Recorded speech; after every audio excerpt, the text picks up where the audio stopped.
The instant he sent this message, Felix extended his palm forward and murmured, "Rail gun rings." 5 medium-sized rings manifested tens of meters in front of Felix. They were positioned one after the other in a calculated and precise distance. External manipulation? Prince Domino sneered as he eyed the electrical rings, not feeling an ounce of danger from them. Will he strike me with lightning from that distance? Even I don't have such a wide ran. Before Prince Domino could finish his sentence, his slits were widened in disbelief at the sight of Felix's crescent battle-axe appearing as sudden as ghost right in front of his face. It was engulfed completely in electricity and spinning faster than a plane's engine fans. Albeit shocked, Prince Domino's reflexes were so great, his head automatically moved to the side. PS. Alas, he was still a bit slow as his left cheek got grazed slightly by the axe's blade. The battle-axe continued its journey for a split second before returning to Felix's hand akin to a boomerang. Felix caught it easily and placed it on top of his shoulder. This time, it was the dragon's turn to be dumbfounded by the development. Not in their wildest dreams did they expect for Prince Domino to get hurt in the first move. What kind of ability is that? The clan heads were left surprised and mostly curious about how were those electrical rings capable of enhancing the battle-axe's speed to the point it surpassed 10 times the speed of sound. Because of Thor's entire race had been exterminated by the Darkin faction, there weren't any lightning elementalists in the upper echelon. So, even though the element was common, even the head clans almost never saw true lightning elementalists. It has to be electromagnetism, clan head Igo's guessed. His answer was right but not complete. Felix had created those 5 rings and used external lightning manipulation to control the electromagnetic force without being in contact with it. If it wasn't for his external manipulation, the best he could do was create an ability the same as Thor's ordnance. In a sense, the railgun rings were an upgraded technique of Thor's ordnance that didn't require much energy consumption and also allowed him to propel any projectile at high velocity. Doesn't feel good to bleed, right? Felix smirked faintly as he eyed Prince Domino's cheek. That was spewing blood down his chin. Wound? What wound? Prince Domino replied with a faint snicker after his cheek got healed almost instantly. Don't worry, there's more. Felix extended both of his hands forward and activated his regained ability, Gemstone Arsenal. Under everyone's eyes, thousands of different weapons created purely from gemstones emerged behind and above Felix. There were red Argodite gemstones swords, spears made out of blue gemstones, and even green gemstones arrows. Every colored gemstone represented a unique attribute. Only when he had demonstrated such an image did everyone started to truly see him as a gemstone elementalist. Without an ounce of hesitation, Felix released only the blue gemstone's weapons at Prince Domino through the 5 electrical rings. Every time a gemstone weapon passed through a ring, its speed get enhanced tremendously. By the time the blue gemstone weapons exited the 5th ring, it disappeared out of sight and emerged right in front of Prince Domino. This time, Prince Domino wasn't taken by surprise and was ready to evade the gemstone's projectiles. Ha! However, the instant he evaded the first blue gemstone weapons, he felt like the air had lost its resistance or the gravity wasn't doing its job properly. This resulted in having his speed and reflexes reduced significantly. For that reason, the upcoming blue gemstone's weapons landed directly on his body, bombarding him continuously. When the salvo had ended, Prince Domino wasn't harmed at all. Felix expected this outcome as he had used the blue gemstone for its attribute instead of dealing damage. What did you do to me? Prince Domino asked Felix with a suppressed, furious tone. Who could blame him? He felt like he was floating in space, making it hard for him to hold his balance. Me? Nothing. Felix smiled. Take your complaints to gravity. What Felix had just used were anti-gravitational gemstones called nabemite. Unlike the anti-gravitational sand that gets created from stones turning into sand with time, nabemite were found in specific rare meteors. They were known to affect the surrounding gravity around them. Because Prince Domino got hit by many of them, the gravity was almost nulled around him temporarily. No matter how great Prince Domino was, there was no way he could overpower gravity and restore his balance. Felix used the nabemites first to set up his real assault. Boom, boom, boom. Hundreds of green gemstones weapons were sent next towards Prince Domino. Half of them landed successfully on him. Just like Nabamites, Prince Domino's reflective scales emerged unscratched from the bombardment. However, the same didn't apply to his energies, as the green gemstones were capable of draining all sorts of energies from organisms by touch. They were called Etylites and were considered extremely dangerous, as the moment someone touched them, they stick to the person and suck him off dry. Luckily, in the case of Prince Domino, they exploded and got corroded by his flame during first contact. Still, that contact happening 100 times had managed to drain Prince Domino physically, elementally, and most dangerously, mentally. Prince Domino was physically perfect and his elemental energy pool was massive. However, his mental energy was good but not as great as his other qualities. To make matters worse, it had an immediate negative effect if it was drained instantaneously. Agonizing headache. Before the viewers could react to the sight of Prince Domino holding his head in pain, Felix railgunned the explosive red Argodite weapons. Boom, boom, boom. A series of deadly explosions greeted Prince Domino, stunning the dragons alike. All they could do was watch with mouth agape as their public proclaimed prodigy, getting his ass absolutely demolished by a never-ending salvo of explosions. It's the end. Before the explosions could settle down, Felix tightened his grasp on his battle-axe and hurled it as hard as he could at Prince Domino. The battle-axe went through the rail gun rings and boosted itself until it became 5 times faster than the speed of a bullet. Phew! The viewers merely managed to see the lightning trail of the battle-axe entering the explosions and emerging from the other side in the blink of an eye.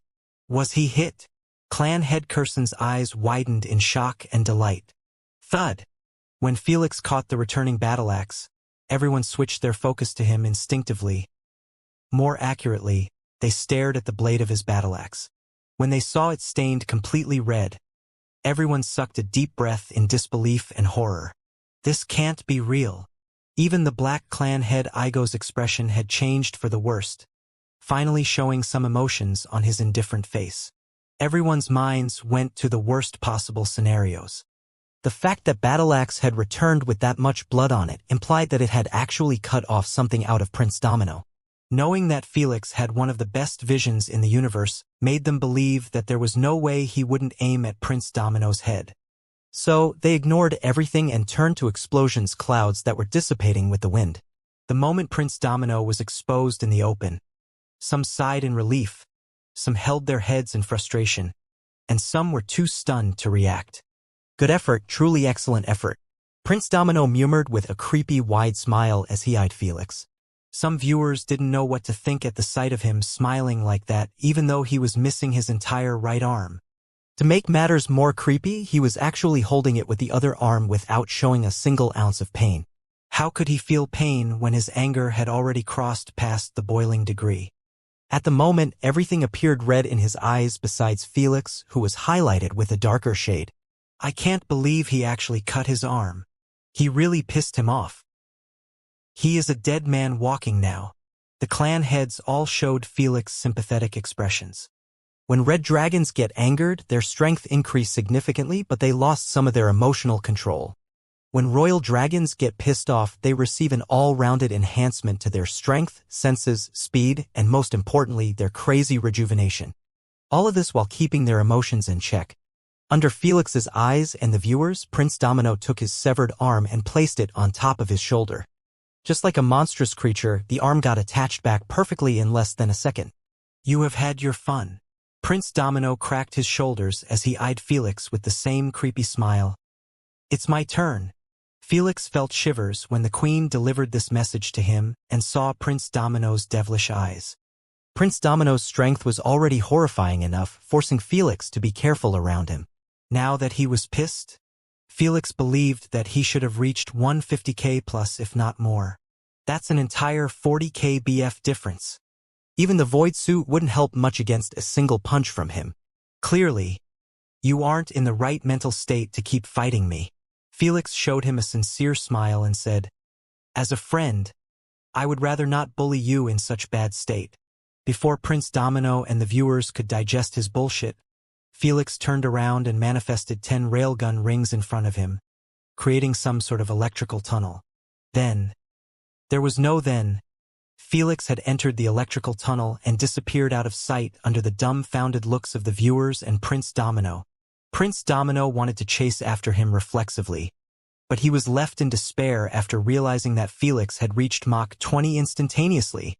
In other words, no one in the dimensional pocket could catch him. Did I just get beaten for no reason? Prince Domino was already at the limits of his anger, so when Felix pulled something like this on him, he had nothing left in him to vent his fury. Everyone knew that he was so close to losing his shit and start nuking the surrounding area. If looks could kill, anyone staring at Prince Domino would drop dead instantly.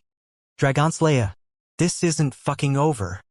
In the end, Prince Domino could only roar thunderously in resentment while eyeing Felix's direction. Then, he returned to his teammates while his mind was filled with nothing but thoughts of biting off Felix's head. As for the viewers, Felix's fans were laughing their asses off, not caring in the slightest that their idol had ditched the battle when it was just getting heated. They were cheerful just by the sight of the proud prodigy Prince Domino losing his mind. Alas, the same didn't apply to the rest of the dragons. So, this is your ace? And cheap shameless fighter, who initiate a battle and escape when things get tough. Black Clan head Igos commentated with clear displeasure in his tone. Who could blame him? His son got embarrassed publicly and wasn't even given the choice to redeem himself. Didn't you hear him? He was clearly looking after your son's well-being. Clan head Curson grinned. That's not funny. Clan head Igos eyed him coldly. Your son getting his ass beat up and can't catch up to his opponent is quite funny. Don't you think? Clan head Curson fired back. He is right, you know? Clan head Azistirth supported. Your son's inability to catch up to him is his own weakness. He can't blame no one but himself. Clan head Azistirth didn't care much about Felix, but he was pleased with how things ended in their fight. That's because he saw true hope for his clan to win the ceremony. In his eyes, now that Prince Domino was pissed off, he would always focus on Felix even in three-way or four-way battles. With Felix's demonstrated prowess, Prince Domino wasn't going to kill him instantly. If you can even justify his escape instead of condemning it, there is no point in discussing this anymore. Clan head Igos shook his head. You have lost your way.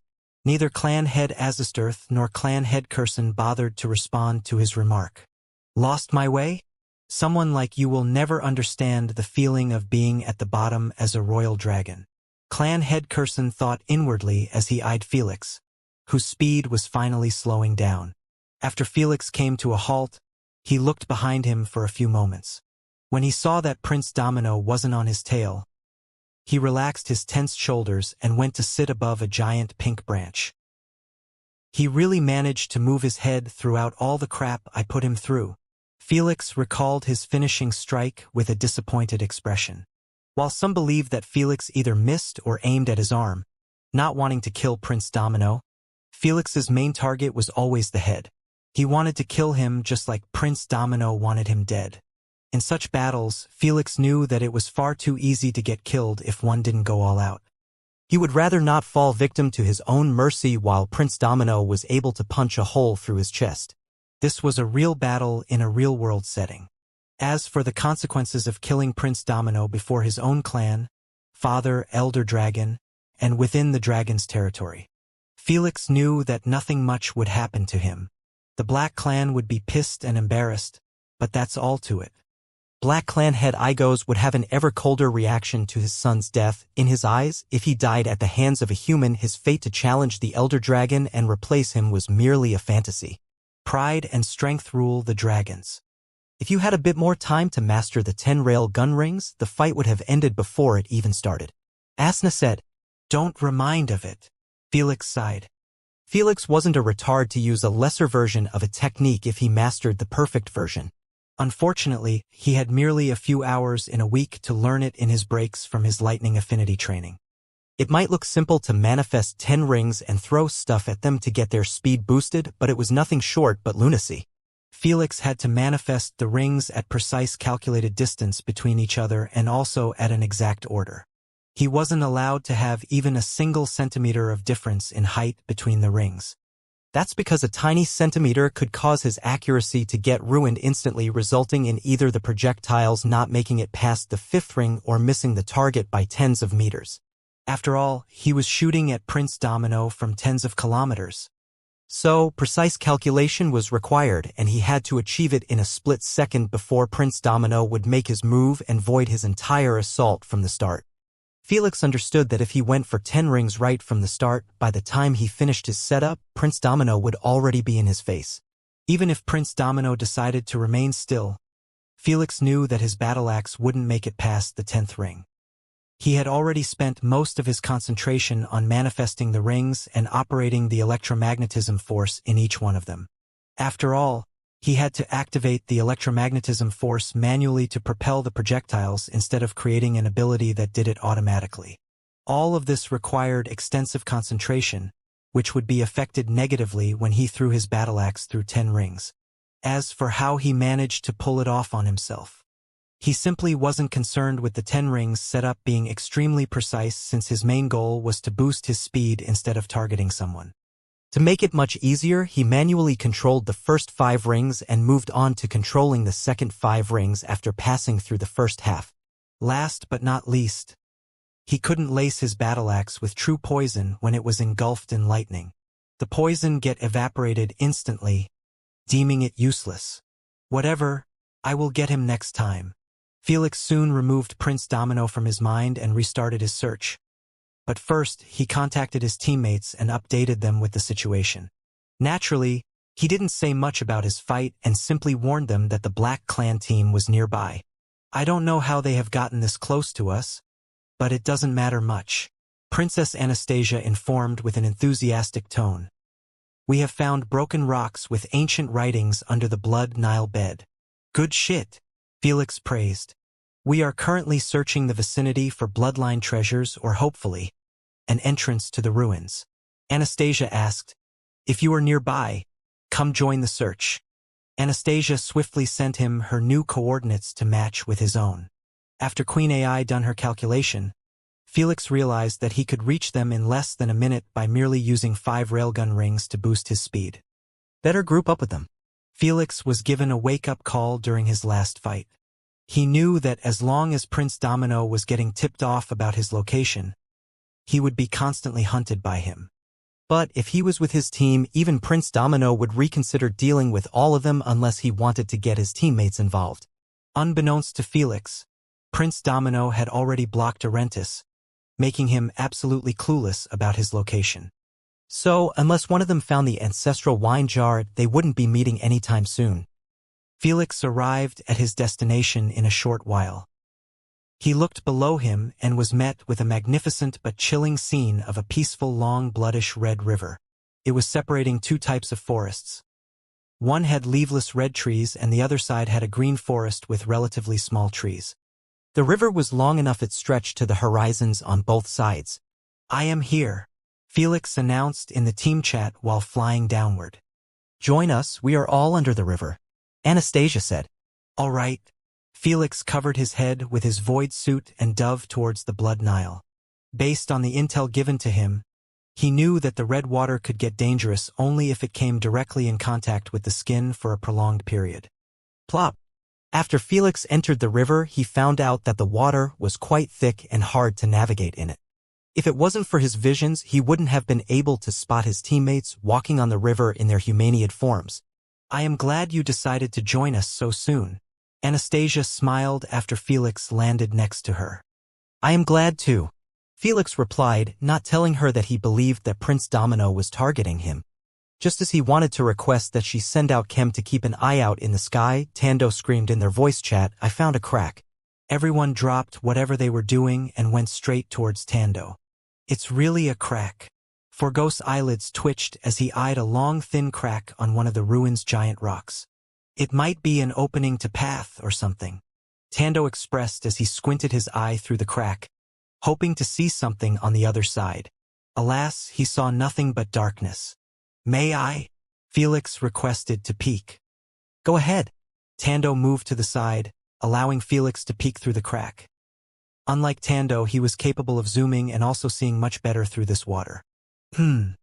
I can see murky red water, Felix disclosed. I told you it's useless, Forgo said in irritation. Are you dumb? Felix gave him a worried look. You do know that it's a good sign? He is right. Anastasia intervened before a fight break off again. Seeing water through this rubble implied that there was truly path behind them. Well shit, let's start digging then. Upon hearing so, Forgo's anger was appeased immediately. In fact, he got excited and more eager than any one of them. After all, he was simply here for bloodline treasures. He knew that finding Ruin's site was his best bet to get as much as possible in those 7 days. I will widen the crack for my size to enter and scout ahead, Felix informed. Be careful. Anastasia authorized it instantly, knowing that it was much better than to waste time enlarging the crack for them and end up finding nothing. Even Forgo had no complaint about it, since any bloodline treasures that Felix found would be put in the pool. Brittle inducement. Felix created 2 white wrenches with his gemstone manipulation and filled them with liquefied gray brittle inducement. Then, he placed both wrenches on each side of the crack and started releasing the liquefied gray brittle inducement in their surfaces. This caused them to turn brittle before the murky red water could null out the liquefied inducement. What a fascinating combination of abilities, Anastasia remarked with a slightly envious tone. She was proud of her sacred flames, but in terms of originality and flexibility, Felix was clearly on another level. Felix continued enlarging the crack in this manner, being as careful as possible. He knew that the ruins in those dimensional pockets dated back to an almost 100 million years. The fact that time here might be sped up heavily during the dimensional pocket closure just added more years to that. After a couple of minutes, the job was done. Felix erased his wrenches and withdrew a bit to allow everyone to see through the newly created hole. There is really a path, Forgo commented with a thrilled expression. Let's not get too hyped up, Anastasia said. It might be leading to another side of the Blood Nile. I will go find out. Felix squeezed himself with great difficulty through the hole and started swimming with just his feet kicking the water. He kept his hands as straight as an arrow since the path was barely big enough to hold him. Unfortunately, the deeper he went in, the tighter the water tunnel got. It got to the point where the tunnel started scratching Felix's void suit. Thankfully for Felix, the water tunnel didn't get any tighter, or he would have been forced to stop and expand it slowly again. Because the nanodrone was always following him, the viewers weren't spared from eyeing Felix's ass yet again.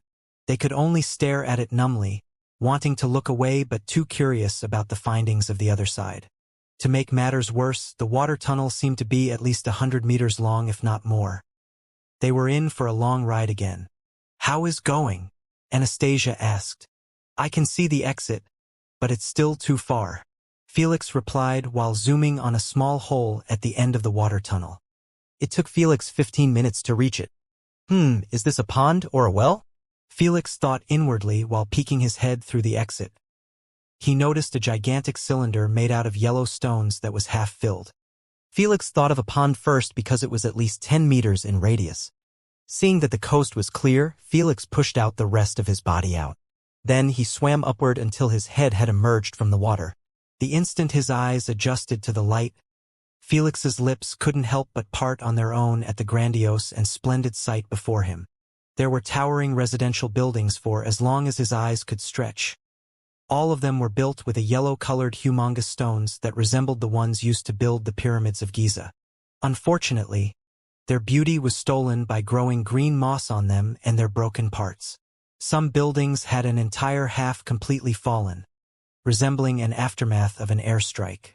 Since Felix was still deep in the well, he couldn't see much besides the top of the buildings. So he swiftly climbed well. The moment he landed outside of it, everything expanded in his view, making the city appear even more imposing.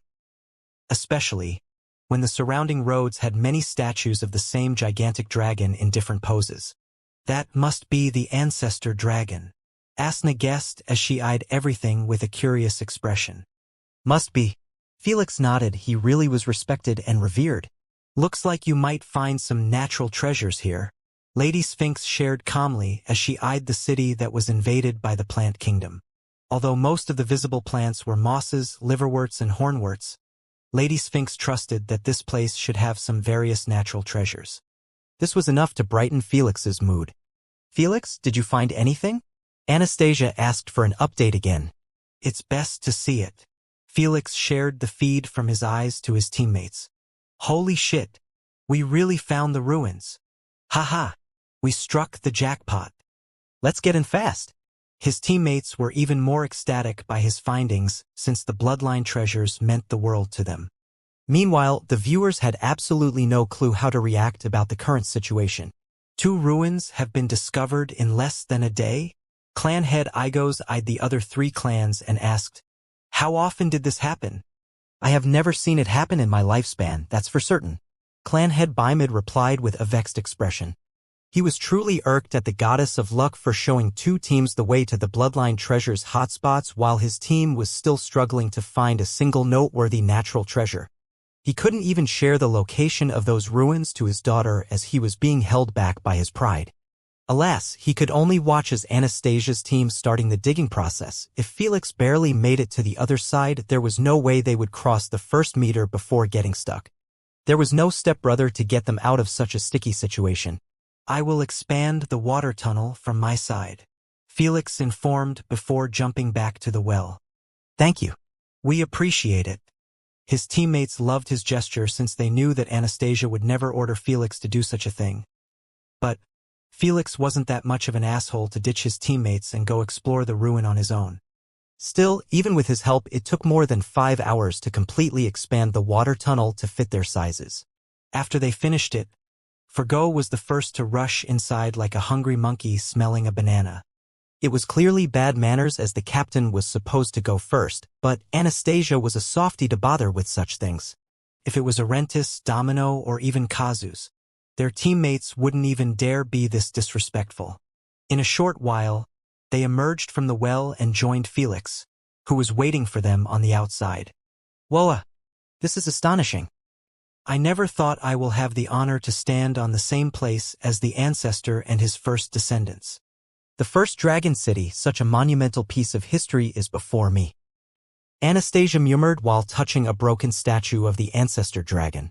All of them were fascinated and emotionally affected by the city's magnificence. They were in luck to have glowing green mosses on the buildings and natural light crystals on the ceiling. "Do you guys know what happened to the first dragon city?" Felix asked his teammates in intrigue. "Haven't you read the published documents?" Anastasia wondered. "I have." The information he read in the network implied that the first dragon city had been abandoned by the dragons, who decided to immigrate to the Icarius galaxy. Because the ancestor still felt attached to the city, he cut a piece of it and placed it within a dimensional pocket. But, with all kind of destruction going on around him, Felix wasn't so sure if that was the real narrative. "What you know is what I know," Anastasia answered with an honest look. "I see." Felix could see that she was being truthful, but this didn't mean that his assumption was false. So, Felix turned to the Wikipedia in his mind. "Master, do you know anything about this?" "Not the full picture," Lady Sphinx replied, never denying Felix an opportunity to obtain knowledge. "What do you mean?" "The immigration part did happen, but the dragons didn't do so because they were bored or looking for new scenery."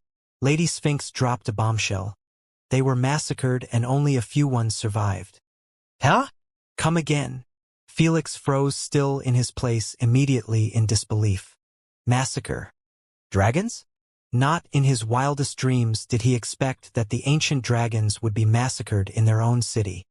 This happened while the ancestor was still alive and the dragons were capable of reaching hundreds of kilometers in size? If it didn't come out of Lady Sphinx's mouth, he would honestly mark it as an unacceptable lie. Is it the doing of a primogenitor?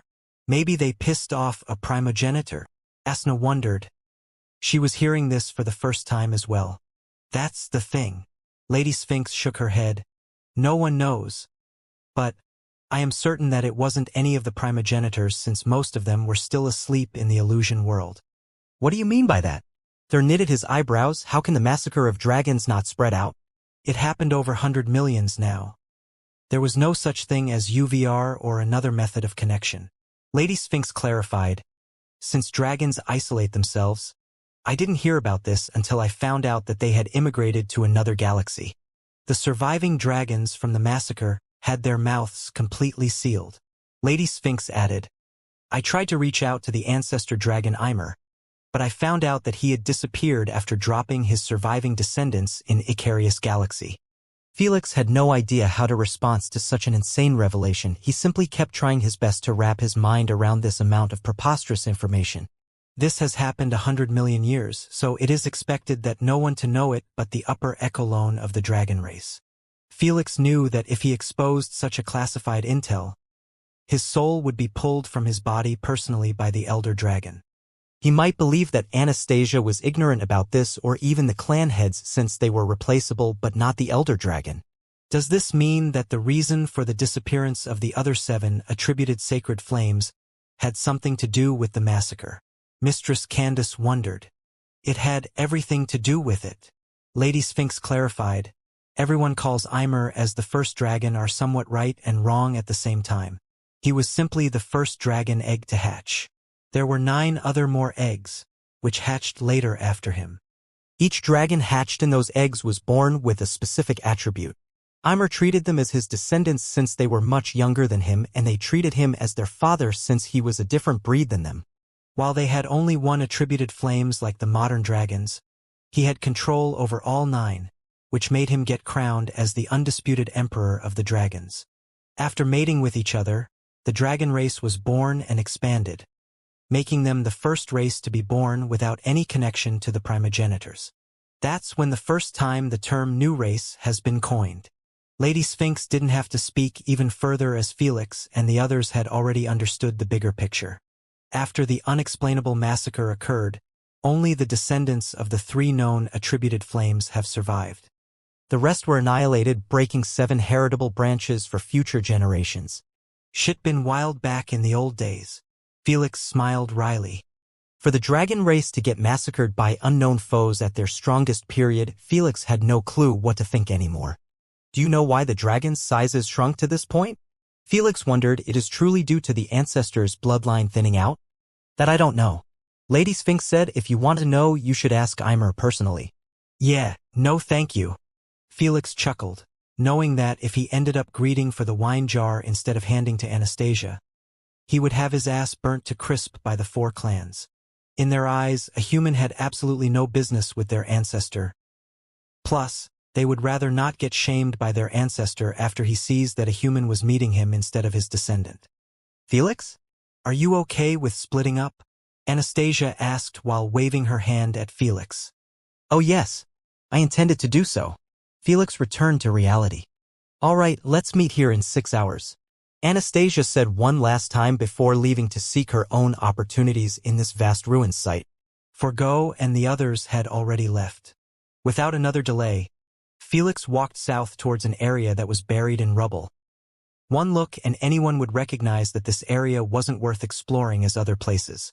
After all, it was much easier to search for valuables if they were in the open. In such untouched ruins, it was doubtful that someone else had already cleared this place up. At least Anastasia and the others had never seen this kind of ruins in their private clan data center. How did the city survive? I doubt the dragons wouldn't use their nukes and simply wait to have their neck cut. Felix pondered inwardly as he kept his eyes roaming akin to a radar. No one responded, making him understand that his answer lies with the ancestor dragon. Felix dropped those thoughts for now and focused on what mattered. The natural treasures. The instant he reached the giant mountain of the rubble, Felix examined it carefully, hoping to find a hole to slip inside. It was more than possible since he resembled an ant before those humongous boulders and rocks. Found it. It didn't take him long to spot an opening between 2 giant boulders. Felix slid through them and disappeared in the darkness. The nanodrone followed him while shining the light through the rubble to see better. Felix ignored it and kept parkouring from a boulder to another, diving deeper and deeper inside the rubble. It was quite dangerous since everything could collapse on Felix with a single mistake, but Felix was cautious on his strength application, not wanting to tip off the balance of any rock. Before long, he reached somewhat of a dead end. There were 2 boulders attached a bit too close to each other, not allowing him to slip through them. Is there any other way? Felix looked around him, not wanting to use his brittle inducement in such a risky situation. Alas, he found that other paths were sealed shut. I guess this is a bust. Not planning to waste his time on a single spot, Felix decided to exit the rubble and search other buildings. However, the moment he turned, he spotted a red flash of light that disappeared in a split second. Felix recognized that it was caused by the nanodrone's light being spotted on a tiny hole that was the same of his fist. Curious, Felix held the nanodrone and aimed it at the sides of the hole. This time, the red flash of light appeared and persisted. Red flash of light. Is it a bloodline treasure? Felix's eyebrows rose in surprise as he got closer to the hole and peeked inside. Alas, his head didn't fit in. It was clearly that whatever was reflecting the light was hidden at the sides of the hole. Let's try this. Felix opened his own stream of the nanobot and threw it inside the hole. Clan head Curson swiftly scanned the entire pocket within the rubble. Before long, he was affixed on a brilliant reflective crystallized gemstone that was embedded inside a rock. Only the tip of it appeared, but it was enough to make all the dragons watching to show visible signs of desire and greed. Bingo! Felix smirked faintly as he looked at the crystallized red gemstone. This was none other than the most desirable item for the dragons. The sacred bloodline treasure. How can I get to it without causing a scene? Felix pondered as he eyed the bloodline treasure inside the stone. I can only enlarge the hole and support it with gemstone pillar again. Felix decided on using the same strategy since it had been reliable so far. Without delay, he started digging with his brittle inducement. After creating a big hole, he immediately supported it with 4 white adamantine pillars at the side. Felix went inside the hole carefully and emerged on the other side in a few moments. How big is it? Felix murmured while touching the bloodline treasure. It was as hard as rock and cold as ice. Felix knew that the sacred bloodline treasures were simply old blood from the ancestor and the descendants that had been exposed to the neutral energy for a very long time. As a result, they come in various sizes and colors, depending on the time they spent absorbing neutral energy in the wild. All of them come in crystallized forms without exceptions. At least, that's what he was told by Anastasia and what he read from the UVR. Without delay, Felix engulfed his palms in brittle inducement and started to dig around the bloodline treasure as carefully as possible. This allowed him to crumble the rock around the bloodline treasure and expose its beauty under the eyes of the envious dragons. It took Felix more than 10 minutes to finally pull it out from the rock. Not bad at all. Felix smiled in satisfaction as he weighed the bloodline treasure in his hands. It was as big as basketball ball and resembled a refined ruby, making it steal the breaths of most girls watching the stream. I will be holding an auction at the end of the ceremony to sell my portion of the bloodline treasures. Only natural treasures and other worthy goodies are counted as currency. Felix placed the bloodline treasure in front of the nanodrone to lure in potential buyers. He didn't have to do it as his announcement was more than enough to set every dragon's eye ablaze. I can't believe it. A chance to get my hands on a bloodline treasure. I have collected hundreds of natural treasures. Hopefully, it fetches me one bloodline treasure. I hope he finds even more. Who could blame the red dragons for having such a reaction? None of them had the chance to even enter the dimensional pocket in their lives. Don't even mentioning obtaining a bloodline treasure. It was dumb for any royal dragon to trade or sell his bloodline treasure when he could use them to empower himself. Strength was above all for the dragons. The fact that Felix wasn't capable of using them had finally opened the door to the poor red dragons to have a shot at tasting a bloodline treasure. Alas, it was a mere wishful thinking when even the clan heads were going to be participating in the auction. Besides the elder dragon, the 4 royal clans had the biggest stock of natural treasures being used to enrich themselves by selling them with limited quantities in the alliance. After Felix beamed the bloodline treasure in his spatial card, he exited the rubble and went to other buildings. For the next hour, Felix had explored more than 40 ruined buildings. Unfortunately, he wasn't as lucky as the first time. He did find more bloodline treasures, but they were smaller than a golf ball. Still not a single A-graded or S-graded natural treasure in sight. Felix sighed as he lifted a giant rock in front of a statue. When he found nothing underneath it, he returned it to its place and thought, fuck this, I might as well use some help. Felix pulled away from the dragon statue and stood in the center of the spacious road. Then, he extended his arm forward and called in his mind, gemstones golems. Abruptly, tens of gigantic, thick crystallized golems manifested before him. All of them were made out of white adamantine, making them the toughest baddies around here.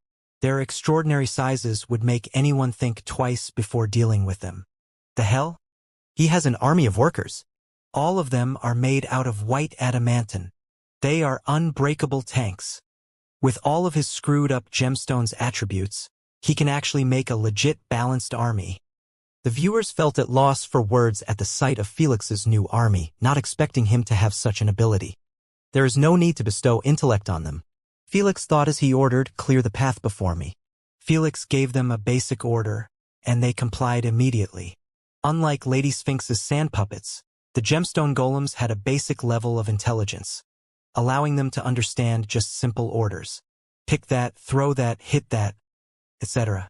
Lady Sphinx's puppets were fed with millions of data, shaping them into masters of their crafts, making them be considered as sandbots. Thud thud. The gemstones golems kept working together to pick humongous boulders, which were blocking Felix's path from checking underneath them. Felix let them continue clearing the path while he focused on searching the already cleared areas.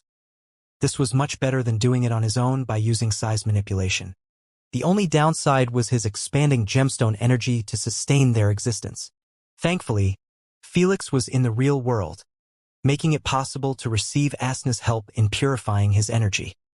2 days later, while Felix was still enjoying free labor in the ruins, making his harvest 10 times more than his teammates, Prince Orentis was doing the exact same.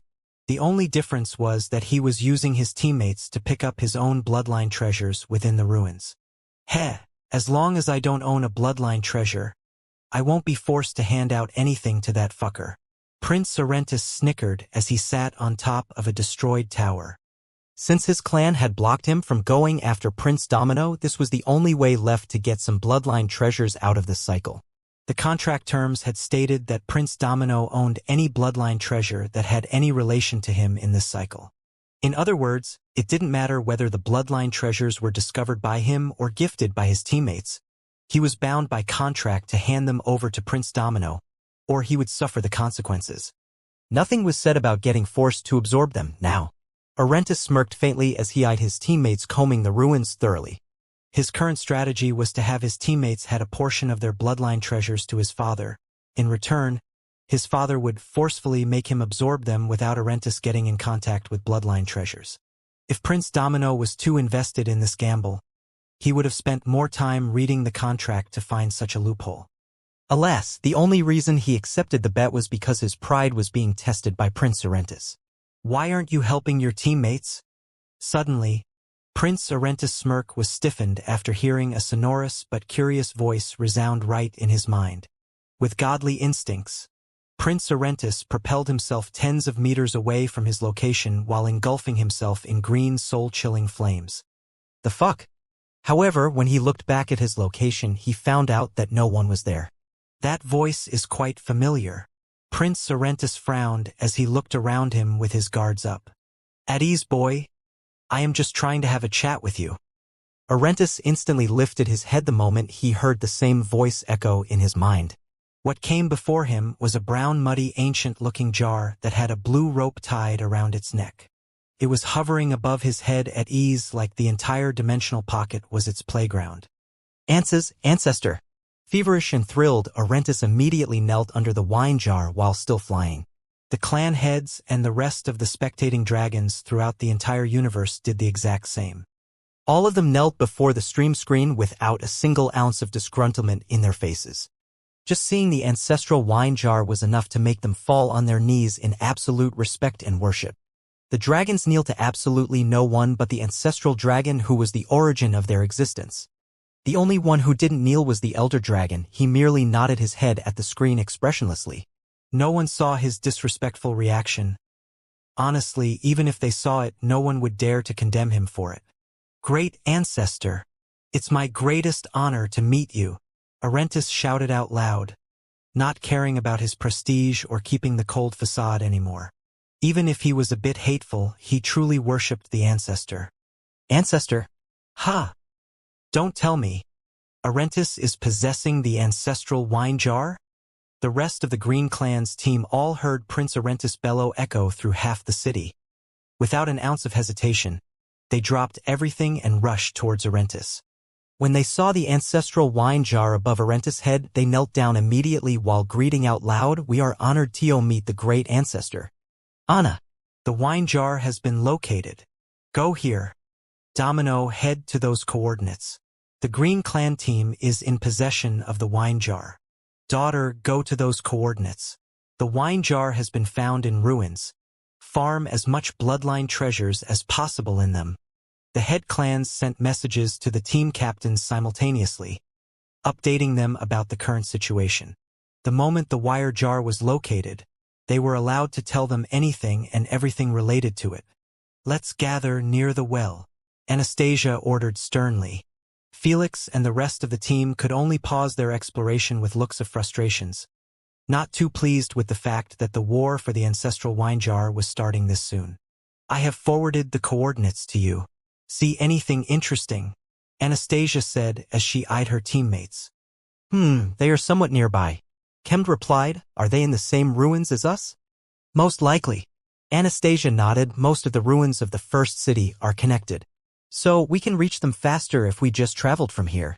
Based on the coordinates, Prince Arentis and his teammates could be reached in 15 to 20 minutes if they traveled at their top speed above the surface. However, the distance would be shorted significantly if they took the ruins path since it was directly connected with them. They wouldn't be forced to search for the ruins entrance that was used by Prince Arentis and his team. I have no problems with that. Felix agreed. The rest of the team shared the same sentiment. In their eyes, they might get lucky and find even more bloodline treasures on their way. On the other side of the dimensional pocket. Faster! Faster! We can't leave the dimensional pocket empty-handed. We will steal them from the others if we had to. Princess Kazu's and her teammates could be seen flying towards the ruins like their lives depended on it. They were already pissed and frustrated that they had gotten absolutely nothing in the past 2 days. Now, they have heard that 2 teams had located ruins in their first hours and were farming them ever since. They were royally mad. Princess Kazu's even had thoughts of stealing the bloodline treasures during the chaos. It was totally allowed. In fact, most participants used them as a way to pay for their life. As for Prince Domino and his team, they were also rushing towards the ancestral wine jar's location. The only difference was that Prince Domino had one target in his mind. You won't be able to run away from me this time, Prince Domino said with a suppressed tone as he relived his last humiliating fight with Felix. In the eyes of normies, Prince Domino shouldn't feel embarrassed at all since no one came out victorious from the fight. Alas, this was Prince Domino. He had never experienced such a treatment before and he didn't like it one bit. I believe you know the rules for our little fun tag game. The ancestor Eimer span around Prince Arentis and his teammates while speaking. Whoever caught the wine jar and held into it for the remaining duration, he will be bestowed with a personal meeting with me. If your performance pleases me, I will give you more than that. Although the way the ancestral dragon was speaking seemed a bit too open and relaxed, neither did Prince Arentis nor the others dared to feel too comfy with him. They had been told that the ancestral dragon personality was kind, causal, uncaring, and informal. But if he was ticked or disrespected, his entire demeanor does a 180-degree switch. Since ancestral dragon Eimer was speaking directly into their minds, the viewers never had actually heard his voice or knew what he was like. Clearly, the dragons wanted to keep it like that, knowing that if his causal demeanor was exposed, most of the respect, worship, and fear he was getting would be lost. After all, proud high echelon dragons like the clan heads and elder dragon never ever get seen laughing or making a joke. Meanwhile, ancestral dragon Eimer was starting tag games with his descendants. The dragon race would turn into a laughingstock if this ever got out, as the other races were simply waiting for chances to make fun of them. Ancestor, I only have one request. Prince Arentis besought with his head lowered. Can we take this to the surface? No one wants to start the war in the ruins sits. It was a reasonable request since the ruins do not get recovered like the rest of the environment above. That's why dragons might be given permission to go all out, but they rarely use their flame orbs in fear of the explosions reaching even the ruins underneath the surface. Alas! Nope. Ancestor Eimer denied his request. That's your problem to solve. I understand. Prince Orentis didn't dare to oppose his verdict. Let's begin, shall we? The moment the team heard so, the ancestral wine jar teleported hundreds of meters away from them and remained hovering above a building. His teleportation have a quarter of a second cooldown, and he can't teleport for more than a kilometer. So, we need to force him to teleport to an already prepared spot and catch him. Prince Orentis informed his teammates. If the ancestral dragon wasn't putting such limitation on himself, no one in this dimensional pocket would be able to catch him. In fact, if he didn't always actively sought them first, no one would have ever knew he existed in the dimensional pocket. As for the past participants who didn't locate the ancestral wine jar, they must have either been disappointing or he was simply not in the mood at that time. No one knows his reason for even holding such tag game, so they couldn't understand the rest. Whoosh whoosh. Without further ado, Prince Orentis and his teammates flew in different directions, putting the ancestral wine jar in their center. Brumu, go! Brumu flapped his green-scaled wings to build some momentum. Then he surged towards the ancestral wine jar at his top speed with his hand stretched forward. Just as his finger was about to touch the ancestral wine jar, it teleported to another building, leaving behind a small sphere of smoke. Cursor. Before Prince Orentis' message reached Cursor's mind, he was already halfway in his journey towards the ancestral wine jar that had teleported somewhat near him. Knowing that he had a quarter of a second before the ancestral wine jar could teleport again, made it seem like he was on his way to catch it. Alas, the ancestral wine jar wasn't equipped with just teleportation ability. Whoosh! Boom! It flew away from Cursor's grasp at a terrifying speed, making him end up crashing into a wall due to his unstoppable speed. Tell your boys to be more careful. The three clan heads frowned at clan head Azistirth, not too pleased to see their heritage getting destroyed. They are already being careful. Clan head Azistirth wasn't having it. Do you see them using their flames? You guys simply want to slow them down until your teams arrive. The three clan heads' true intentions were exposed. They indeed didn't care that much with a couple of broken rocks. They were just worried that the green team might capture the wine jar while their teammates were still too far. It would be too irritating to give a chase. Fortunately for them, it didn't look like Prince Orentis' plan was working for them. Whenever the ancestral wine jar teleported nearby a green dragon, it easily escapes from his grasp. We need more people if we want this strategy to work. Prince Orentis knitted his eyebrows, knowing that with more people, they would be able to cover more space. As long as they controlled their side, they were bound to catch the ancestral wine jar. Captain, Prince Orentis dropped those thoughts and flew rapidly at the wine jar that was merely a few hundred meters away from him. To boost his speed even further, he released green flames at a high pressure on his feet, turning them into jets. I think I got I. Just as Prince Orentis' slits enlarged in delight at the sight of his hand being so close to the ancestral wine jar, a shadowy white figure passed by him in the blink of an eye. Boom! Before his mind could register what had just happened, the shadowy figure ended up smashing into a building. Stunned, Prince Orentis turned around to see that neither the shadowy figure nor the ancestral wine jar could be seen anymore. Because of his shock, he didn't slow his speed and was met with the same outcome as the shadowy figure. Still, Prince Orentis didn't care as he popped out of the rubble instantly and shouted at the destroyed building with a livid expression, "Who the fuck ruined my golden chance?" Abruptly, Felix emerged from the dust cloud while being covered from head to toe in electricity, and said sarcastically while dusting his hands, "Golden chance? Even with my speed and surprise ambush, I failed to catch it. You certainly are delusional to think you had a chance." Haha, the human kid is right. Out of nowhere, the wine jar appeared above Felix's head, not too worried that it would get caught by him. Felix didn't bother to try as well. Greeting, honorable dragon ancestor. Felix bowed his head respectfully at the wine jar, knowing that seeing the dragon ancestor was the same as seeing a primogenitor. Sure, he didn't live as long as them, but he was told by Lady Sphinx that he was the only dragon to actually reach their level of strength while taking much less time. He was that good. I have never thought that I will be seeing another race participate in my little gathering with my children.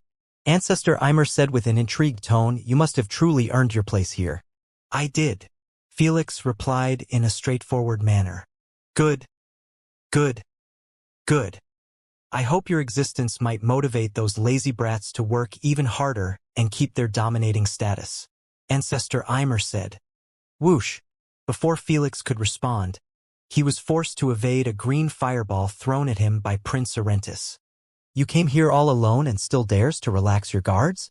Prince Arentis engulfed his claws with green flames as he eyed Felix coldly. "You are really seeking death." "Who said I am alone?" Felix smirked faintly as he looked behind Prince Arentis. Whoosh, whoosh, whoosh. Abruptly, Princess Anastasia, Forgo, Kemd, and Tando all appeared behind the green team, surrounding them from 4 directions. "Heh! With all due respect to the White Clan, what are they going to do?" Prince Arentis scoffed mockingly. "Heal us with their flames? In fact, my scale is a bit scratched from before. Why don't you polish it for me with your flames?" "Bastard!" Princess Anastasia eyed him coldly. Alas, she knew that he was being right. She could not use her white flames against them as it would merely help them out. "Their flames might be a hindrance in this situation, but I don't need them to use it." Felix grinned widely. "I just need them to hold your teammates for a few moments before I get rid of you with my void domain. Where can you run in this closed space?" "Crap." Upon hearing so, Prince Arentis' expression turned somewhat ugly at the realization that he was truly in a grave, grave danger. They were underground. Felix was too close to him. He had abilities that countered his flames, and most importantly, he couldn't use destructive abilities in the ruins. With the speed that Felix had shown before, he understood that Felix simply needed to catch him and he would be dead meat. "Hold on for a second." Prince Arentis coughed. "There is no point in us fighting each other when we haven't even caught the ancestral wine jar, especially when the other 2 teams are closing in on us." "Don't talk to me, she's the captain." Felix pointed at Anastasia while shrugging his shoulders. "If she wants you dead because of your insult, I will have no choice but to comply." Asna and the rest of the tenants could only act deaf to his shameless gaslighting by using the void domain, which he no longer owned. Though everyone else had no idea about it, making the White Clan team obtain a false sense of empowerment while the Green Clan team feel like they were trapped with a beast. That's how much fear the void domain invoked just by its name. "Anna, you know I am right." Prince Arentis addressed Anastasia this time. As much as she wanted to bush in his crooked face, Anastasia knew that her priority was to win the ceremony. It wouldn't be achieved by engaging in senseless battle within the ruins. "What do you suggest?" Princess Anastasia asked with an indifferent expression. "A temporary partnership," Prince Arentis proposed. "We will help each other to catch the ancestral wine jar. Then, we will transport it outside the ruins, so we can have our battles in peace. The partnership will break only after we get away from the ruins site." Everyone thought about his suggestion for a few moments before realizing that it was the best path forward to solve this dilemma. Ancestor Eimer had made it crystal clear that he wasn't going anywhere. There was no way they would be able to catch the wine jar when they needed to worry about assaults from the other team. "What will happen if one of us caught the ancestral wine jar?" Anastasia inquired. The problem with the partnership was the end result. Since only one person could hold the wine jar, how would the other team feel if that person wasn't in their side? Were they allowed to attack him in the surface? If they were allowed, it wouldn't be fair since he would have 5 dragons near him waiting for the opportunity to pounce. How about we give the catcher 10 seconds head, start to run away after we reach the surface? Prince Arentis suggested. Both teams will chase him after and the partnership will break. Everyone nodded in satisfaction to this condition. 10 seconds was enough to put moderate distance between the catcher and the chaser. "What about the other 2 teams?" Princess Anastasia asked. "The red team will probably ignore us and go farm bloodline treasures." Prince Arentis smiled coldly. "The black team will be the problem. We can offer them to join the partnership, but if they reject it, we will force them." "Sounds good to me." Princess Anastasia manifested a basic partnership holographic contract and added their own sets of terms. She forwarded it to everyone, and they spent a few moments to read it besides Prince Orentis. When he saw that it was loophole-free, he signed it and was followed by the rest of his teammates. The moment they did so, everyone relaxed their tense shoulders, not worrying any more about getting attacked. What's the strategy? Princess Anastasia asked in a newly created private chat that included the Green Clan team. We will spread out and hold out an area each. It will facilitate catching the ancestral wine jar without getting exhausted by running after it like headless chicken. Prince Orentis included them in his strategy. Sounds good. We will try something new if we failed. Princess Anastasia accepted it, having no intentions to bash heads with Prince Orentis right from the start.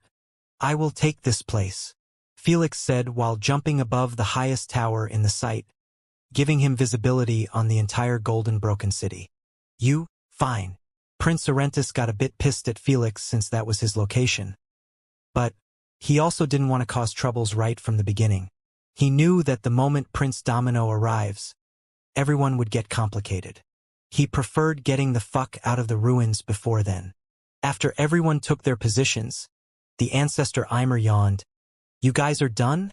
Thank you for your patience, Ancestor. We can play now.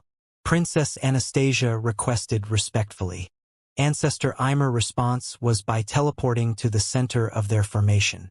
Forgo. Being the closest to the center, Forgo attempted to catch the ancestral wine jar by propelling it to Tando by using his dragon breath. Alas, the wine jar managed to evade it perfectly before teleporting to another area that was guarded by Chemd.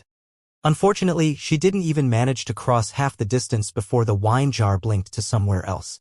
This kept going on for more than 2 minutes without any kind of success. No one had even touched the ancestral wine jar. Felix. Before long, the ancestral wine jar teleported nearby Felix. Everyone expected that he would unfold his wings and appear right next to the ancestral wine jar. But Felix merely glanced at it for a split second before it teleported to another place. What the hell are you doing? Prince Orentis was livid at his lack of participation in their plan. This was the third time the ancestral wine jar entered Felix's range, and he ignores it.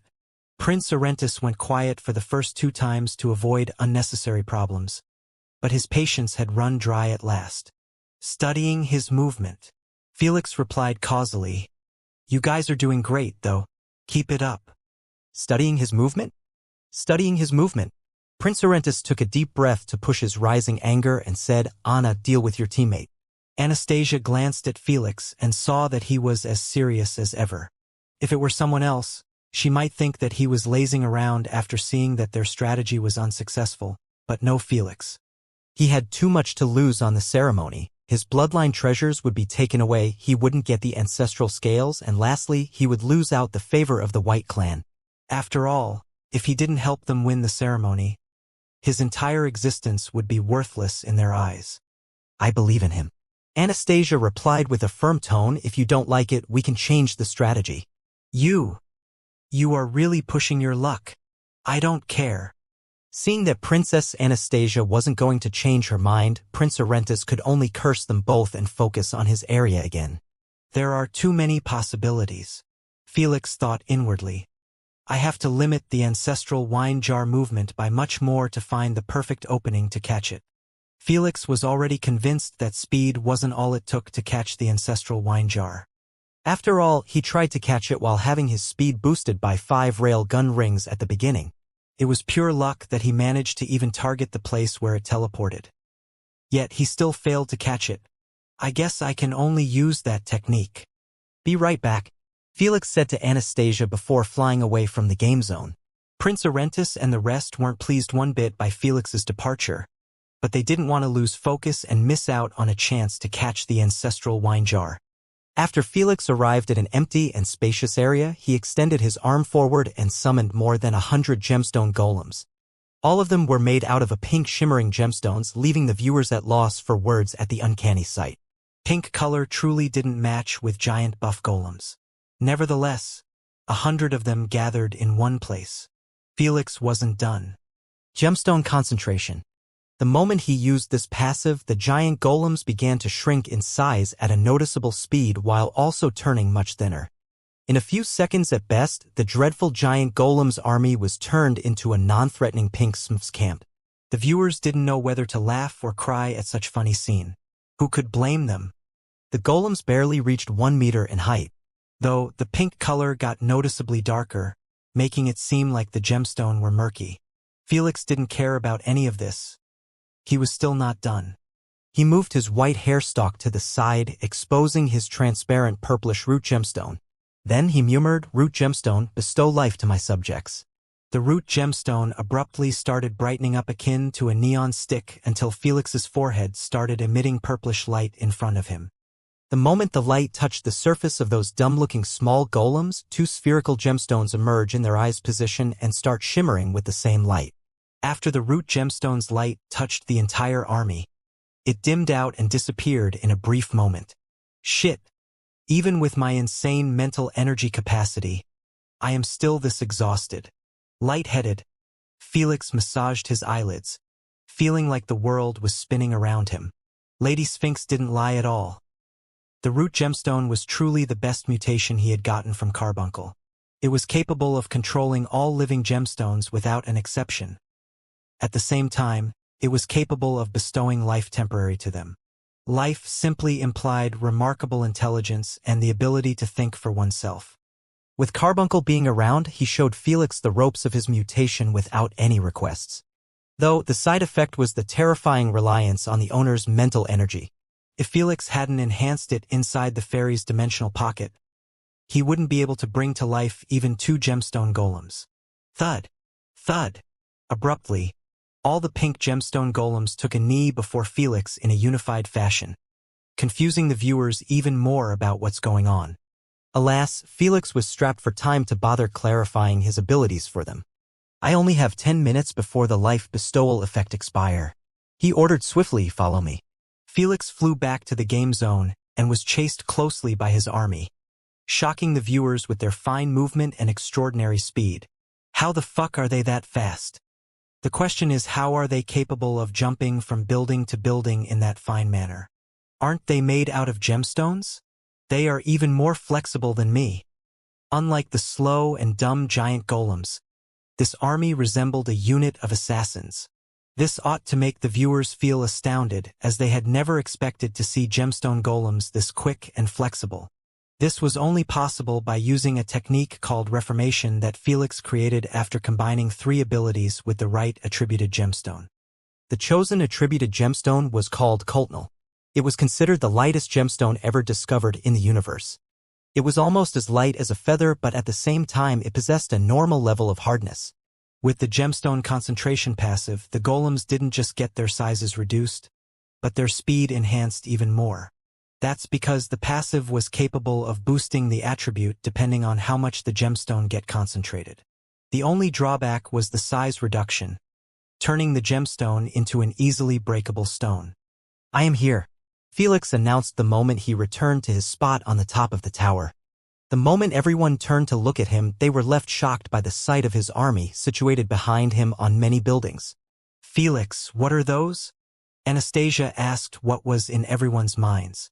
"You will find out soon," Felix replied while spreading out his army on the entire game zone. There were pink thin golems on windows, next to rubble, on roofs, on the roads, literally everywhere in a 1-kilometer radius. The moment they had gotten in their positions, Felix ordered calmly, "Catch it when it enters your area." Every gemstone golem gave a single nod with their shimmering eyes affixed on the ancestral wine akin to hawks. "How will those stupid rocks even help us?" Prince Arentus scoffed. "By the time they react, the ancestral wine jar would have already teleported to somewhere else. Just mind your area." Felix eyed him coldly. "Who the hell you think you are to speak?" "That's enough. The Black Clan team is just around the corner." Before Prince Arentus could finish his curse, Princess Anastasia shut him down. Prince Arentus decided to drop it after being reminded of the approaching Black Clan team. The ancestral wine jar started to teleporting around the place after seeing that everyone was getting active in their hunt. As Prince Arentus mentioned, the pink golems were still too slow to catch the ancestral wine jar even when it teleported next to them. However, they were still fast enough to push it to teleport away from them, acting as a point checker. This had actually alleviated some stress on the teams since they had their zones get shrank significantly with their addition. Unfortunately, it merely put everyone even more in despair at the notion that catching the ancestral wine jar with this strategy was close to impossible. I think it's time to change the strategy, Anastasia proposed. If only we had the other teams as well, we can definitely catch it. Prince Arentis was still convinced that the problem wasn't with his plan.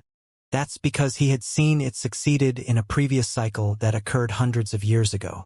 Though it worked well because they were above surface, making them go all out without worrying about the environment. I will give it another minute. Anastasia said firmly, you better start thinking of a new plan like me. Fair. While the captains were discussing the change of the plan, Felix was completely zoned on the teleporting ancestral wine jar. His eyes were like tracers as they kept following the ancestral wine jar wherever it went. After spending more than 30 seconds like this, Felix grinned faintly. I knew it. He finally saw what he wanted. Railgun rings. Felix extended his palm and manifested 3 sets of 5 rings in front of him. The first set was aiming at building, the second one was targeting a statue, and the last one was directly aligned with a window. The appearance of those rings made his teammates excited a bit as they had seen what he could do with them, unlike the Green Clan team. Felix ignored everyone's looks and started counting in his mind.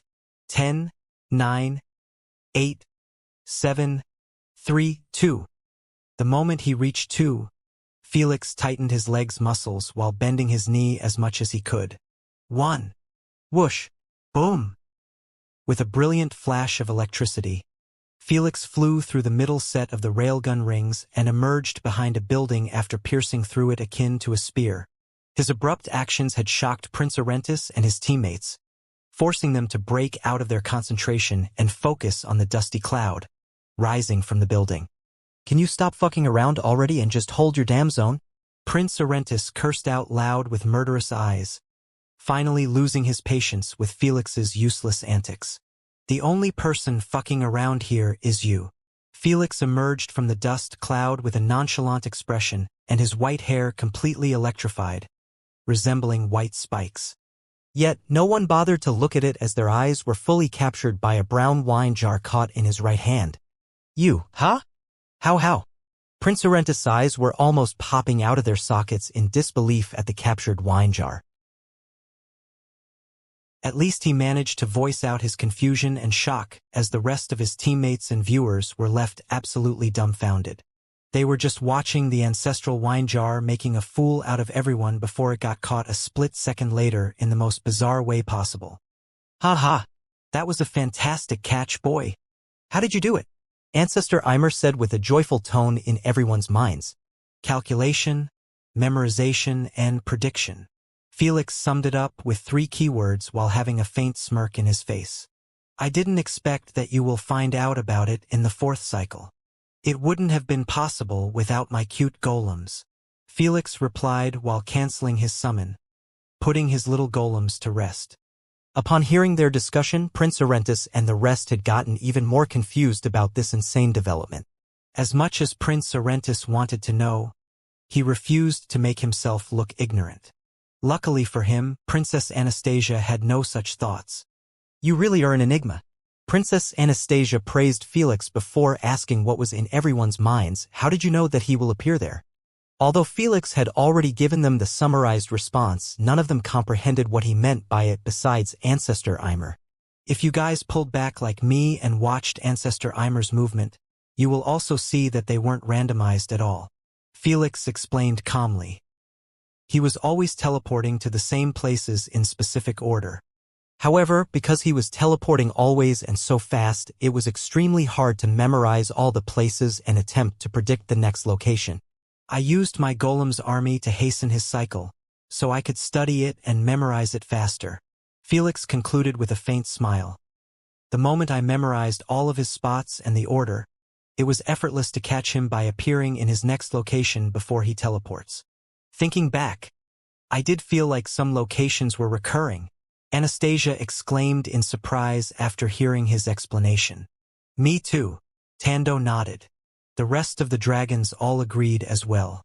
If I was given enough time, I would have arrived at the same conclusion, If only I had the golem's ability, Prince Orentis said, trying to steal some of the spotlight on Felix to heal his wounded pride.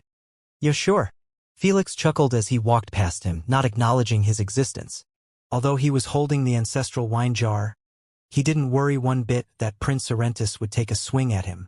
As expected, Prince Orentis could only grit his teeth to hold back his suppressed anger from gushing out on Felix. The black team and the red team has arrived and are waiting for you at the exit of the ruins. Suddenly, both captains received this message from their clan heads. They knitted their eyebrows while trading knowing glances with each other. When the others saw their sudden shift in reaction, they knew what was going now. Both teams are holding the exit of the ruins. Should we go out or contact them to erect a short truce to avoid getting bombarded by them? Prince Orentis took advantage of the situation to change the subject to his favor. Contact them. Princess Anastasia said, "We don't need to worry about the red team as they are probably waiting for us to leave, so they can enter and farm bloodline treasures. But the black team is too unpredictable with Prince Domino being the captain. All right, you contact Prince Domino and I will contact Princess Kazu's," Prince Orentis said with a stoic expression, not wanting to expose that he had been blocked by Prince Domino. No one thought of it any weirdly since it was known fact that those two didn't get along at all. "Dom, we have caught the ancestral wine jar. We are seeking a temporary truce to leave the ruins. It's in everyone's best interest to take the battle to the surface," Princess Anastasia disclosed. "Okay." Prince Domino replied in a brief moment with his agreement. He was a reasonable person to understand that if he refused the truce, both teams wouldn't bother leaving the ruins. This would force him to go down. He also wanted to avoid causing a ruckus inside the ruins. Meanwhile, Princess Kazu's agreed to the truce in a heartbeat, wanting nothing more for them to get the fuck out of the ruins and go brawl somewhere else. After they came to an understanding, Felix and the rest exited the ruins from entrance found by the Green Clan team. The moment they lifted their heads, they saw 10 Humaniad dragons surrounding the exit from the sky. Damn, he really is pissed. Felix coughed after seeing that Prince Domino's eyes got set in black flames the instant he saw him. Good. Prince Orentis' mood turned for the better the instant he spotted the sparkles between Felix and Prince Domino. His original plan might not have worked as he anticipated, but it did result in creating friction between his two current rivals. Did something happen between you and Prince Domino? Anastasia asked with a concerned tone.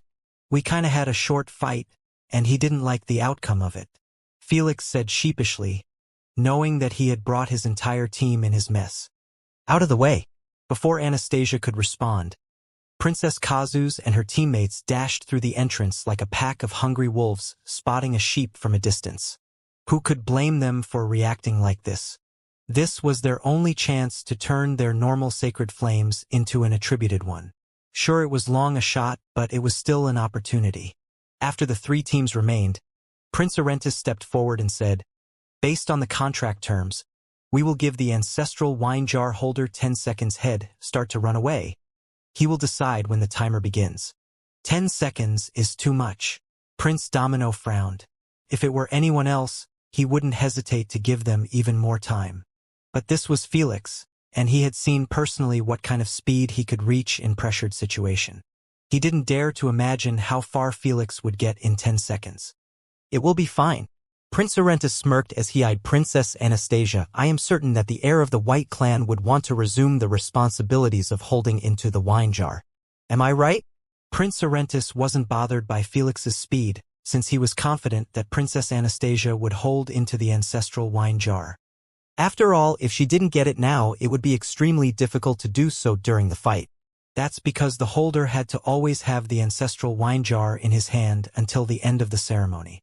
The instant he let go of it, the ancestor would give them 3 seconds before resuming his teleportation. He was merely doing this to have fun with his descendants instead of bullying them. But it didn't mean that he would give out a personal meeting with someone incapable of even protecting a wine jar for a couple of days. It had happened in many cycles, forcing the ceremony to end with the Red Clan team being the final winner because of gathering the most bloodline treasures. That's the second condition to win when no team had managed to keep the ancestral wine jar on them. What do you think? Felix asked. I don't know. Princess Anastasia was a bit stumped. She knew that holding the ancestral wine jar was her duty as the captain and the teammates were supposed to hand it to her without questions asked.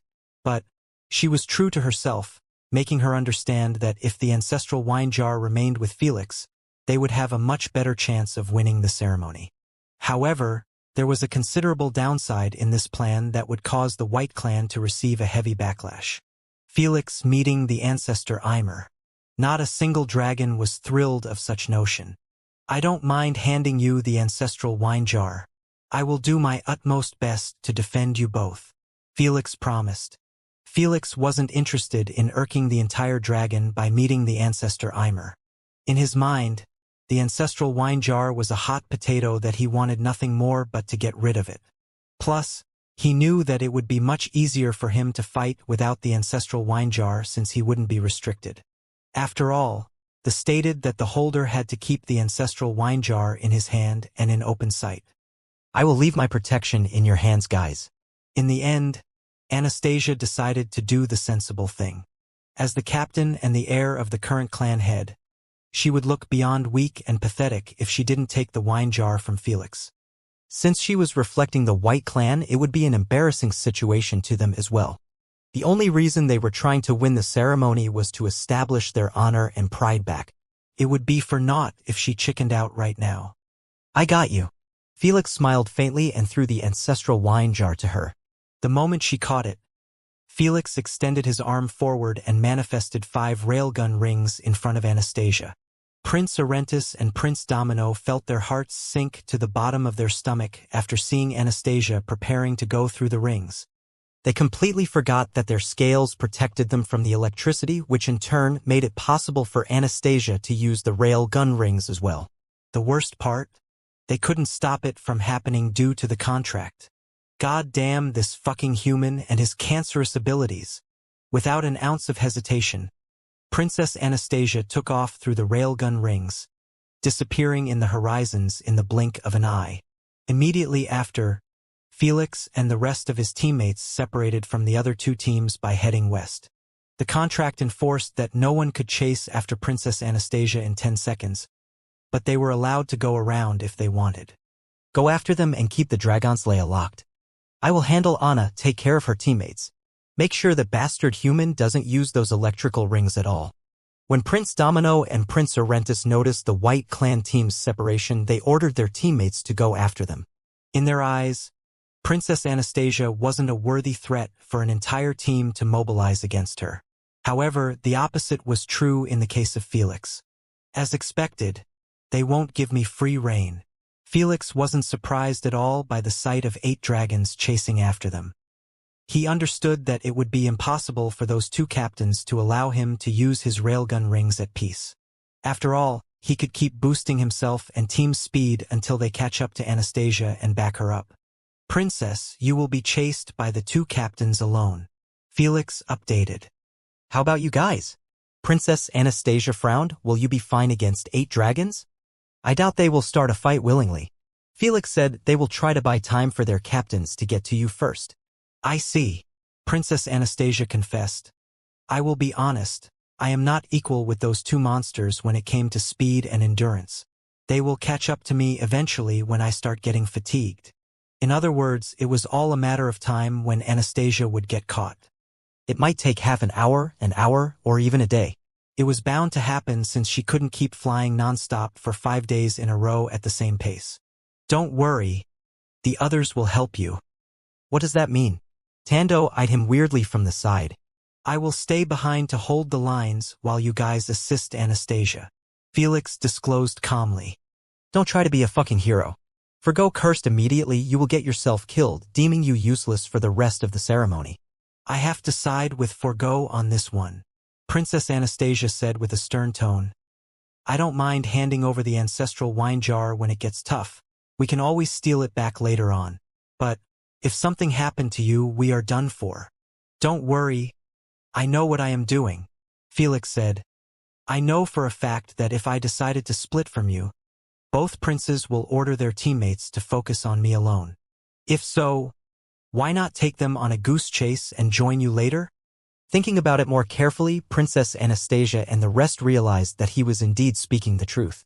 Prince Domino and Prince Arentis were so proud of their strength, they would feel like going against the White Clan team without Felix would pose many problems. Hence, instead of splitting their team to chase both sides and end up not locking either of them, they would rather send everyone after Felix. As long as he was tied down, they could deal with the other bullshit. Go! Go! Go! At last, the 10 seconds head start had finally ended, breaking everyone from the contract's bind. Princes Domino and Prince Arentis left behind them a mirage and a thunderous explosion, as they chased after Princess Anastasia akin to hyenas. Felix and his teammates also picked up their speed in the same direction. Felix knew that he could stand still and manifest the railgun rings to boost his speed, but he refused to leave his teammates against 8 dragons. They wouldn't hesitate to slaughter them since only 4 Go could be considered as a legitimate threat. As for boosting his teammates' speed, he knew that he would be attacked the instant he attempted to do so. This is quite bad. Clan head Curson wasn't too pleased by the current development. His daughter was all on her own while rest of the team were getting pressured from behind. If only she left the wine jar with our lord. He will play everyone like a fiddle. Sigh, this is going to end horribly for the White Clan team. I actually think that the smartest move is to give up on the wine jar as fast as possible and retrieve it later from the Choas. They still have 5 days.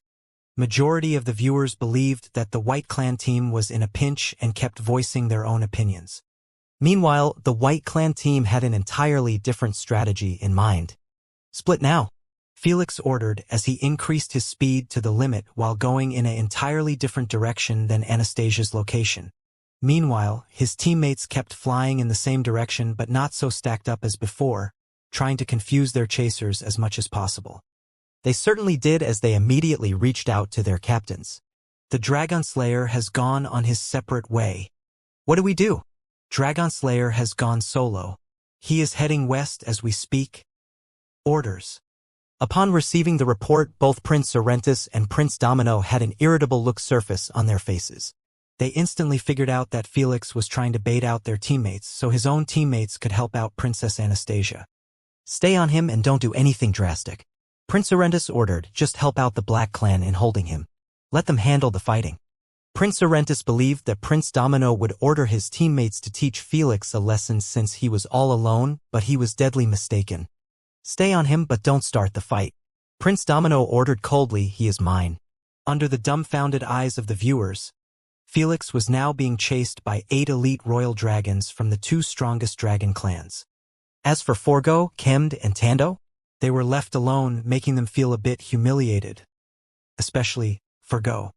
As a proud royal black dragon who was a previous ceremonial winner, he had never been disregarded this badly. You will regret ignoring me, fuckers. Forgo vowed in resentment. Still, Forgo stuck with the plan, knowing that his chance to demonstrate his capabilities would come in due time. What now? Asna asked as she eyed the horrific formation of 8 royal dragons behind Felix. Take advantage of this opportunity to thin the herd a bit. Felix smirked faintly. Felix knew that both teams were expecting each other to start the fight or not, but no one was expecting him to strike first. After all, stopping to attack meant getting caught and surrounded by them. In their eyes, unless he was a retard, he would never consider doing so. Who should I start with? Felix glanced back and scanned everyone's expressions. After spotting that there were 2 dragons, who appeared to be quite relaxed and had their guards down, Felix picked one of them. Let's begin. Felix extended his palm forward and started releasing a thick poisonous pitch-black cloud that left a long trail behind him. It also completely hid him from the prying infrared eyes of his chasers. Avoid it. Evade it. The 2 second-in-command royal dragons ordered simultaneously while skiving slightly to the side. Inside the black poisonous cloud, Felix had beamed his battle axe and tripled his size. Then, he abruptly stopped and manifested 5 railgun rings in front of him. Because the lightning was capable of evaporating the poison, the dragons managed to see a bit of the ring's outlines, making them recognize what it was immediately. Shit! He is trying to escape. Stop him. Everyone fired prepared projectiles at the railgun rings, wanting to destroy them before Felix could go through them. They did succeed in breaking them apart, but not before Felix hurled his battle axe through them. The electrified battle axe flew so fast, everyone managed to see only a glimpse of light before it disappeared into the sky. What was that? Was that him? Did we fail? The 8 royal dragons were left baffled and also worried that Felix had managed to escape from their grasp. They knew that their captains would give them hell for it. However, their riled-up emotions were soon appeased after the poisonous smoke disappeared and exposed Felix. We foiled his chance to escape. Quickly encircle him. Without an ounce of hesitation, the green team and the black team spread out swiftly and surrounded Felix from 8 directions. The green team took care of the right side and the black team had the left side. You should have never stopped. The Green Clan team, second in command, Minnie said indifferently as she eyed Felix. If I don't, how can I kill you guys? Felix gave an honest smile that was borderline a bit creepy. Kill us? The Black Clan team's second in command, Grever, scoffed. You should feel lucky that our captain is saving you for himself. Huh? You guys aren't planning to fight him. Minnie frowned in displeasure, not liking where this was going. We will give you the honor, Grever said. It was now clear to everyone watching that none of the teams had any intentions of fighting Felix, even though he was heavily outnumbered. Will you look at that? Felix chuckled. Why won't you just confess that you guys are scared of me? This taunt sure did a number on all the dragons around him as they were now staring at his with murderous looks. What? If you were pissed, do something, Felix said nonchalantly. Minnie, just give the order and I will bombard him, Brumu said coldly. We can teach him a lesson without going all out. You're right. Minnie nodded. As long as we hold our sights and not expose our backs to the black team, we can give that arrogant human a taste. Hee. Let's show him hell. Fiyu. Before Brumu could get too excited, his instincts screamed at him to evade out of nowhere. True to his nature, Brumu acted on his instincts without questioning them. Unfortunately, that was still not enough to save his neck from the crescent battle axe that sliced it akin to butter. How? Brumu spent the next second in complete disbelief, not daring to accept the fact that his head was flying in the sky, far away from his body. He could only stare at it in doubt while his vision was going blurry. Thud. You guys were saying? Felix asked causally as he caught his electrified crescent battle axe and placed it on his shoulder. He didn't even bother to look at Brumu's falling corpse. Minnie, Grever, and the rest of the royal dragons all felt cold chills course on their necks after seeing the bloody battle axe's blade. Only now did they figure out that the blink of light they saw before was the crescent battle axe. Ha! As expected of my Felix. Selphie cheered, figuring out immediately what had just happened. It turned out Felix had used his crescent battle axe's targeting futhark to lock on Brumu's neck. The targeting futhark ensured that the battle axe would reach its target, regardless of which direction it was thrown due to its boomerang-like design. Felix had boosted its speed significantly with the railgun rings while throwing it towards the sky. If this play was captured in the UVR, the viewers would have seen a replay of the crescent battle axe changing its course midair and circling behind the 8 royal dragons. While they had their emotions distorted because of Felix's taunts, there was no way they would be able to evade a surprise attack with such an uncanny speed and accuracy. Even Prince Domino almost had his neck sliced if it wasn't for his monstrous reflexes being a step above everyone else. Minnie didn't care about any of this as her anger had already hit the ceiling by the sight of her own teammate dying under her leadership. You are fucking dead, she bellowed while engulfing herself in sinister green flames. Just as pissed off, Cursor and Mivad also popped off their green flames and sharpened their claws before charging towards Felix all at once. None of them cared anymore about Prince Sorrentis' orders.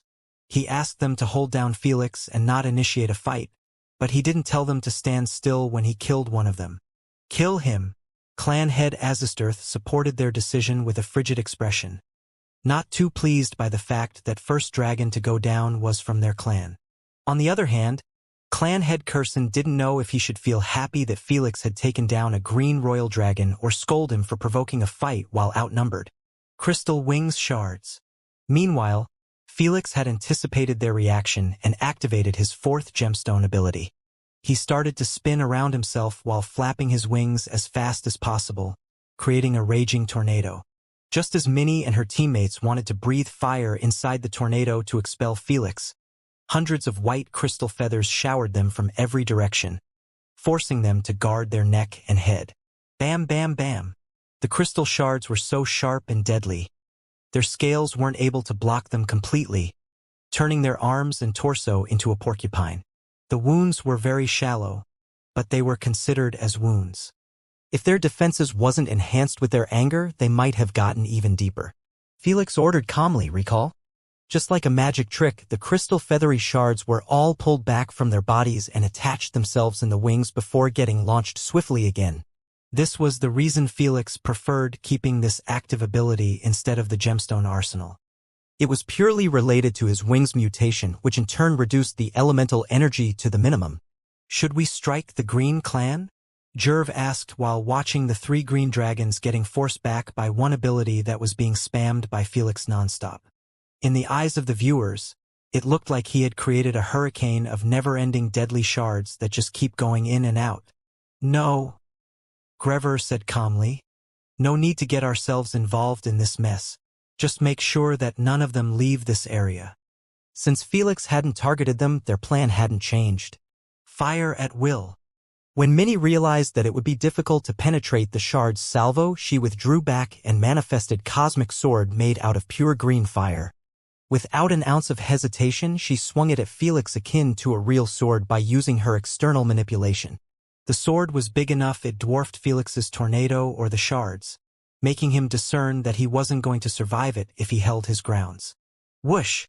So, Felix stopped spinning at once and flew higher to evade the green sword. The moment he did so, he was assaulted by a gigantic hammer and a spear that were stretching for hundreds of meters. The heat it delivered could be felt even through Felix's void suit. But because of its size, Felix was easily able to evade it.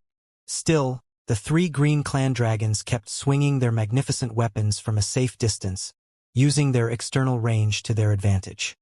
When Minnie noticed that the black team were keeping their distance, she got bolder and more committed in her attacks. She swung the green sword at Felix again. The instant he evaded it, she clapped her hands to release countless smaller green fire swords from it. Because Felix was too close to the giant green sword and was pressured by the other 2 flame weapons, he found it much harder to dodge them in time. Damned exoskeleton. This forced him to coat his wings in black crystals and use them to guard his body. Boom, boom, boom. The black wings got bombarded by a rain of green swords, but because of Damned's attribute, they got reflected. Nevertheless, Minnie didn't pause her assault, but actually ordered her teammates to increase the pressure to force Felix into the ground. After all, he couldn't remain in the sky for long without flapping his wings even once. Felix had guessed their strategy and covered himself entirely with Damned skin. This allowed him to stay in the air, but it didn't help him stop the never-ending salvo. Although the Damned skin protected him from the flames and its soul-burning effect, the force was still a pain in the ass, especially when he was being hit from every direction. I am going in, Minnie ordered before dashing towards Felix with her flaming claws ready for slaughter. Her external manipulation was so outstanding, she was capable of pressuring Felix with ranged abilities while attempting to take him down in a close battle. Be careful of his void domain, Brumu warned. I know. Minnie understood that the only way to kill Felix was by dominating him from closed range since their elemental abilities were heavily countered. If she wasn't certain that he would use void domain to survive their flame orbs, she would have used minimized versions of them. As long as I don't get caught, I can easily evade it. Minnie eyed Felix coldly while taking a horrifying swing at his neck with her claws. Cling. Felix managed to block it with his battle axe even though he was engulfed in green flames. Cling. Cling. Minnie continued her maddened assault, wanting nothing more but to break apart his black crystal coating.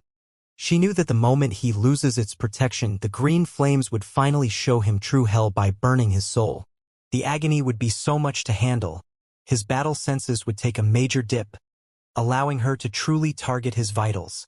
Felix recognized that he was really in a pinch, and if he didn't do something to change the statu quo, this dimensional pocket would be his grave. It's time to bring out the big guns. Felix's entire demeanor changed as he eyed Minnie like she was Walking Dead corpse. If only Minnie was able to see through his void suit head cover. she would have pulled back faster than she approached him. Alas! Crystallization, activate. Felix murmured in his mind. Crystallization activate. Felix murmured in his mind. Abruptly, Felix's root gemstone changed color to transparent red while turning brighter and brighter. Clying. The instant Felix parried Minnie's claws, he turned his head to face her chest. Then, he exposed his root gemstone in the open by removing his Damconite's exoskeleton. This shocked Minnie and everyone else, as they had never expected that Felix would leave himself defensiveless like this against their flames. Arg! It was painful all right, as Felix felt like his soul was burning by flames of hell, making him growl with suppressed tone. Ouch! You bitch! Asna cursed Minnie after her soul got caught in the crossfire as well. Felix fought against the agony and shouted in his mind, fire. Suddenly, a bright red beam was projected from his root gemstone into Minnie's chest. Because she was so close to him, startled by his Damconite exoskeleton disappearance, and had no idea about the existence of such ability, the red beam hit her straight in the center. With a late reaction, Minnie attempted to pull back from Felix and figure out what was that beam. Alas, she found out about its effect soon enough, as her entire torso promptly started to crystallize. Just like a plague, the crystallization kept spreading throughout the rest of her body, not sparing even her claws. What did you do to me? Absolutely horrified, Minnie yelled at Felix while trying her best to break the red crystals building onto her. Instead of replying, Felix covered himself in the Damconite exoskeleton again to defend against the never-ending salvo of projectiles. Turning you into a beautiful crystal statue, Felix answered while huffing in exhaustion after his soul was finally spared from the burning effect. If he hadn't already experienced a much worse pain when he had split his soul with Asna, he would have honestly failed to use his gemstone peak ability, Crystallization Beam. No, no, no. Make it STO. Before Minnie could finish her sentence, her head got completely covered in crystals, making her get solidified with her mouth wide open. If someone looked inside her mouth, they would see that even her inner body wasn't spared from the crystallization process. The moment the crystallization effect engulfed her wings, Felix caught her to avoid falling into the ground. Cursor and Mivad stopped their assault at once when they saw that Minnie had been captured. Finally, some peace. Felix murmured while hugging Minnie, who had completely turned into a breathing realistic statue made out of red gemstones. Everyone's widened eyes were affixed on Minnie's gemstone statue, still doubting if what their eyes were feeding them were real or just a bad case of CGI. An elite green royal dragon has been turned into a gemstone statue without the ability to break through it? Their minds were simply incapable of comprehending how was that even possible. Here, take her, Felix said causally as he threw Minnie towards Mivad, who was the closest to him. Catch her, Cursor shouted the instant he broke out of his daze. Without an ounce of hesitation, Mivad went to intercept Minnie, not noticing that Felix was flying away from her. Huh? Why is it shining? When Mivad got too close to Minnie and tried to catch her, he was startled to see that she was shining brilliantly. Because Minnie's life was in danger of falling to the ground, he didn't bother too much with it and reached out his arms to grab her. Alas, the instant his finger touched the red crystal, he was welcomed with a sudden blinding flash of light that spread out to reach even the black team further back, forcing them to close their eyes instinctively. Get OUTT. Greverer hallowed in his team voice chat in utter fear while flying backward without opening his eyes. His teammates were so used to this type of blinding light, they reflexively flew away without even needing to hear Greverer's warning. Boom! Before they could get far, a thunderous explosion resounded deeply in their souls, making them quiver from fear and the shockwave it resulted from the explosion. The black team were sent flying many kilometers away from purely its shockwave. Fortunately for them, this was the only harm they suffered from the explosion compared to Cursor, who had many light wounds covering his entire body. If this was his ending, there was not much to speculate on what happened to Mivad, who was literally point-blank with the core of the explosion. When the dust settled, his body was seen trapped between two blackened boulders. He was missing his limbs, giant chunks of his flesh, and half of his head was gone, leaving the other completely scorched black. Dragons might be immune to fire, but they were nowhere close immune to the disastrous force from the explosions. Sheesh.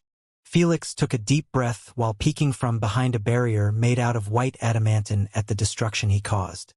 Honest to God, Felix expected that the explosion would be big, but he had absolutely no clue it would be this fucking terrifying. I warned you, boy, to be careful in using my crystallization beam, Carbuncle said while taking hits from a fat joint in his mouth. It is capable of crystallizing everything physical that it touches. If you used the explosive red argotite as the base of crystallization, the explosion produced would differ with the object involved. Thor didn't call Carbuncle's ultimate ability as pain in the ass for no reason. The fact that he could crystallize anything physical to any kind of attributed gemstone was quite insane to think about. Felix had used argotite gemstone as his base to crystallize Minnie. This in turn made her able to explode by friction with the wind. If he wanted, he could easily crystallize boulders and turn them into white adamantine to build a defensive barrier around him from nature. Or even crystallize rivers into blue nabemite, making them defy gravity. There were countless other applications to it.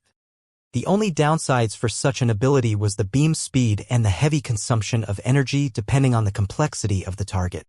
Not to forget the energy required to sustain keeping the target crystallized. If Felix's target was Prince Domino, Felix knew that there was a big chance of him evading the beam even if he was put in the same circumstances as Minnie. Even if he managed to crystallize him, Prince Domino would be able to break through the crystallization process since it acted just like a plague.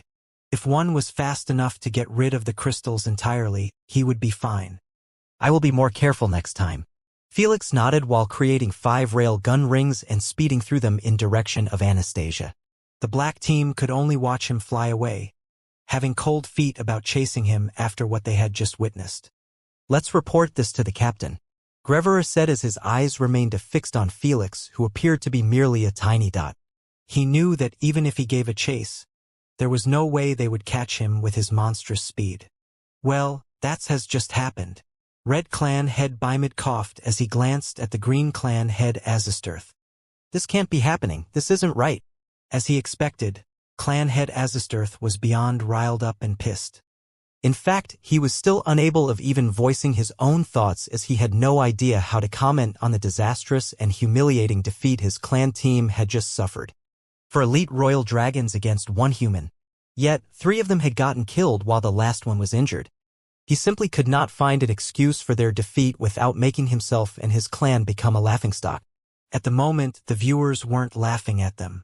In fact, Felix's fans seemed too nonchalant about their miserable defeat. As I have expected of our god landlord, nothing can stand before him. I don't doubt for a second that he could have killed all 8 royal dragons if he wanted. I couldn't agree more, brother. He left the fight because he was clearly too bored. Gemstone abilities are really something. But honestly, they won't amount much if they weren't utilized by our Lord and Savior. If clan head Azistirth read such comments, he would honestly cough out blood in anger. This was far much worse than laughing at them since it made his team appear like they were children messing with an adult. We have truly made the right bet. Meanwhile, clan head Kyrans was extremely delighted by Felix's performance, making him absolutely not regret recruiting him. This was the first time he saw the Green Clan team get this bullied by merely one person. But such an astonishing heaven-defying ability has to be a peak ability. Clan head Curson soon frowned as he chatted with his officials. Does that mean he has finally lost his void domain? This explains why we have never seen it ever again after the contest. One of the officials replied.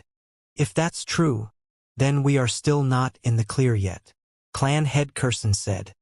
Even crystallization beam wasn't enough to install the same level of terror as the void domain after it was used to kill a royal dragon and blow it up akin to a nuke. While the clan head and official were discussing this, Prince Arentus was receiving the most heart-wrenching news he had heard in a very, very long time. Minnie, Mivad, and Brumu are dead. They have been killed by the Dragon Slayer. Cursor reported with a numbed expression as he extracted the royal gemstone from Mivad's forehead. What are you on about? This isn't the time to make fucking jokes. Prince Arentus cursed back, not paying too much attention to his report. He was already pissed about that fact that Prince Domino was gaining more ground on Princess Anastasia than him. Son, you are teamless. Ha! Alas, when even his father delivered the same news, Prince Arentis didn't dare to take it lightly anymore. Still, this didn't mean that he had accepted it with an open mind, since it was simply too much to take. Don't fight over the ancestral wine jar anymore. Just keep it always on your sight and try to steal it when the other two teams fight.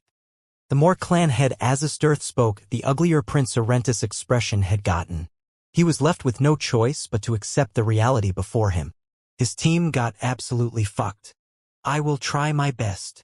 Prince Arentis replied calmly to his father before snapping furiously at Cursor. How did this fucking happen? Didn't I tell you to not fight him?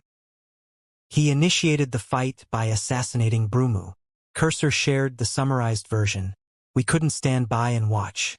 But he has used a new abnormal ability that allowed him to crystallize Mini and blow it up to take out Mivad. Upon hearing his report, Prince Arentis wanted to curse him again, but he recognized that they couldn't have played it any other way. He knew that if Felix had targeted the Black Clan team, they would have met with the same ending. After all, it was simply insane to ask his team to not assault Felix after he killed one of them. Tell me all the details about his fight and get your ass over here, Prince Arentis ordered coldly. He understood that he could only adapt to the current handicap he was given and seek a new plan to secure the ancestral wine jar. Dragonslayer, you have fucked with the wrong dragon. Prince Arentis narrowed his eyes frigidly as he envisioned Felix's face. Although Felix had taken 3 of his teammates simultaneously, he wasn't terrified of him one bit. An ability capable of crystallizing even dragons. Interesting. Prince Domino thought inwardly as he listened to the report of the battle from Grever. Just like clan head Curson, he also had a strong assumption that Felix must have replaced his void domain with it. Still, it was just an assumption, and he wasn't planning on lowering his guard against the void domain. For now, Prince Domino focused on Princess Anastasia. He had already bridged the distance between them to the point he could see her as a tiny black dot in the distance. Meanwhile, Princess Anastasia was experiencing various emotions. She had just heard from her father that Felix had gotten rid of 3 green dragons and was on his way to assist her. He really fought while outnumbered and won.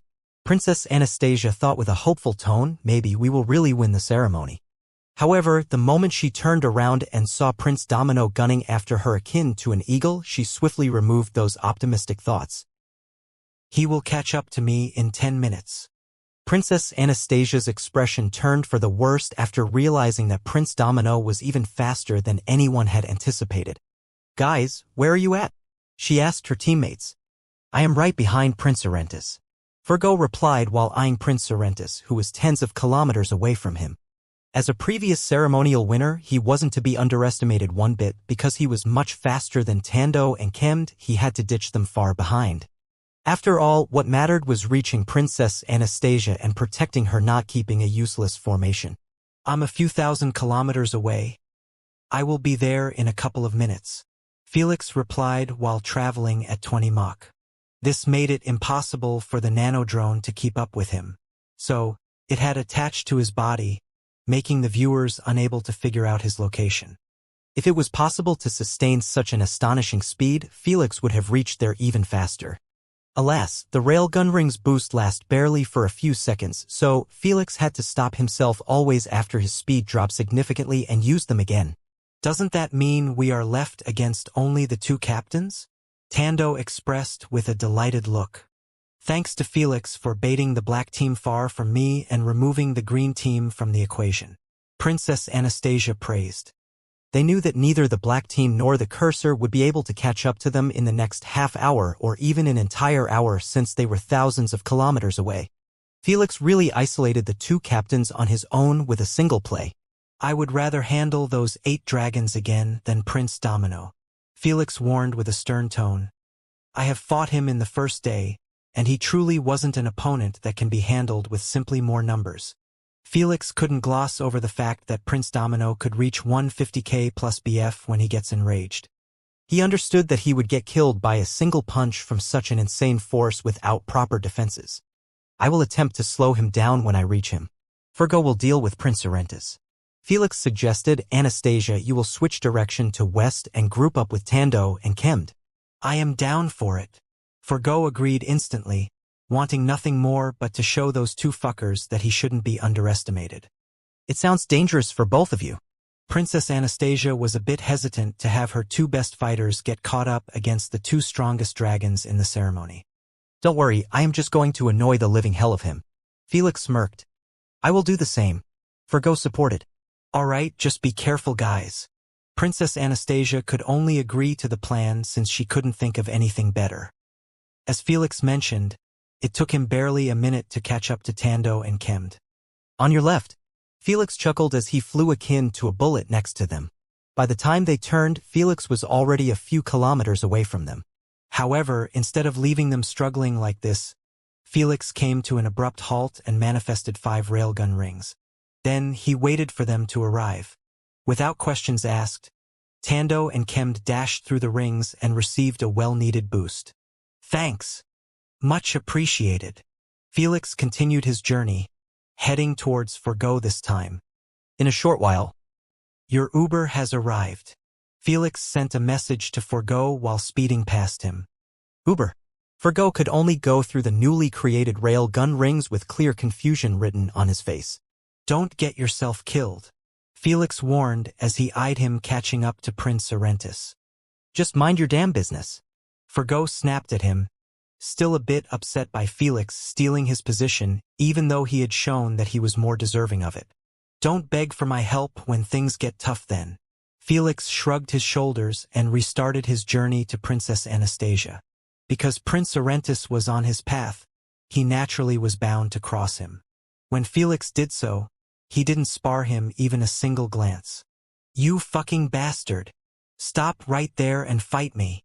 Prince Arentis' veins almost popped out of his neck from pure raging fury in his heart at the sight of Felix ignoring his existence. He had just killed 3 of his teammates, yet he didn't even acknowledge his existence? This had wounded Prince Arentis' pride even more than having his teammates die under his leadership. It doesn't feel good to be ignored, right?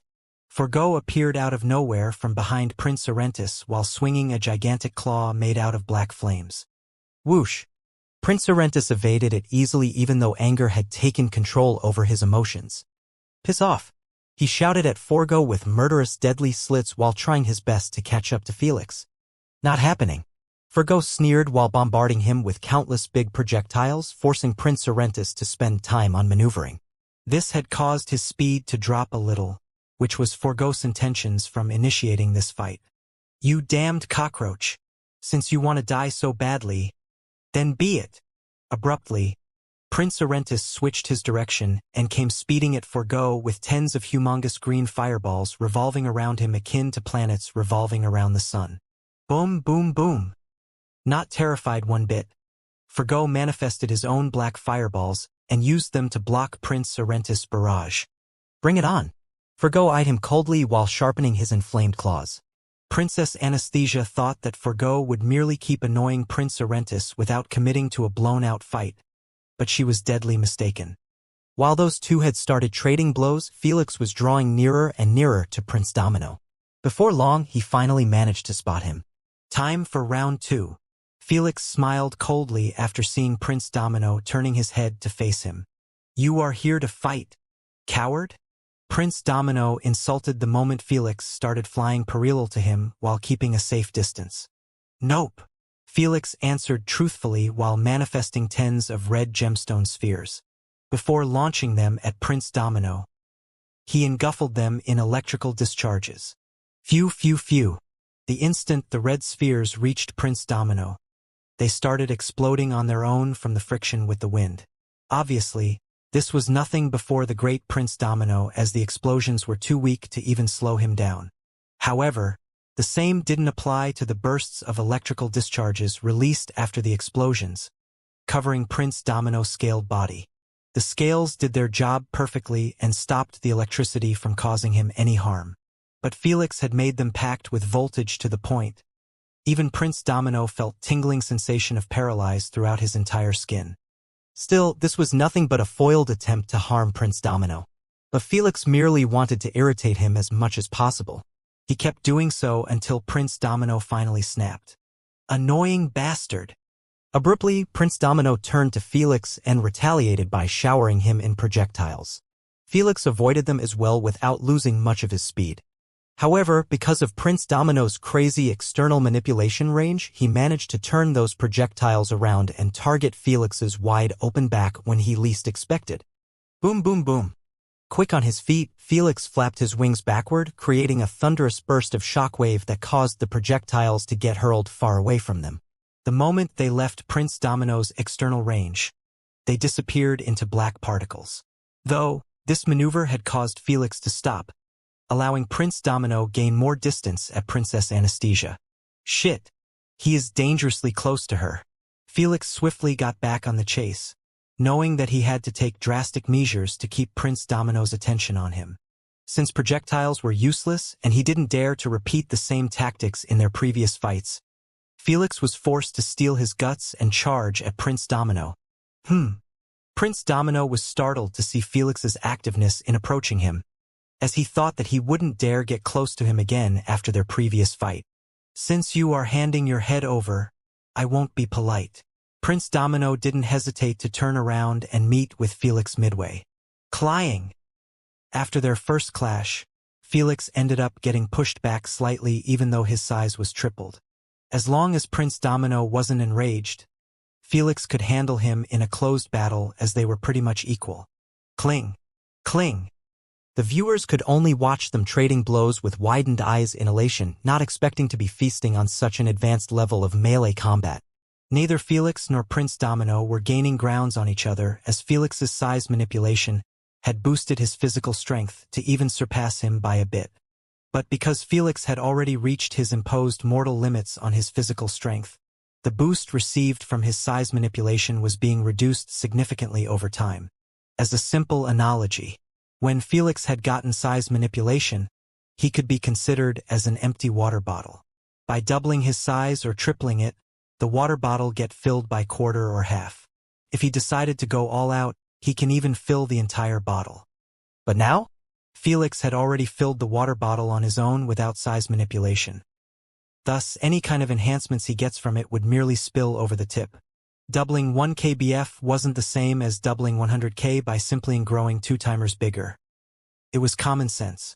Anastasia, change directions now, Felix yelled. When Princess Anastasia turned around and spotted those 2 trading blows, she knew that was her perfect opportunity to group up with her teammates. Don't commit with that monster, Princess Anastasia warned while changing her direction to west. Kemd and Tando were already going in the same direction to meet her midway. As long as you die here, it wouldn't matter much where she went. Prince Domino sneered coldly after he noticed Princess Anastasia's new pathway. He had already made up his mind to finish Felix first and deal with the ancestral wine jar later. Cling, cling. However, Felix didn't turn up to be an easy opponent to be overwhelmed by his physical strength, making him unable to injure him even though he was going all out. The fact that Felix was committed to only defense made it close to impossible to take an advantage of an opening. Flames field. Prince Domino decided to rely on his flames, knowing that Felix would be forced to use his Damconite's exoskeleton to survive through the flames. This would in turn reduce his speed and flexibility significantly. Crap! Felix knew that he would be put in a horrible situation if he went for the Damconite's exoskeleton. So he decided to pull away from Prince Domino until he turned off his flames field.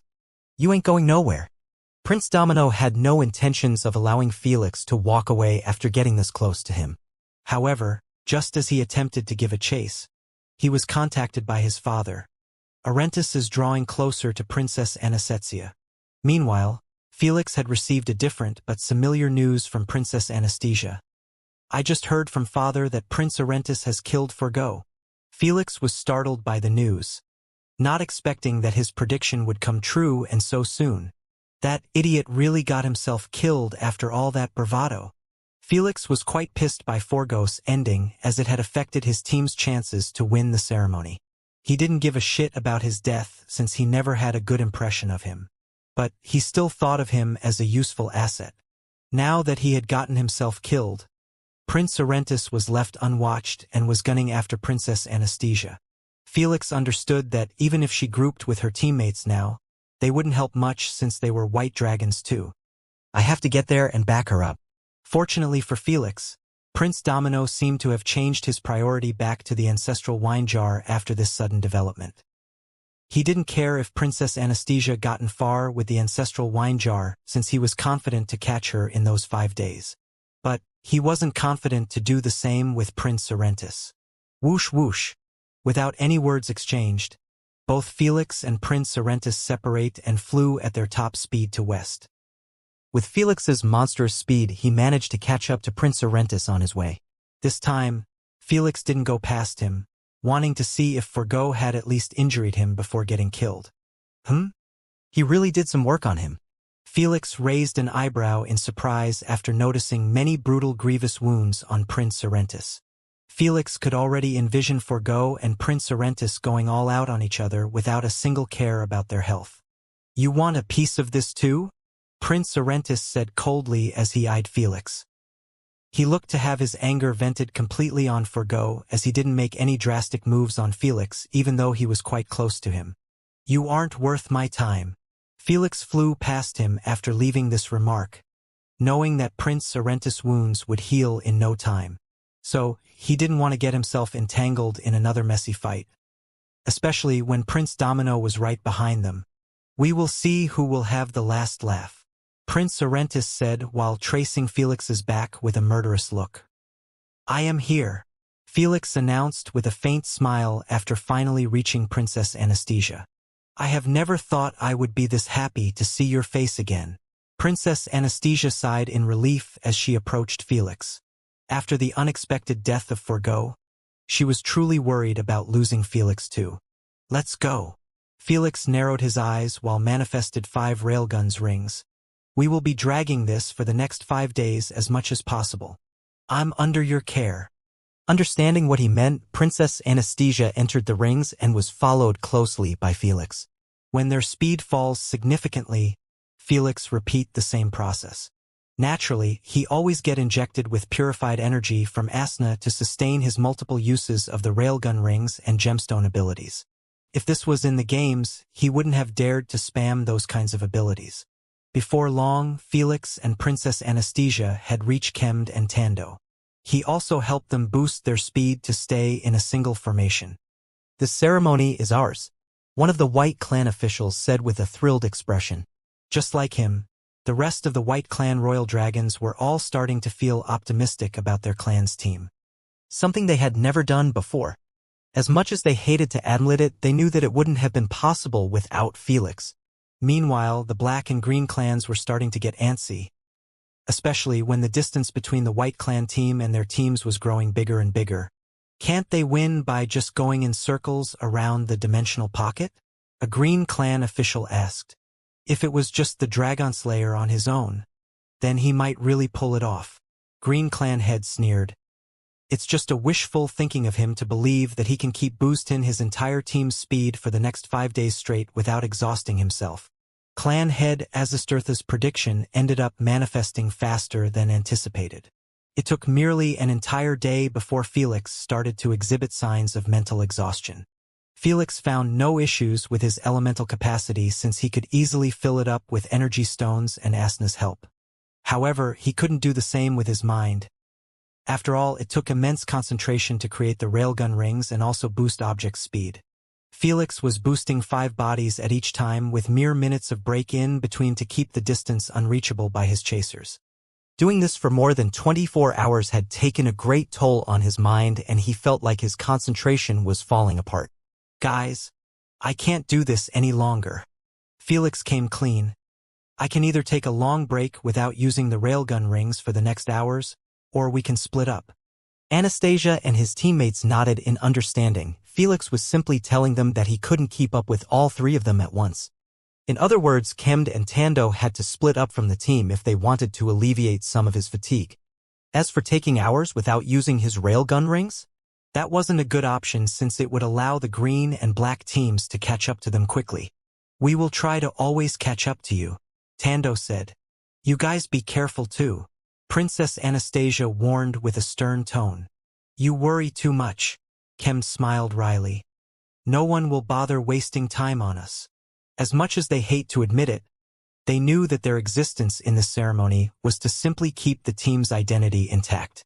It wouldn't make sense for the White Clan to feel honored by winning the ceremony if 4 of their team members were from other clans. After Kemd and Tando left the team, Felix had a much easier time managing the railgun rings.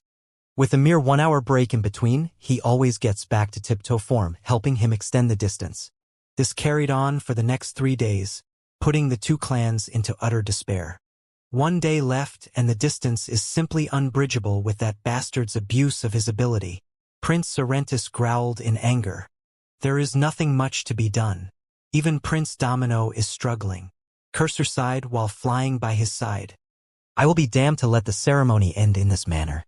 What do you suggest? If we can't win fairly, then let's play dirty. Prince Sorrentis said coldly. Follow me, we have work to do. Cursor could only oblige even when he had a bad feeling about his sinister plan. Inside the ruins, Kemd and Tando could be seen searching buildings carefully for bloodline treasures. Since they were pretty much useless in the chase, they might as well help the team enlarge the bloodline treasures pool. Unbeknownst to them, Prince Sorrentis and Cursor had just entered the ruins for their sake only. They are on the western side underneath 2 destroyed rubble. Clan head Azastirth informed. The moment he noticed his son's change of path, he knew exactly what he was up to.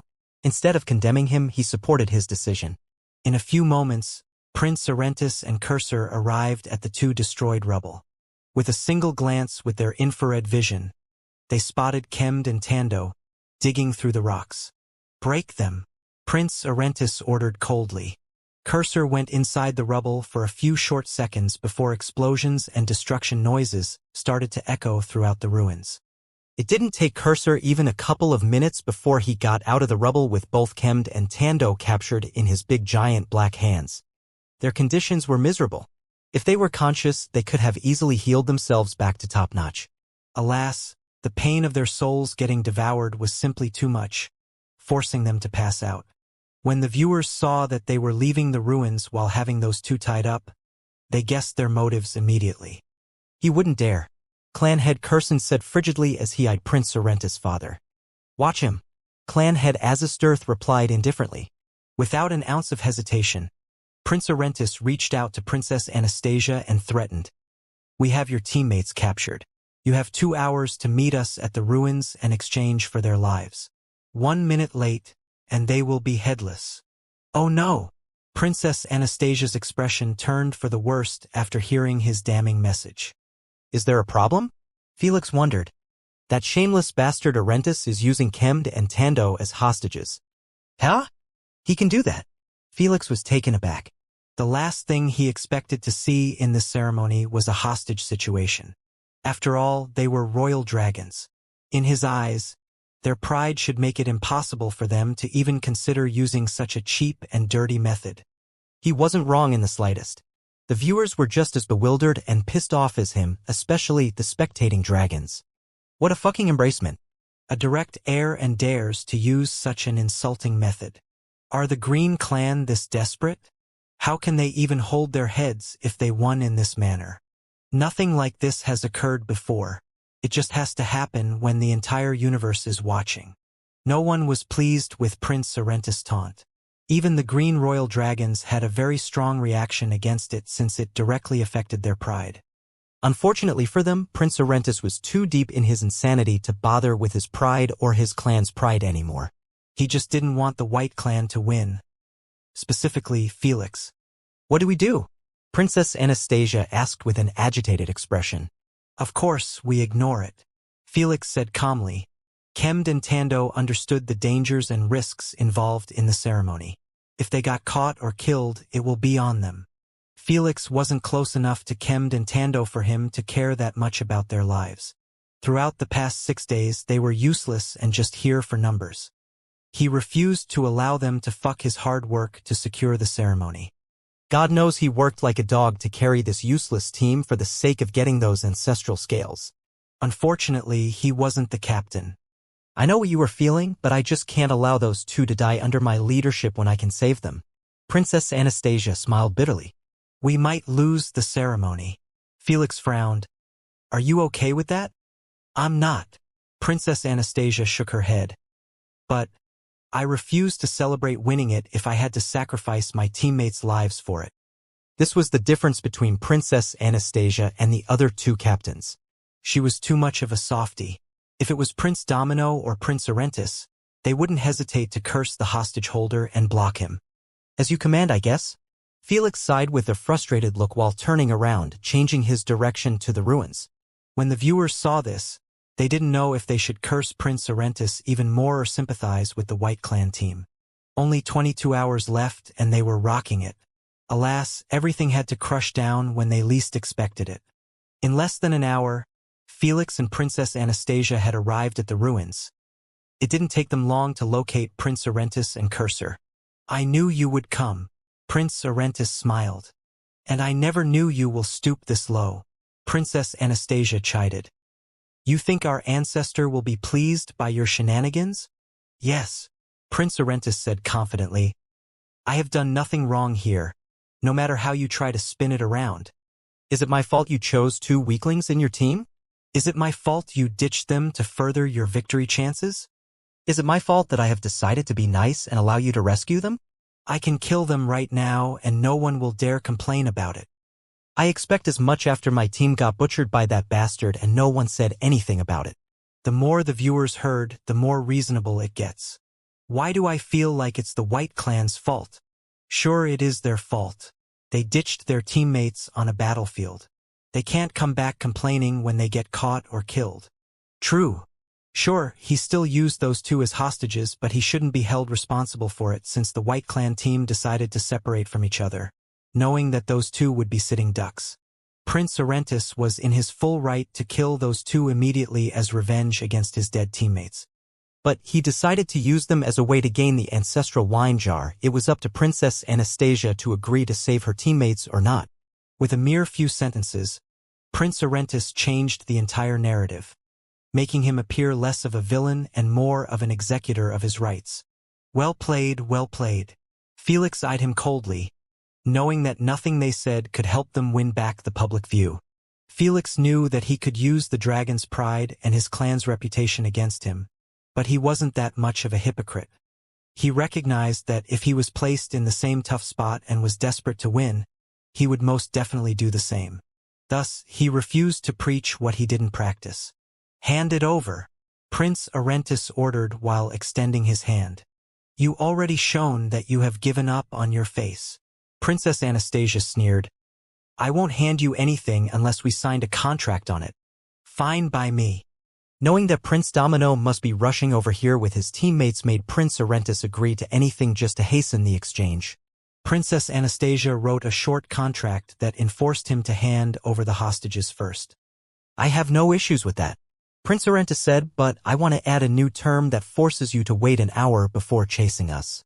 You're dreaming. Princess Anastasia snickered. You will be given 10 seconds just like me. That's non-negotiable. I say if it's non-negotiable or not. Prince Orentis said as he tightened his grip on Kem's neck. Understood. You have 1 minute. Felix took over command after noticing that Princess Anastasia was losing her boldness at his threat. Dogs should know their PLA. Enough of your crap. Felix eyed him coldly. You have 1 minute. Take it or let's drop this act and fight already. If Prince Orentis was interested in fighting, he would have done it the moment those two appeared before him. The other dog is fast approaching with his team.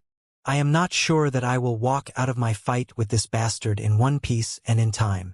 Prince Orentis might be proud, but he wasn't delusional. He knew that Felix was a force to be reckoned with. If he had to fight him, he would do it only when he was sure that Prince Domino was far away from them.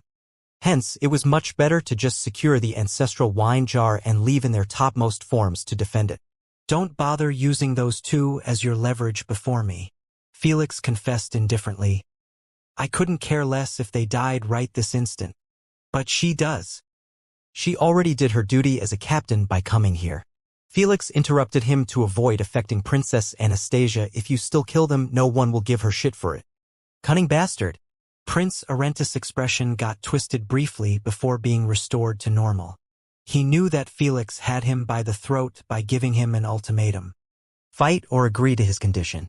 Although the public was won by him earlier, He would lose it in a heartbeat if he kept pushing for negotiation while an actual fight was on the table. As dragons, they favor fights more than those petty schemes, even if they could understand them. Let's move.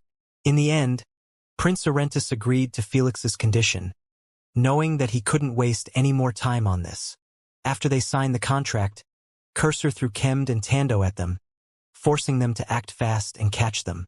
Looks like their souls have suffered intensely for them to stay unconscious this long without many physical injuries. Asna reasoned as she eyed those two's condition. Felix agreed with her as he had tasted the green flame's effect on the soul personally. Whoosh! Princess Anastasia threw the ancestral wine jar as well with a reluctant expression. She would be lying if she said that meeting the ancestor didn't pique her interest. Unfortunately, she could only want Prince Orentis and Cursor to fly with it as far as possible from them. Don't worry, I will get it back again, Felix promised while preparing at least 15 railgun rings in a straight direction. Due to his never-ending spamming of the railgun rings for the past 6 days, it acted as great training for his mastery over them. Now he felt like he could push the boundaries and attempt a 15-ring speed boost. Though I can't take you with me, Felix said. You take care of those two and keep providing me intel about that idiot's location. Will do. Princess Anastasia didn't even try to argue with him, knowing that she would merely hold him back. Captain, 1 minute is too short, Cursor complained. That human will catch up to us in no time. There are no other alternatives. Prince Orentis said, at least, this way he will chase after us alone, giving us more leeway to handle him while flying. I see. Prince Orentis was playing for the long game. Now that he had his hand on the ancestral wine jar, nothing else mattered but to keep it on him for the next 20 hours or so.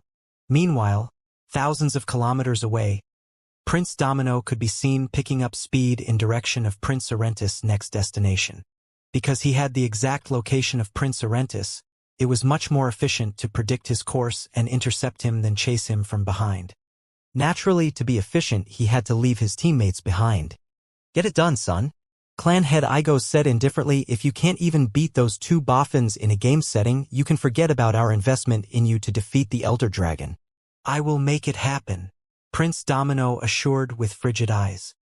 Prince Domino wasn't putting Felix second most of the time without a reason. This ceremony meant everything to him.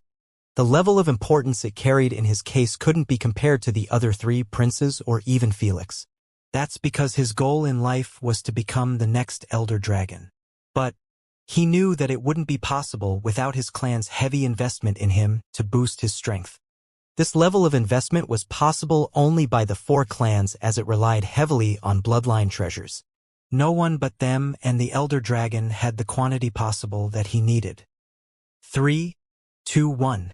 The instant 1 minute passed, Felix disappeared through the railgun rings, leaving behind him a chaotic windy hurricane and a thunderous explosion. This is too fast for me, Felix shouted internally with a panicky voice after realizing that his quick reflexes weren't able to match up with his current monstrous speed. In other words, he was traveling blindly and could easily smash through a mountain before he could even react to it. Not wanting to risk his life over nothing, Felix slowed down his speed until he was finally able to see properly. The moment he did so, he spotted Prince Orentis and Cursor tens of kilometers ahead of him. The viewers were absolutely awed as they didn't expect that Felix would bridge a minute gap in less than 2 seconds. How the hell did he get here so fast? Okay, this is getting a bit horrifying. Prince Orentis and Cursor reacted even more strongly after they checked behind him and saw Felix. They knew that he would catch up to them sooner or later, but no way in 2 freaking seconds. Maybe I should have given you more time.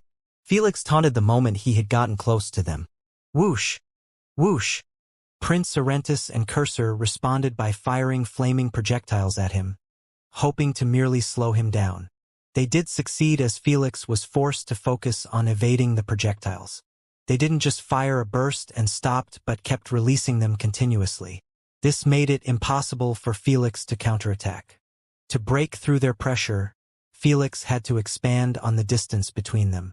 Unfortunately, their external manipulation range reached at least 3 kilometers, meaning that he had to stay outside of it to escape their pressure. To make matters worse, they weren't stopping to comfort him. This was the first time Felix had fought someone with a vast external manipulation range who wasn't interested in direct confrontation.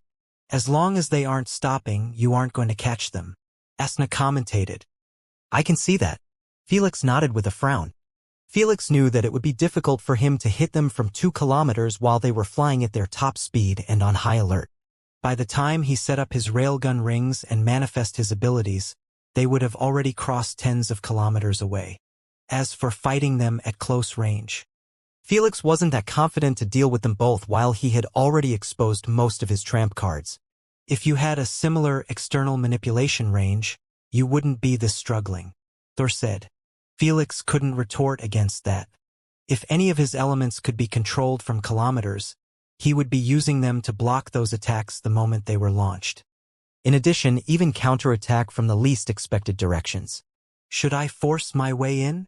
Don't you dare, Asna cursed. I don't want to have my soul burnt again.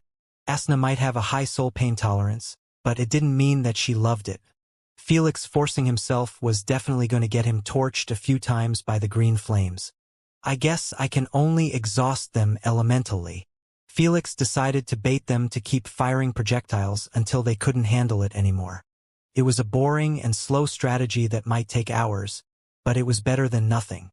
For the next 2 hours, Felix had been doing nothing but waste Prince Arentis and Cursor's elemental energy. He did so by approaching them rapidly before retreating as fast as he came the moment they activate their projectiles. He kept repeating such a simple and obvious strategy, but Prince Arentis could only fall for it every time. After all, the only other alternative was engaging in combat with Felix. Just let me have him. Cursor assured, I am confident that I can buy you at least 10 hours by fighting him. Although Cursor had seen his teammates' horrible ending against Felix, he wasn't too terrified of him. He knew that as long as he wasn't rash and focused more on his defense, Felix wouldn't be able to kill him as easily as his teammates. It's too early. Prince Arentis rejected his proposal. Don't forget we still have the entire black team on our tail. I can't deal with them alone. In Prince Arentis' eyes, Felix was harmless if they never stopped to confront him. So, there was no point in wasting too much of their resources on him. As for their elemental energy, they were constantly recovering it by absorbing peak-grade fire energy stones. They might not be recovering everything, but he was confident that their energy pool could buy them 30 hours at minimum. After 2 more hours went by, Felix started to realize that he was pouring water into the sand. I need to think of something else. He knitted his eyebrows. Felix started squeezing his brain to find out a method to force them into confronting him. Soon, he figured out that he could go past them and try to crash into them by using his railgun rings.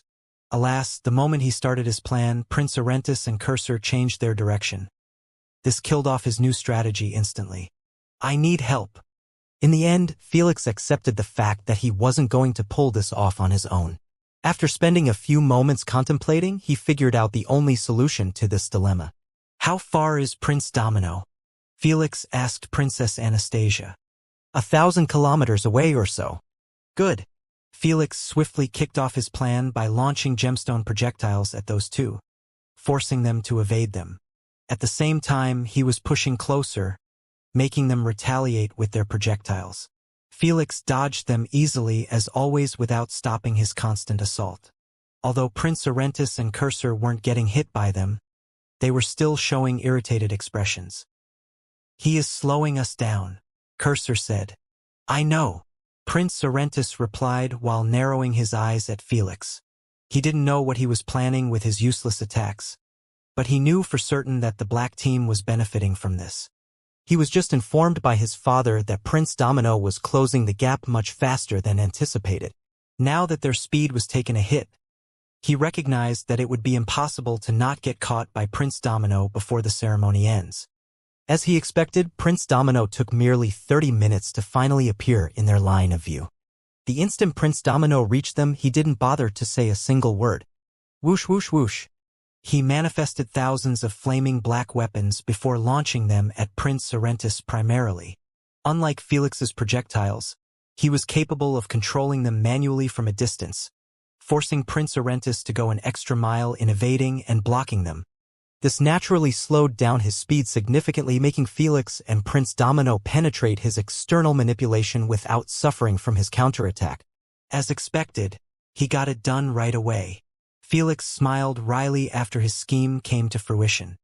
He wasn't happy one bit that he needed to rely on his opponent to save his ass.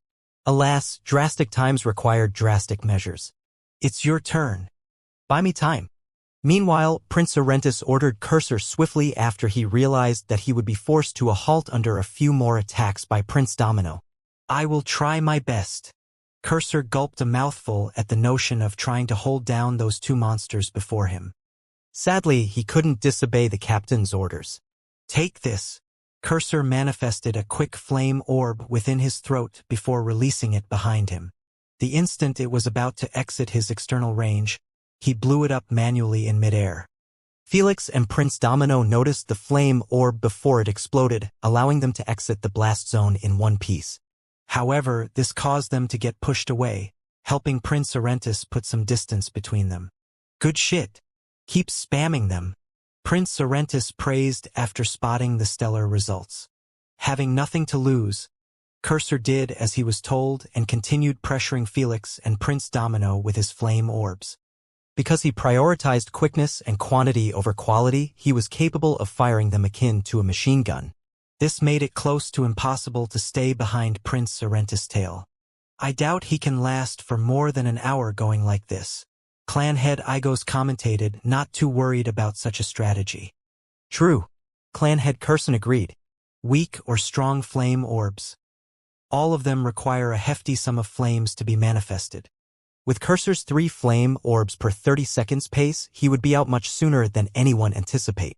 Felix and Prince Domino had figured this out as well, making them force Cursor to never stop releasing the flame orbs unless he wanted to get killed.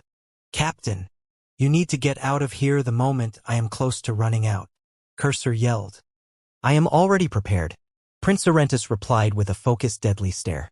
He considered it as a win if Cursor managed to delay his inevitable fight with those two by another hour. Honestly, he truly hoped that one of them would attempt to get rid of Cursor when he exhausts his energy. It was a villainous thought, but he wasn't bothered by it at this moment. The only thing in his eyes was the ancestral wine jar. As expected, Cursor had stopped creating flame orbs after 50 minutes of non-stop thunderous explosions. Now he resembled a beaten, starving dog, who was unable to even stay on a flight properly. It's time. The instant Prince Orentis noticed this, he set his wings, arms, legs, and even his tail in concentrated green flames, making them resemble jet launchers. Whoosh! Before Felix and Prince Domino could react, he took off into the horizon at an unprecedented speed, reaching at least 17 Mach. What a waste of effort! Prince Domino sneered and used the same technique, enhancing his speed even better than Prince Orentis. He is actually daring to rely on speed after he saw mine? Felix chuckled as he manifested only 13 rings this time. The instant he went through them, he left Prince Domino to eat his dust and reached Prince Orentis in a split second. It didn't take long before Prince Domino appeared on the other side of Prince Orentis, putting him in the middle. Clingy bastards! Prince Orentis cursed hatefully as he glanced sideways at them. Don't make it hard for yourself and just hand over the ancestral wine jar. Prince Domino said calmly, you already did well enough for your level. Fuck you. I would rather throw the ancestral wine jar than hand it over, Prince Orentis threatened. Then do it. Felix smirked faintly, confident that he would be able to catch it first. Damn it. Prince Orentis understood that if Felix ever caught the ancestral wine jar, it would be a game over for them. There wasn't much time left before the end of the ceremony, and he was too tired to chase after Felix. How about this? Let's have a fair contest over the ancestral wine jar. A 3-way battle, and the last survivor will keep the ancestral wine jar, Prince Orentis suggested before they rained down on him with abilities. Prince Orentis knew that this was his best bet to secure the wine jar since he was all alone compared to those two. The fact that they were both faster than him made it impossible to consider keeping hold of the ancestral wine jar until the last moment. Not interested. Likewise. Alas, neither Felix nor Prince Domino bothered to consider his suggestion. They would rather not limit themselves to such rules when they could easily fight off right now for the ancestral wine jar. Motherfuckers, then fight for it, Prince Orentis cursed as he hurled the ancestral wine jar as hard as he could underneath him. Whoosh! Whoosh! Almost at the same time, Felix and Prince Domino switched their direction to the ground and flew after the ancestral wine jar. Because Felix couldn't manifest the railgun rings while on the flight, Prince Domino had an edge over him. Still, Felix remained in the race due to adapting and utilizing a single railgun ring in intervals to boost his speed instead of creating them all at once. I will get it. It's mine. Both Felix and Prince Domino had their eyes reflecting nothing but the ancestral wine jar and the mountains below them, not paying attention to Prince Orentis. This was going to cost them heavily. You asked for this. Prince Orentis eyed them coldly as he opened his mouth widely, showcasing a giant dark green flame orb getting compressed over and over again. It was so sinister that the viewers felt chills course on their spine at the thought of the aftermath of such a deadly flame orb. Prince Orentis finally had enough and decided to ignore the dimensional pocket integrity. He dares! Clan head Igos yelled with a suppressed, furious tone. Order him to stop right this instant, Clan head Curson shouted at the green clan head. He is allowed to use everything in his pocket. Clan head Azistirth replied calmly as he watched his son fire a highly condensed green flame orb at a mountain below him. As for Felix and Prince Domino, they were too engaged in their chase of the ancestral wine jar to look behind them. Got it. In the end, Prince Domino was the one to reach the ancestral wine jar and hold it tens of meters above the ground. Just as Felix was going to assault him with his battle axe, his instincts finally screamed at him to get the fuck away from here. Felix didn't even need to look above him to spot the source of danger as the flame orb had already traveled past his face. Oh no! Utterly horrified, Felix's felt his blood run cold at the sight of the green flame orb landing on the mountain's summit. His mind went completely blank for a second before his survival instincts took over command, forcing him into manifesting the quickest possible defense. Unfortunately, he wasn't given even a good second before the flame orb went off. After a blinding flash of light and a booming explosion that traveled half the dimensional pocket, neither Felix nor Prince Domino was seen again. That's because their nanodrones were taken out instantly by the explosion, causing their stream screens to turn black. The viewers were left in a state of shock and disbelief at the black image on those screens, having a strong feeling that those two didn't make it out of the explosion in one piece. Who could blame them? They had witnessed the horrific reach of the explosion through Prince Orentis' stream as he had flown as high as possible before the explosion occurred. This should teach them a good fucking lesson. Prince Orentis smiled coldly as he stared at the tragic aftermath of the explosion. The mountain's chain was completely gone while the surrounding area had been torched black. When the dragons saw the gruesome level of destruction, all of them felt a wave of raging anger burning in their chests. Unacceptable. Absolutely unacceptable. Clan head Curson snapped. His reaction represented the other three head clans and the rest of the dragons. Prince Orentis had destroyed tens of kilometers worth of resources in the dimensional pocket. A level of destruction that was deemed as simply villainous and blasphemous to their sacred grounds. Although the dimensional pocket always restore its environment after each cycle, the dragons knew that the ruins below ground were finite. Prince Orentis' explosion had left a 1 kilometer deep crater which signified a high chance of erasing a ruined site. He didn't break the rules. Clan head Azistirth defended his son calmly. If you are still dissatisfied, you can take it up to the Elder Dragon. You foolish bastard. You just opened the Pandora box in this cycle. Clan head Igos said coldly, not bothering to make a complaint to the Elder Dragon. He understood that he wouldn't even spare him a single word since Prince Orentis truly didn't break any official rule. As for Clan head Curson, he stopped wasting his time with Clan head Azistirth and requested his daughter to check on Felix's well-being. We don't know what happened, but I am pretty sure he didn't leave the explosion zone in time. That shameless green lizard is really pushing my buttons. Princess Anastasia cursed hatefully while speeding towards the blast zone with her teammates. The Dragon's Leia should be fine, right? Tando commentated such explosions can't hurt him while he is void domain. Let's hope so. Princess Anastasia wished. All of them were still ignorant about Felix's void domain replacement. While the White Clan team was searching for Felix, Prince Orentis was looking for the ancestral wine jar inside the crater. That shithead must have lost possession of it during the explosion. Prince Orentis thought as he scanned around him with an irritated expression. He knew that 3 seconds had already gone by, which meant that the ancestral wine jar would start torturing them with his endless teleportation. He wasn't too pleased with that since he had no team and no time for such games. He couldn't even rely on his infrared vision since the heat produced from the explosion was still prevailing in the area. Cursor, get your ass over here and help em. Whoosh. Before he could finish his sentence, he was smashed in the back by a blitzing flaming black spear, making him wince in pain after his scales started to corrode and decay. Whoosh whoosh. When he heard the same noise from behind, Prince Orentis swiftly erected a barrier made out of green flames, causing the upcoming spears to merge with it. Sacred flames could only be handled with other sacred flames. You are one tough asshole. Prince Orentis insulted with an irked expression after he turned around and saw the source of the attacks. It was none other than Prince Domino. When the viewers saw his condition throughout Prince Orentis' stream, they felt goosebumps course on their skin.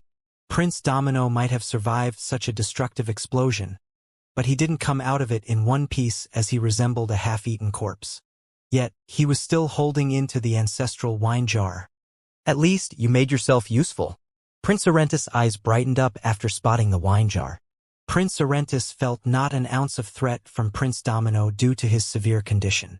Come get it then, Prince Domino said with a serene tone, like he wasn't missing his left arm, half his wing, and giant portions of his flesh. Although his tone was peaceful, his eyes were nothing but that they were consumed in black flames, making him resemble the Grim Reaper. Those flames had hidden his murderous, infuriated eyes, making Prince Orentis have no idea what he was walking into. Whoosh! In the blink of an eye, Prince Orentis appeared before Prince Domino and started raining on him with explosive claw strikes, aiming at his weaknesses. With Prince Domino's current state, he sure was full of them. PS. Blood kept spewing from Prince Domino's wounds as he was incapable of blocking all of Prince Orentis' attacks. To make matters worse, all of those attacks were accompanied by green flames, which resulted in Prince Domino's soul getting torched. Why didn't he stay hidden until he recovered? What a foolish move to fight in such condition. He is missing an arm and holding the wine jar with the other. What the hell is his endgame? You won't know greatness even if it stared at you right in the eyes. Clan head Igos sneered inwardly after seeing everyone's reaction to his son's decision. Instead of scolding him for making such a poor decision, he supported it wholeheartedly. That's because he figured out that his son was using Prince Orentis to punish himself for falling for such a simple bait. If he was truly perfect, he wouldn't have gotten hit by the explosion. For Prince Domino, who sought perfection, such a poor sense of judgment was punishable behavior. Not yet, not yet. Prince Domino murmured inwardly as he toughened through his soul getting burned and flesh being sliced. He just did his absolute best to defend his vitals and let Prince Orentis have his way with him. If Prince Orentis ever heard his thoughts, he would honestly halt his attacks in despair and pure fear. No one was freaky enough to punish themselves after surviving a nuke.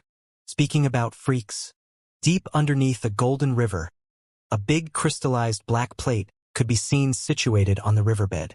Unique, weird-looking fish were swimming around it, curious about its origin.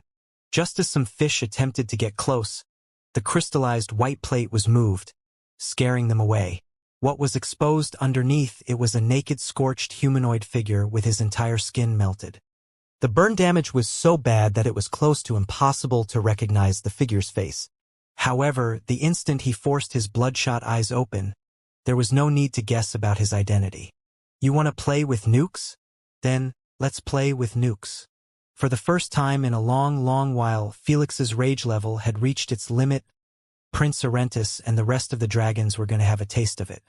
Felix never entertained the idea of using destructive abilities on the dimensional pocket to be respectful of the dragons. But now, he removed such thoughts from his mind. Felix gritted his teeth and pushed himself up with great difficulty, feeling like his entire body had been burnt into a crisp. If it wasn't for the crystallized white adamantine shield and his void suit blocking most of the force, he would have honestly been blown to pieces already. Though those two defensive measures had saved him from the force and mitigated most of the heat.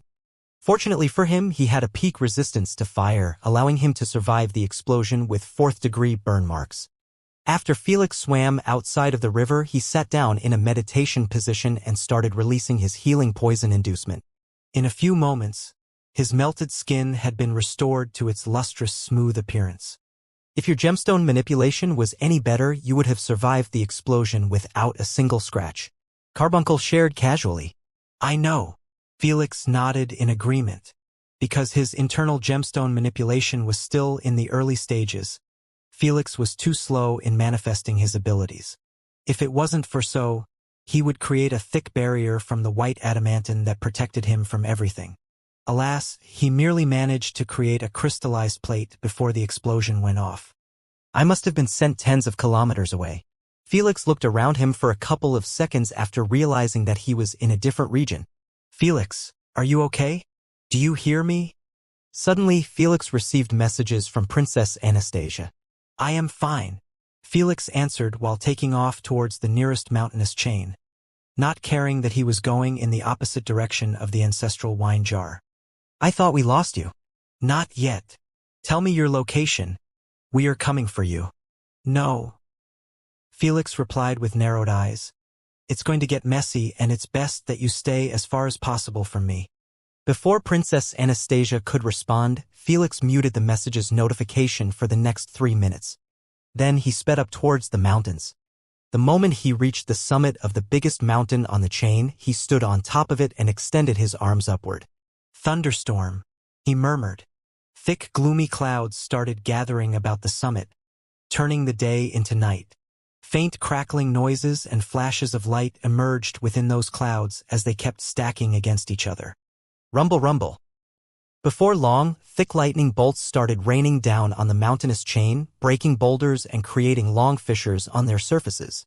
At the start, there were merely tens of lightning bolts, but they kept on growing in numbers until it was close to impossible to see anything but lightning bolts. As the targeted mountain was getting a real beatdown, Felix started enlarging his size until he was close to 100 meters. Boom, boom. Then, he tightened his fists and began punching the mountain as hard as he could. Because of the thunderstorm, the mountain's surface was already cracked and weakened, allowing Felix's behemoth punches to deal serious damage to it. If the nanodrone wasn't destroyed, the viewers would have been left absolutely baffled by Felix's antics. Prince Domino and Prince Arentis were brawling over the ancestral wine jar while he was here fooling around. Felix knew exactly what he was doing. Rumble. Rumble. With one final deadly punch, the mountain had finally given in and crumbled to many pieces. Felix canceled his thunderstorm while dusting his humongous hands.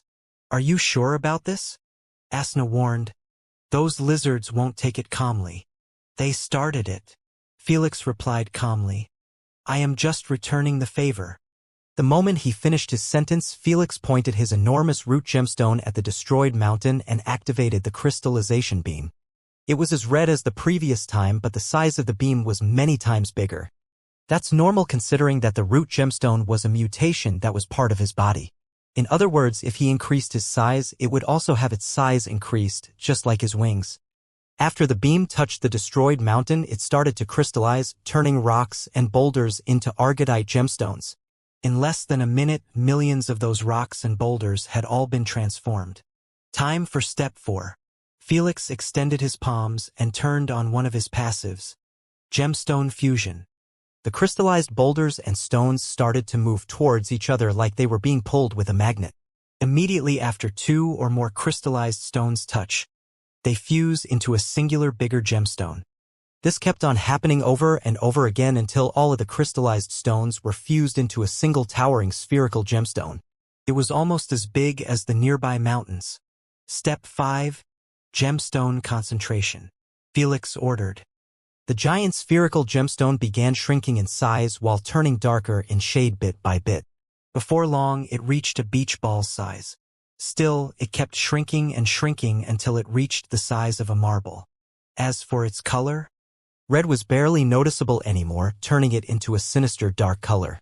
Felix held it between his fingers for a second before beaming into his AP bracelet. Then he unmuted Princess Anastasia and requested the current ancestral wine jar location. They still haven't moved from their previous location. Thanks. Felix beamed a new nanodrone and took off immediately towards the ancestral wine jar. If it wasn't for the rules insisting that he always had to have a nanodrone following him, Felix would have never beamed a new one. The moment the stream screen turned back on and displayed Felix flying without a single wound on him, the viewers lost it. Some of his fans cheered, some sighed in relief, and some didn't even react, having an unshakable trust in Felix's cockroach ability to survive through everything. He really can't be killed, Sylvia chuckled. I am certain that Felix has 9 lives like a cat, Olivia said with a tone filled with conviction. Hey, my boy survived even worse. Grandfather Robert snickered as he watched the stream with his company's executives. Only those who knew Felix from the very beginning and saw the amount of shit he went through had such a firm belief in him. For him to appear this far, he must have not used his void domain. Clan head Curson was relieved by Felix's survival, but he was distressed by his inability to utilize the void domain. He wasn't the only one to guess this much, as the other 3 clan heads figured it out instantly. While clan head Igos kept the news to himself due to the rules, Green clan head Azistirth didn't hesitate to warn his son about Felix. He was already too deep to care anymore. The other asshole also survived? Prince Orentis was irritated more than ever. Alas, he was getting pressured heavily by Prince Domino to bother spending too much time thinking about Felix. Cling cling. Both of them were trading blows like their lives depended on it. Prince Domino's wounds had already healed miraculously due to his uncanny rejuvenation while angered. This forced Prince Orentis to channel his inner madness to keep up with Prince Domino's enhancement. The viewers could see that if it wasn't for Prince Domino's unwillingness to drop the ancestral wine jar, he would have already taught Prince Orentis a tough lesson. There they are. Felix smiled coldly as he eyed them from afar, not wanting to get spotted by them. Now, how do I deliver the Argodite marble from here while making sure it doesn't go off before it reaches them? This was quite a big hurdle in Felix's tactic, since the marble would end up exploding midway due to the high friction with the wind. If he got close to them and used it, he would get caught in the blast zone as well. Felix might not know the exact distance of the explosion, and he didn't want to figure it out while inside of it. How about encasing it inside a bullet made out of gemstone? Felix pondered, though, how can I launch it? The first idea that came to Felix was utilizing railgun rings. But he knew that they wouldn't work on a bullet that was barely 3 centimeters long. That's because he had to channel the electromagnetism to the center of each railgun ring. Felix wouldn't be able to do so for something this small throughout all the rings.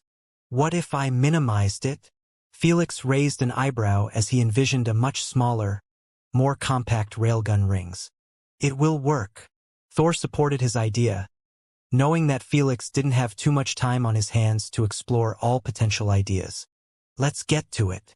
Without further ado, Felix closed his eyes and started calculating the requirement for the minimized version of the railgun rings to pull them off. With his quick thinking, he managed to come out with a semi-perfect product. Knowing that he didn't have much leisure time, Felix swiftly followed through with his creation. He extended his arm in direction of the Prince Domino and Prince Orentis. Then he manifested 10 smaller electrical rings above his arm. They were barely 10 centimeters wide, making the viewers raise their eyebrows in intrigue. Felix beamed the sinister concentrated dark red marble and swiftly encased it in a long pink pointy bullet that resembled a sniper's bullet. He had chosen to use Coltnal gemstone as the base for the bullet since it was the lightest of them all. This meant that the instant the bullet hit either prince's, it would break apart and release the concentrated marble in the open. To increase his accuracy, Felix made a gun gesture with his extended hand and leaned closer to his shoulder with one eye closed shut and the other squinting at his targets. Naturally, he zoomed with his quantum vision until both of them were literally in his face. Mind you, Felix was at least 50 kilometers away from them, making him outside their vision. I only have one shot. Felix took a deep breath to pacify his emotions. Let's make it count. Felix would be lying if he said that he wasn't slightly nervous. After all, he had never tested this technique before, and he didn't have many chances to fail before making it right. The moment he fired a blank shot to test out his new technique, clan head Azistirth would warn his son about it. If Prince Orentis showed signs of alert, Prince Domino would follow along. Thus, Felix made sure to calculate the distance, the wind, and his target's movements to predict where would his bullet end. "This is my gift for you," Felix murmured as he squinted at Prince Orentis' bloody, furious face. The instant Felix saw that those two had broken off their engagement to take a quick breather, he didn't hesitate to push the crystallized bullet into the first rail gun ring. The bullet got encased by millions of electrical tongues before it was released to the next rail gun ring. The same happened over and over again until the pink bullet disappeared out of sight, leaving behind a thunderous explosion resembling a sniper rifle taking a shot. In less than a second, Felix noticed Prince Orentis attempt to reflexively avoid the bullet, but to no avail as it had landed directly on his chest. Both Prince Orentis and Prince Domino turned to look in Felix's direction in utter confusion after the pink bullet ended up breaking into many fragments without leaving a single scratch behind. Felix ignored them and eyed the concentrated marble that was starting to shine tens of meters above their heads. "Gotcha!" Simultaneously, both princes lifted their heads after their danger instincts tingled like crazy. The instant they noticed the shimmering dark marble, they darted as far as possible from it without even understanding what it was. Alas, they were still too close. Boom! The mountains shook, the rivers overflowed, the leaves on trees were pulled off, the birds flew away in a hectic manner, and the ground trembled akin to having millions of bulls charging on it. All of this was merely the reaction of faraway places after the residue of the explosion's shockwave reached them. As for those in the blast zone, no one knew what happened as the instant a flash of blinding light appeared, both princes' stream screens turned black. This was more than enough to silence everyone, making the holy grounds resemble a deserted graveyard at night. The clan heads, the officials, the ambassadors of other races, the royal dragons and red dragons all shared a similar expression across the board. Utter disbelief. As for the stream chat, no one was typing anything but bots. Even Felix's already numbed fans had their fingers frozen on their holographic keyboard with their eyes widened and mouth agape.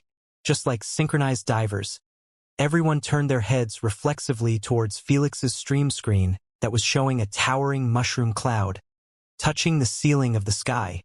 It was absolutely breathtaking, yet no one was in the right mind to appreciate its beauty besides Felix and his tenants. "What has just happened?" Clan head Azistirth mumbled while his enlarged slits were affixed on the mushroom cloud, feeling like he was being pranked. Everyone else ought to feel the same, as they had just watched a nuke-like explosion being cast by Felix from 50 kilometers. All resulted from a tiny bullet. If the contestants weren't banned from using mass-destructive weapons, everyone would have assumed that Felix had cheated. Ha ha ha. That's what I am fucking talking about.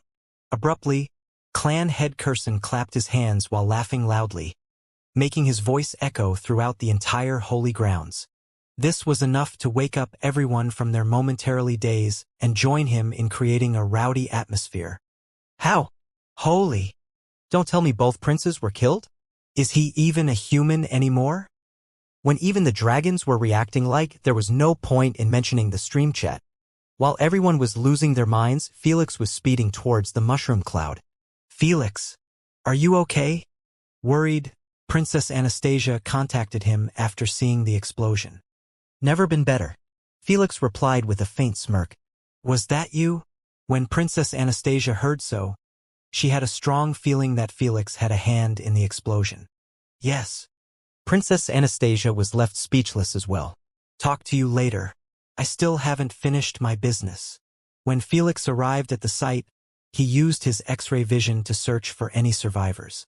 As expected, no one was spotted around the crater. Still, Felix didn't let down his guard and continued his search. Before long, he managed to spot shinning bones a few kilometers away from the crater. As he followed them, the amount and size started getting bigger. In a few moments, Felix reached the source of the bones. There you are. It was none other than Prince Orentis' corpse, or at least what remained of it. "I like you better this way, silent and dead." Felix smiled coldly as he leaned closer to Prince Orentis' ruined face. The upper half was gone while the bottom half was utterly indistinguishable, making it impossible to identify him. If it wasn't for a few green scales lying around him and the gray gemstone underneath his damaged skull, no one would guess that he was a prince. Felix simply returned the favor. Arentis. Clan head Azistirth was deflated back in his seat after recognizing his son. He closed his eyes and massaged his eyelids silently, not showing an ounce of anger, hatred, or even grief. He just disappeared in his chair. The other 3 clan heads didn't even tell him sorry for his loss or try to comfort him. In their eyes, Prince Arentis died an honorable death during a battle, which warranted celebration instead of sympathy. Meanwhile, Felix fished out the gray royal gemstone. He examined it for a few seconds before beaming it in his AP bracelet, not caring that everyone was seeing him. Since Prince Arentis had his AP bracelet completely deleted by the explosion, Felix could only take his royal gemstone as his rightful victory prize. In his eyes, he could trade it with the Green Clan for other goodies if they weren't too irked by killing their prince. Now let's look for the other. Felix restarted his search with a serious expression, knowing that there was quite a big chance that Prince Domino had survived. In his eyes, if he managed to survive Prince Arentis' flame orb, he could do the same with his own. Good one, child. Looks like humans have truly developed beyond my expectations. Before Felix moved even a few meters, he heard the voice of Ancestor Eimer in his mind. When he looked around, he saw a wine jar floating next to his head. I am unworthy of such high praise. Felix bowed his head respectfully, not attempting to catch the ancestral wine jar. No need for such formalities. Ancestor Eimer said with a kind tone, let me borrow you for a few days. I am quite intrigued by your unique strength. Huh? But. No buts. Ancestor Eimer said causally. The other child of the Black Clan is barely alive, and the rest haven't done anything to earn my time. Upon hearing so, Felix kept his mouth shut, knowing that Ancestor Eimer was also including Princess Anastasia in the mix. Can I inform my teammates? Felix asked. He had no intentions of pursuing Ancestor Eimer to meet with Princess Anastasia since he didn't want to risk losing the ceremony. After all, if no one met with the ancestor, then the winner would be decided by the amount of bloodline treasures gathered. There is no need, Ancestor Eimer replied. I have already kicked everyone out and closed the dimensional pocket. Felix could only stare at the ancestral wine jar speechlessly. Close the dimensional pocket? Felix didn't even think that was possible since the Ancestor Eimer was clearly a fire elementalist. He was already baffled by Ancestor Eimer's teleportation ability. In Felix's eyes, no matter how many attributed sacred flames he could command, they had nothing to do with space element. Is he being for real? Yes. Lady Sphinx disclosed if this is a self-created dimensional pocket and he has infused his consciousness in it, he can do as he pleased within it. Felix was still confused by her explanation as he never heard of such a thing before. So, he attempted to test out Ancestor Eimer's claims on his own. Queen, am I still connected to the UVR? This is Mia, the offline backup AI. Unfortunately, you are not connected to the network at the moment. I strongly advise that you connect to the UVR in the next 2 hours. Otherwise, you are at risk of voiding most of your contracts that are reinforced by Queen AI. This was more than enough proof that the gate was closed. Losing connection to the UVR implied that the signal tower was cut off after the dimensional gate got closed. Felix didn't even bother to check on Anastasia and his teammates since he couldn't message them without signal. Erase that dumb look on your face and follow me, Ancestor Eimer said calmly while flying north. Okay. Felix could only chase after him while being slightly nervous. Who could blame him? He was trapped inside a dimensional pocket all alone and without access to the network. Anything could happen to him. Don't worry too much. Lady Sphinx smiled, let us handle him. All right. Knowing that the meeting usually get held within the consciousness space, Felix's nervousness disappeared immediately. How could he be afraid when he had 5 primogenitors and a unijin settled in his mind? Anyone daring to enter his consciousness space was bound to bow his head, even Ancestor Eimer. While Felix was following Ancestor Eimer to an unknown destination, the holy grounds had erupted in complete chaos. Everyone got kicked out of the dimensional pocket and landed at the bottom of the altar at the same time. The Red Clan team were expressing their frustration as they had their search for bloodline treasures interrupted while there were still a few hours left. The Green Clan team had only Cursor left, who looked to be more relieved by just getting out of there in one piece. Prince Domino was rushed to get healed by his teammates while he was unconscious. His state was simply too miserable to look at, making anyone doubt how was he still breathing. Last but not least, the White Clan team were searching for Felix amidst the confusion after their messages failed to get delivered to him. Why did the ancestor kicked everyone out so soon? Clan head Bimid frowned as he watched the chaotic scene below him. He has seen enough. Clan head Curson smirked faintly. The two biggest contestant for the wine jar has gotten eliminated. There is no point in dragging the game for more hours. You shouldn't be smiling. Clan head Igos eyed him with a displeased expression. He must have decided to meet with the human. This isn't going to look good for us royal dragons. Look good. Clan head Curson sneered. The Dragon Slayer has won his battles fair and square. If our ancestor has found him worthy to meet him, then we have no right to think otherwise. He is right. Clan head Bimid nodded. Clan head Igos couldn't argue about this any further, knowing that anything he said would be considered as opposing the ancestor. Just as the situation was getting more chaotic and confusing, Elder Dragon ordered indifferently silence. His voice resounded throughout every dragon's ears, making them freeze in their places and swallow whatever they were about to say. In a brief moment, the holy grounds returned to its peacefulness as everyone lowered their heads and waited for Elder Dragon to speak. This cycle's winner is the White Clan. Elder Dragon announced emotionlessly. The human will exit the dimensional pocket shortly. After those two announcements, Elder Dragon stood up from his throne and took off into the sky as sudden as he appeared. Everyone kept their eyes on him until his shadow completely disappeared in the horizon. So much had happened in this cycle. Yet, he didn't show a single ounce of emotion for any of them. Even the fact that Felix was about to meet the ancestor hadn't affected him one bit. In the Elder Dragon's eyes, everything that happened was a mere children's squabble. He didn't care if even a rat ended up meeting the ancestor since nothing was going to impact him or his position. After he left, the holy ground returned to its rowdiness. However, it was more organized this time. Good thing I was saved the embarrassment of getting rejected. Princess Anastasia smiled bitterly as she eyed the closed-shut dimensional gate. The moment she realized that Felix was still inside, she knew that the ancestor was never going to agree meeting her. As for the other royal dragons, none of them dared to speak ill about the ancestor's decision to meet Felix. They had seen him approach Felix on his own before he kicked everyone out. Let's wait for Felix, Princess Anastasia said while sitting under the altar. Tando and Kim nodded and sat next to her, knowing that Felix should get kicked out of the dimensional pocket in a minute or so.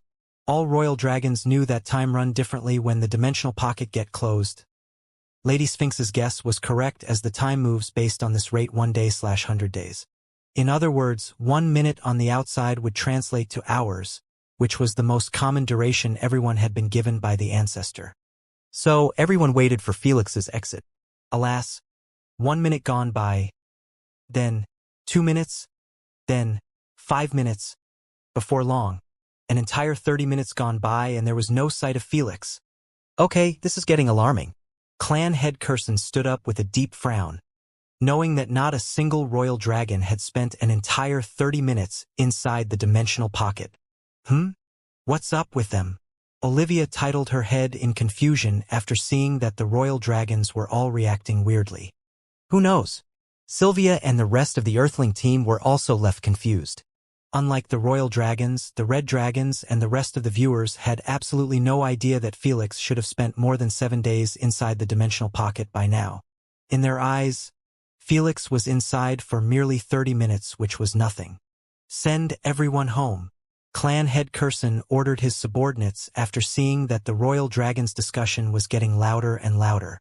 They wanted to avoid exposing the time difference in the dimensional pocket since there was some nasty history revolving around it.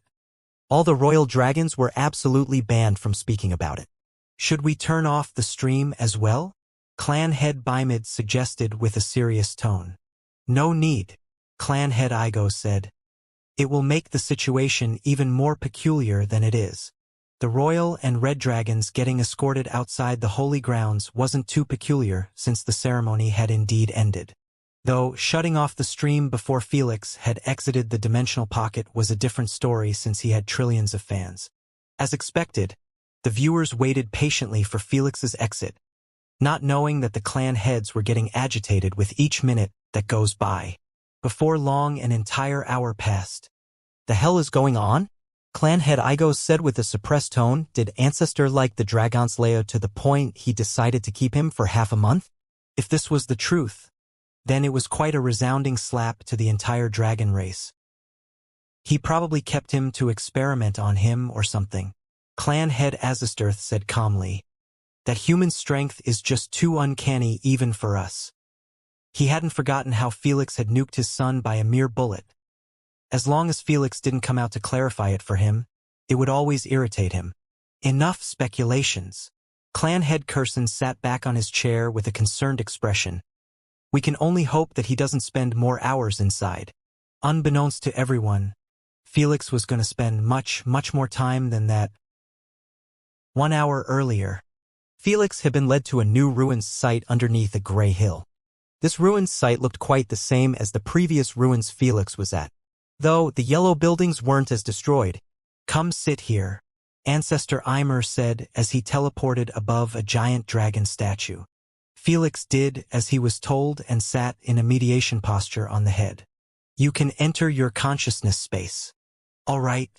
Without questions asked, Felix accessed his consciousness space, joining the rest of his tenants. They were all chilling in one giant table while being served by Mistress Candace. Meanwhile, the ancestral wine jar teleported above Felix's hand and remained there. The closed-shut lid was opened slowly and released a somewhat visible mist that went through Felix's ears. In a few moments, Lady Sphinx and the others all glanced at the side after spotting a gray mist getting turned into a small dragonoid figure with a hunched back. Eimer. Lady Sphinx raised an eyebrow in surprise after seeing Ancestor Eimer's shocking appearance. He looked like an old humanoid gray lizard with merely a few days to live. His skin was all shriveled and wrinkly, his mouth had not a single tooth on it, his eyes were closed tightly, exposing tiny muddled slits. As for his scales, most of them fell apart, exposing his shriveled skin. The ones remaining were barely hanging around. One look at him would make anyone doubt if they were truly in the presence of the great ancestral dragon instead of just a random dragon on the verge of death from old age. Huh? Lady Sphinx? Surprised and confused as well, Ancestor Eimer's eyes widened slightly as he stared at Lady Sphinx's beautiful face. He naturally had seen the others, but he didn't recognize them immediately since they were all gone by the time he was born. Only Lady Sphinx had lived through his era and had a couple of dealings with him. What happened to you? Lady Sphinx inquired with a deep frown. Why are you choosing to appear like this in your spiritual form?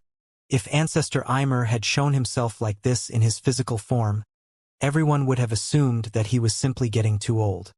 But in a spiritual form? That's different. He was able to look as he pleased, which made it even weirder for one of the greatest dragons to choose this fragile and weak appearance instead of a noble one. Excuse me, I did not expect to find a crowd. Ancestor Eimer chuckled kindly as he walked towards the table. May I sit? He requested politely. Yes, of course. I apologize for raining down on you with questions right from the start. Lady Sphinx offered him a seat next to her. Mistress Candace appeared behind him and helped him get into his seat, joining everyone on their round table. Ancestor Eimer, let me introduce my masters. Felix didn't want to make Ancestor Eimer feel like an outsider. This is Master Thor. He is the primogenitor of lightning. Felix introduced while extending his palm at Thor. Oh ho, I guessed as much. Ancestor Eimer smiled kindly like an old man while saying, I felt an intense aura of lightning from you. Before Felix could introduce the others, Ancestor Eimer turned to Jormungandr and added, You must be the primogenitor of poison, the Ragnarok bringer.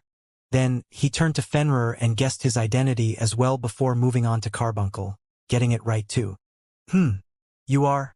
However, the moment he reached Asna, he wasn't able to identify her. Asna, a Unijin and this idiot's girlfriend. Asna introduced politely while pointing at Felix with a head nod. A Uni-Jin. Ancestor Eimer's entire demeanor had changed the moment he heard the term Unijin. His face went from a kind grandpa to being absolutely horrified, like he had just heard the boogeyman story. Under everyone's stunned eyes, he started to shiver and shake while avoiding eye contact with Asna. They finally sent one to finish the job. They finally sent one to finish the job. They finally sent one to finish the job. Ancestor Eimer kept mumbling while rocking back and forth in his chair, akin to a traumatized child who had seen his parents get killed before him. What the hell is going on? Am I that scary? Asna asked everyone telepathically with a dismayed expression. No one knew how to respond to her question, as they were just as baffled and dazed as her. The great ancestor of the dragons and a being with a peak strength equal to primogenitors was shaking in pure fear before them. No one would believe it if they hadn't seen it personally. Quick on her feet as always, Lady Sphinx massaged Ancestor Eimer's back gently while speaking to him with a comforting tone. Eimer, take a deep breath. No one is coming for you. You are safe here under my protection. No one is coming for you. Just like a child being comforted, Ancestor Eimer stopped shaking bit by bit until he was finally able to get hold of himself. He started taking deep breaths instead of mumbling gibberish. Even when it looked like he was finally calm, he refused to lift his head and stare at Asna. This is taking a wild turn. Felix thought to himself as he watched such a puzzling situation unfold before him. I apologize for showing you such an unsightly appearance. Ancestor Eimer bowed his head after he finally regained control over his emotions. If you are uncomfortable with me being here, I can leave, Asna proposed. She had no idea why Ancestor Eimer was scared of her, and she believed that they could find out more about his reaction without her presence. Seeing that Ancestor Eimer flinch after hearing her voice, Asna teleported back to her house, not wanting to make it difficult for him. The moment she left, Ancestor Eimer lifted his head, showing an anguished expression. I don't know about your experience with Unijins to leave you broken like this, but Asna is the last Unijin you need to worry about. Felix defended Asna with a serious expression. He is right. Lady Sphinx clarified, Asna is newly born Unijin and without her true guardian powers. A newly born Unijin? Ancestor Eimer found it a bit difficult to believe. But he knew that Lady Sphinx was the last one to lie to him, as she valued truth more than anyone in this universe. It's best to show you. Lady Sphinx placed 2 fingers on his forehead and displayed the tragic history of Asna. After watching it thoroughly, Ancestor Eimer murmured with a dazed expression, They have punished her too. They? Fenrir frowned. Don't tell me you had a bone with them? Them? Lady Sphinx and the rest of the primogenitors all showed stern expressions as they waited for Ancestor Eimer's response. When they heard him mumble that they were after him, they thought that he had offended a Unijin and invoked his wrath on him. However, it looked to be much deeper and dangerous than that. Ancestor Eimer ignored them and swiftly teleported before Asna's house. He knelt down and apologized with a remorseful tone. I am truly regretful of the way I treated you. I hope you can forgive me. Asna blinked in front of him and hastily lifted him with a flustered expression. Please stand up, Elder, it's not that serious. Thank you, thank you. When Ancestor Eimer heard so, he acted like he was relieved by the Emperor himself. Let's go back to the table. Asna held his hand to comfort him and helped him sit in his chair. After they were seated, he kept looking at her like he had found his kindred soul instead of feeling afraid. Mind sharing with us your story? Lady Sphinx sighed. The last time I saw you, you were standing tall, bold, proud, stern, and emitting an authoritative pressure rivaling that of primogenitors. Unlike the others, Lady Sphinx felt surreal and overwhelmed by Ancestor Eimer's current behavior and appearance. She had seen him in his glory days, standing at the top of the universe with them. Before him, the Elder Dragon would resemble a child imitating a natural-born emperor. Yet this natural-born emperor was kneeling, apologizing, quivering in fear, and showing major signs of weakness. She was truly baffled on how could someone make such a 180-degree switch. Just what happened to you? I flew too close to the sun and had my wings burnt off. Ancestor Eimer smiled bitterly as he reminisced. Everyone remained silent, waiting patiently for him to recall his memories. At that time everyone thought that dragons were the perfect race. Ancestor Eimer snickered, that's a mere joke.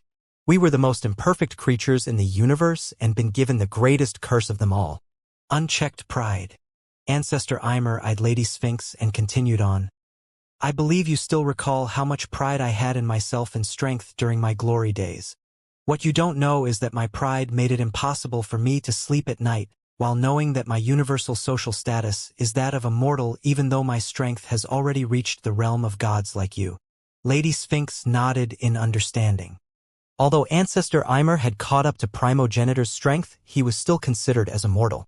Sure, he could live for 100 million years or even more, but he didn't possess true immortality like the primogenitors, unigens, and other superior beings.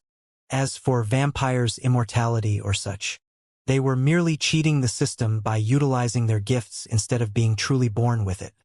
So, I went to seek what's rightfully mine, Ancestor Ymer stated. You really went there on your own? Shocked, Thor eyed him like he was staring at a madman. Everyone else had the same flabbergasted looks but Felix and Mistress Candace. Thinking about it now, I also see myself as a maniac for even thinking of such thing. But at that time, my eyes were blinded by my towering pride, making me see it as nothing but the right thing to do. Ancestor Ymer chuckled in derision. How was it? Their resting grounds? Lady Sphinx asked with an intrigued look. I don't know. I was blocked at the gate and no one was there to entertain my request. Ancestor Ymer shared. Thought so. Lady Sphinx sighed. How did you offend them if you were blocked at the gate like the rest of us? Carbuncle wondered with a serious expression. During his journey to revive his wife, he also visited those beings in hopes of helping him. Unfortunately, he returned empty-handed without giving a single word. I let my pride and anger take the best of me. When no one replied to my requests of being bestowed immortality, I attempted to force my way inside. Ancestor Ymer closed his eyes as he narrated the most regretful moment in his life. I used everything I have on their gate and ended up not even scratching it. When I finally gave up, I turned around and left after cursing them. The more the primogenitors and Asna heard, the faster their heartbeats gotten. They couldn't even imagine how his Ancestor Ymer was still here after doing all of that. Hey, I know. Why wasn't I erased? When Ancestor Ymer saw their looks, he figured what they were thinking about. Believe me, I would have rather gotten killed right there than live long enough to see the consequences of my idiotic actions. Ancestor Ymer said with a pained voice. They acted on your race. Mistress Candace murmured. Felix also realized that the first dragon city's destruction and the death of most ancient dragons was related to those beings. If only they sent an army or their dogs to handle my race, I would have never been this broken. Ancestor Ymer sighed, but they sent the Paragon of Sins. Paragon of Sins? Felix's eyes widened in shock. He never expected to hear the Paragon of Sins to be responsible over almost the extinction of the dragon race. In his eyes, the guardians of laws shouldn't be dealing with matters outside their duties. This happened 100 million years or so. Lady Sphinx frowned. Shouldn't the Paragon of Sins be in a slumber? The creation of void creatures and the destruction they brought to the universe was ongoing for a very, very long while. I don't know whether he was asleep or not, but I am certain that he had a hand in my race's fall. Ancestor Ymer said with a tone filled with conviction. How so? When I returned to the first dragon city, I saw my descendants slaughtering each other with eyes filled with wrath. Ancestor Ymer narrated. At the start, I assumed that maybe an internal war started between the 9 clans. But the moment I entered my city to break off their fights, I was assaulted with prideful and angry thoughts. They completely consumed my mind, telling me that I am bigger than this and I shouldn't dirty my hands with children fights. On the opposite coin, my wrathful thoughts kept pressuring me to join the killing to vent off my humiliation from being denied access to the resting grounds. All of you knows that only the Paragon of Sins can affect our desires and manifest them in the most horrible ways. Lady Sphinx and the others nodded with a serious expression. They didn't doubt his claims anymore that it wasn't the Paragon of Sins. As the law's guardian of void and sins, the Paragon of Sins was one of the most terrifying beings in the universe. As long as one lives and breathes, he must have desires. For the dragons, the 2 most dominant desires were pride and wrath. As the controller of sins, it was nothing to him to bring those desires to light. Ancestor Ymer took a deep breath and said with a bitter pained smile. And so, I fell a victim to my own wrathful desires and ended up massacring more than 70% of my race. Dear God! Chills coursed on Felix's spine at the sound of that. Not in his wildest dreams did he anticipate that the ancestral dragon would be the true culprit of the dragon's fall in that era. 70% of ancient dragons slaughtered by his hands. Why? Because he wanted to increase his social status. Instead of those cosmic beings killing him, they gave him the most wicked punishment. In a sense, it was somewhat even ironical. He came demanding immortality but ended up being reminded of his own mortality. No wonder his pride shattered. No wonder he looks fragile and weak. No wonder he was scared shitless of Asna. Felix could only empathize with Ancestor Ymer. Boy, I don't deserve anyone's empathy.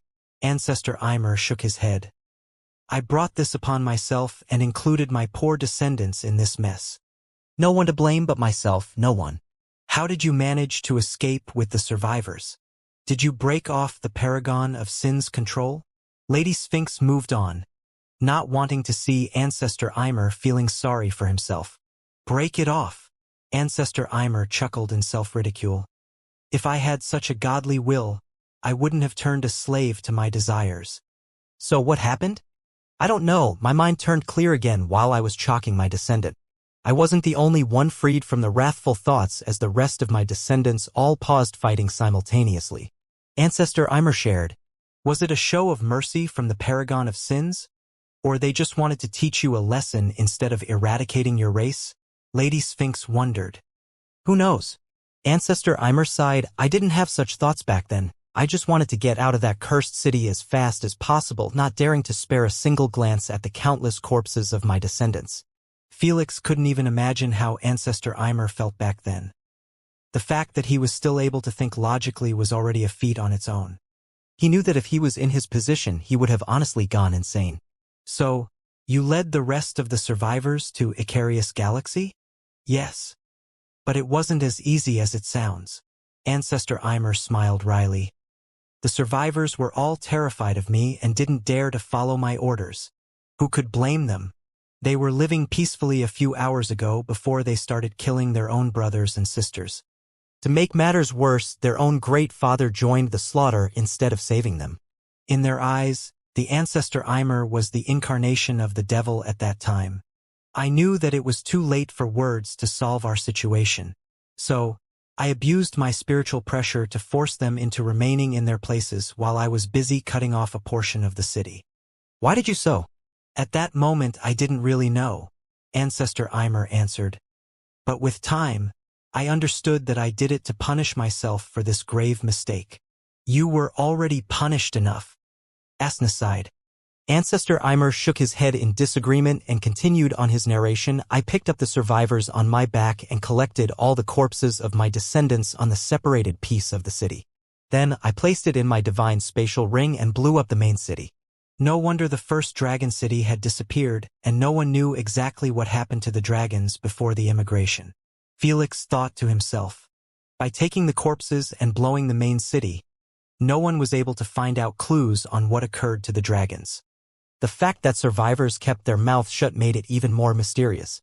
After reaching this galaxy, I picked a planet with a dimensional pocket and settled everyone inside. Ancestor Ymer smiled bitterly. Only then did I release my spiritual pressure and explained everything to my descendants. That must have been tough. Asna commentated.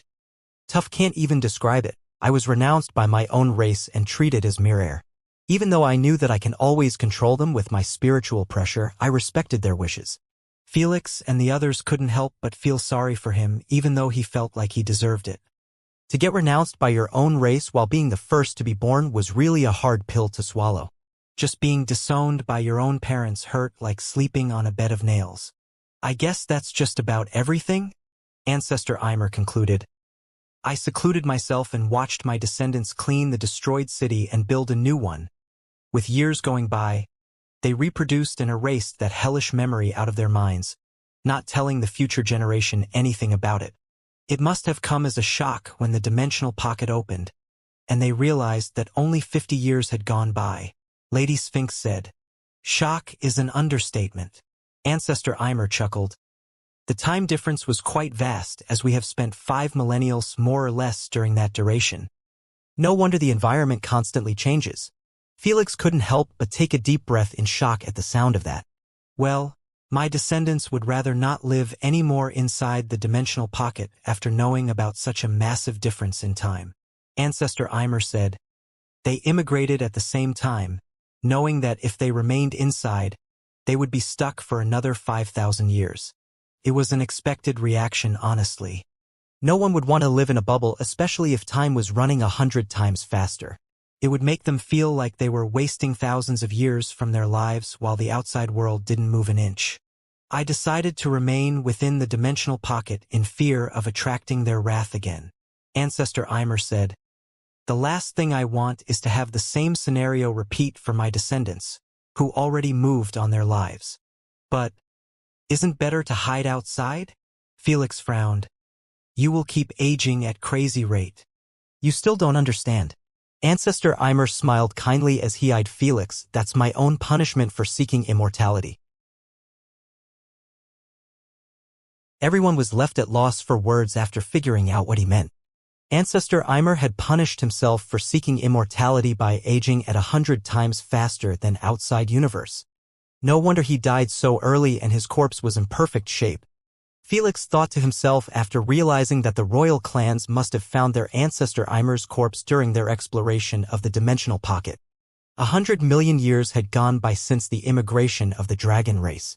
Just a million year going by translated to tens of millions of years in the dimensional pocket. No matter how great ancestor Eimer's longevity, he couldn't escape the encroachment of death as the years gone by.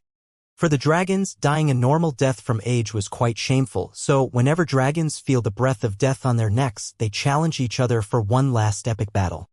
If this was how most dragons felt, there was no need to mention how bad it was for Ancestor Eimer to suffer such a lonely and miserable death.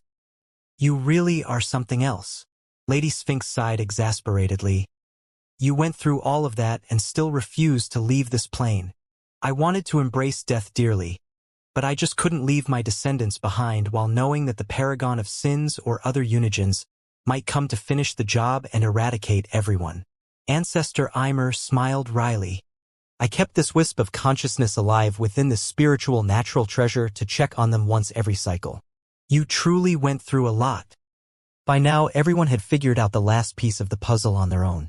With time gone by and the future generations having no clue about the horrors of the first Dragon City, it made it easier for Ancestor Eimer to meet with the new generations and reclaim his lost respect and authority. Felix didn't know if he ever told them the truth or not. Whatever it was, the dragon race started treating the dimensional pocket as the resting place of their ancestor, and always paid him a visit in every cycle. With time, this turned into the current heirs ceremony, where the 4 clans contest to have a personal meeting with the ancestor. 100 million years gone by on the outside universe, this translated to 10 billion years more or less inside the dimensional pocket. Crazy. Just what kind of life is this? How can someone live that long and still be sane enough to hold a conversation? Felix didn't know if he should feel awed or sad at Ancestor Eimer. Ha ha ha. From your expression, I can see that you think I have been staying up all that long. Ancestor Eimer laughed in a friendly manner. I was always sleeping between cycles. Makes sense. Thor and the others expected as much. Still, it must have been tough. Jormungandr said. They understood that Ancestor Eimer kept going simply because of his guilt and worry about his descendants. If he didn't have such a grave purpose, he wouldn't have lived that long even if he was able to negate the loneliness with sleep. So, how were you able to control this dimensional pocket? Lady Sphinx wondered. You said that you have found it. Ever since he mentioned it, Lady Sphinx's curiosity had been bothering her to know about his method. She had told Felix before that Ancestor Eimer must have created the dimensional pocket to control who enters and leaves. But after finding out that it was natural, everything changed. She understood that it was simply impossible for him to rule and control a natural-born dimensional pocket. That's in the realm of laws. I am not too sure about that. Ancestor Eimer rubbed his chin as he confessed. I woke up one day to find myself capable of sensing the laws in dimensional pocket. I can open dimensional cracks, kick beings outside, terraform the environment, and just do as I pleased within it if my mental energy allowed me to. Though, I can't leave the premise of the dimensional pocket. How is that possible? Jormungandr frowned, finding it hard to believe. He knew that the realms of laws were simply inaccessible to even the primogenitors. Don't even mention ancestral Ymir, who was still considered as immortal. The closest they have gotten to the laws was creating the elemental domains. Not even the wisest and greatest primogenitors managed to go beyond that. Figures? Ancestor Ymir shrugged his shoulders. Lady Sphinx used the hundreds of her copies' brains to seek the most plausible theory for such an uncanny phenomenon. A mortal ruling over the laws? That was a humongous step forward in her laws research. After a few seconds of elimination thousands of theories, she finally locked on one with the highest probability of being correct. I believe that the dimensional pocket has taken you as its consciousness instead of growing a new one on its own. Lady Sphinx disclosed calmly, after all, you have lived here for billions of years. We all know that anything can grow a consciousness if the right conditions were met. It wasn't far-fetched that this happened. After all, the elemental galaxy had mountains, rivers, seas, planets, stars, and even tiny pebbles with consciousness. Hell, it was believed that the entire galaxy had grown its own consciousness. But that wasn't proven yet. That sounds plausible, Ancestor Ymir confessed. I was asleep for more than 1 billion years after my original descendants retreated outside. When I woke up, I found myself more attentive to anything ongoing within the dimensional pocket. I am guessing that every time you woke up, you started feeling closer to the dimensional pocket until the day you finally merged your consciousness with it. Lady Sphinx nodded. Now it does make sense. Lady Sphinx believed if such uncanny phenomena was going to happen, it had to be a gradual process. So, I can hang around here for a couple of years and still leave the dimensional pocket without needing the gate? Felix suddenly wondered. If it's under a century, you can stay as much as possible. Ancestor Ymir clarified kindly. When the dimensional gate gets closed, it won't open up until the next cycle. I can't do anything about that. However, I can keep a small window open until my mental energy runs out. Felix's eyes brightened in delight at his confirmation. He didn't dream of requesting to stay here for an entire century, but he did hope that he could spend a decade or two. After all, his elemental manipulations were falling behind significantly, and he truly didn't have much time in his hand on the outside world to take care of them, especially when they were time-consuming. Just as Felix was about to voice his request, Ancestor Ymir interrupted him. You don't have to ask. I intended to help you train anything that you desire for as long as you wished. Why? Felix titled his head in confusion. Ancestor Ymir glanced at Asna for a second before turning to Felix. Your fate is intertwined with those beings whether you liked it or not. He said with a piteous tone, your current strength is not enough to warrant even hearing the first letter of their names. Felix remained silent after his assessment. He didn't even dare ask about those beings and their background. Based on what he heard from Ancestor Ymir's story, those beings were capable of requesting or ordering even the Paragon of Sins. The Paragon of Sins was already a frightening being, who strike terrors in the hearts of the primogenitors. The same primogenitors who Felix was still not even close to 5% of their strength. It was quite demoralizing to think about his position in the ladder when it was put like this. Although Felix was confident in his future, he was still unable to escape the dread of feeling like it was impossible to reach insane height. I didn't say this to demoralize you. Ancestor Ymir eyed Felix with a stern expression. You have the greatest potential I have ever seen in a mortal. Those great beings around you are also seeing the same. Lady Sphinx and the others nodded their heads in agreement. I truthfully believe that if there is one mortal capable of reaching the same gate as me and invoking a reaction from them, it will be definitely you. Ancestor Ymir chuckled. Though what come after depends on you. In other words, Ancestor Ymir believed that Felix would climb to the peak if he kept the hard work. However, climbing past that peak was a different story entirely. I made a promise, and I am planning to keep it regardless of what. Felix replied with an assertive tone while glancing at Asna. Asna smiled beautifully as she looked at him, knowing that he was referring to his promise of protection against those beings when she gets freed. I like your boldness and courage. Ancestor Eimer advised. Just don't repeat the same mistake as I. Felix nodded with a stern expression. He knew that if he ever offended those beings, there was a high chance of going after the entire human race. Unlike the ancient dragons, there was an unfathomable number of existing humans in the universe. Felix couldn't imagine if they were all killed because of him. That was enough to break any man. Tell me, when do you want to start trying? Right now. Felix answered before Ancestor Eimer could finish. After hearing all of this, there was no way Felix would stay still and not focus on improving himself. As you wish. Ancestor Eimer chuckled kindly and said, follow me outside. After exiting the consciousness space, Felix saw that the ancestral wine jar was already flying to the top of the nearest mountain. When they reached the summit, Ancestor Eimer told him to sit in the center. I have observed your fights with my descendants. Ancestor Eimer mentioned your lightning and gemstone manipulation aren't that great.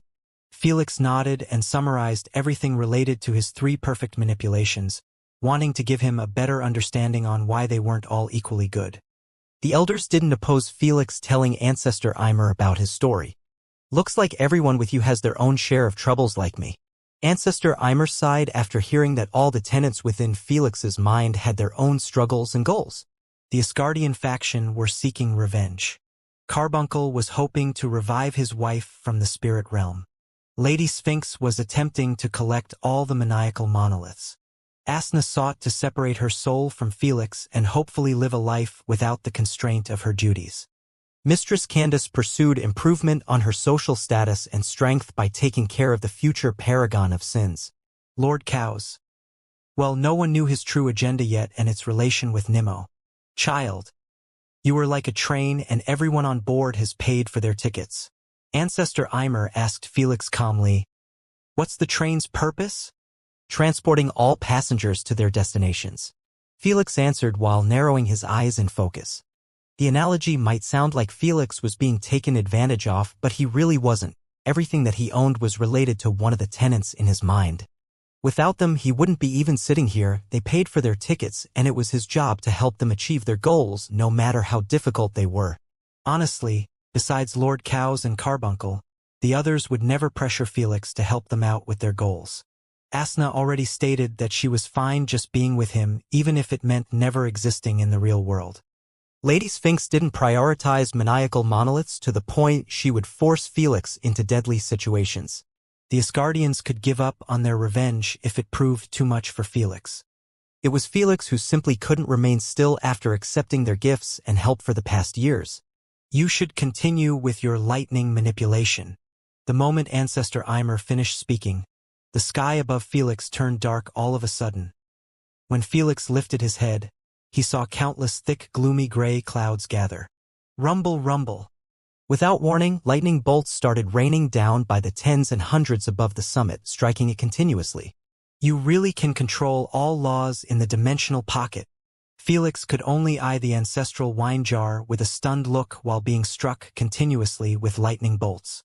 When Felix heard that he could terraform the environment, he had a feeling that he could do something like this, but he didn't fully believe it. Summoning real thunderclouds meant that Felix's affinity training would be 10 times to 100 times much faster.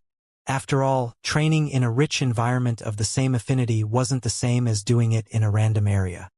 I can actually reach kilometers in my external manipulation for all of my elements. Not even a year would have gone by on the outside. Felix grinned widely at such an unexpected gift.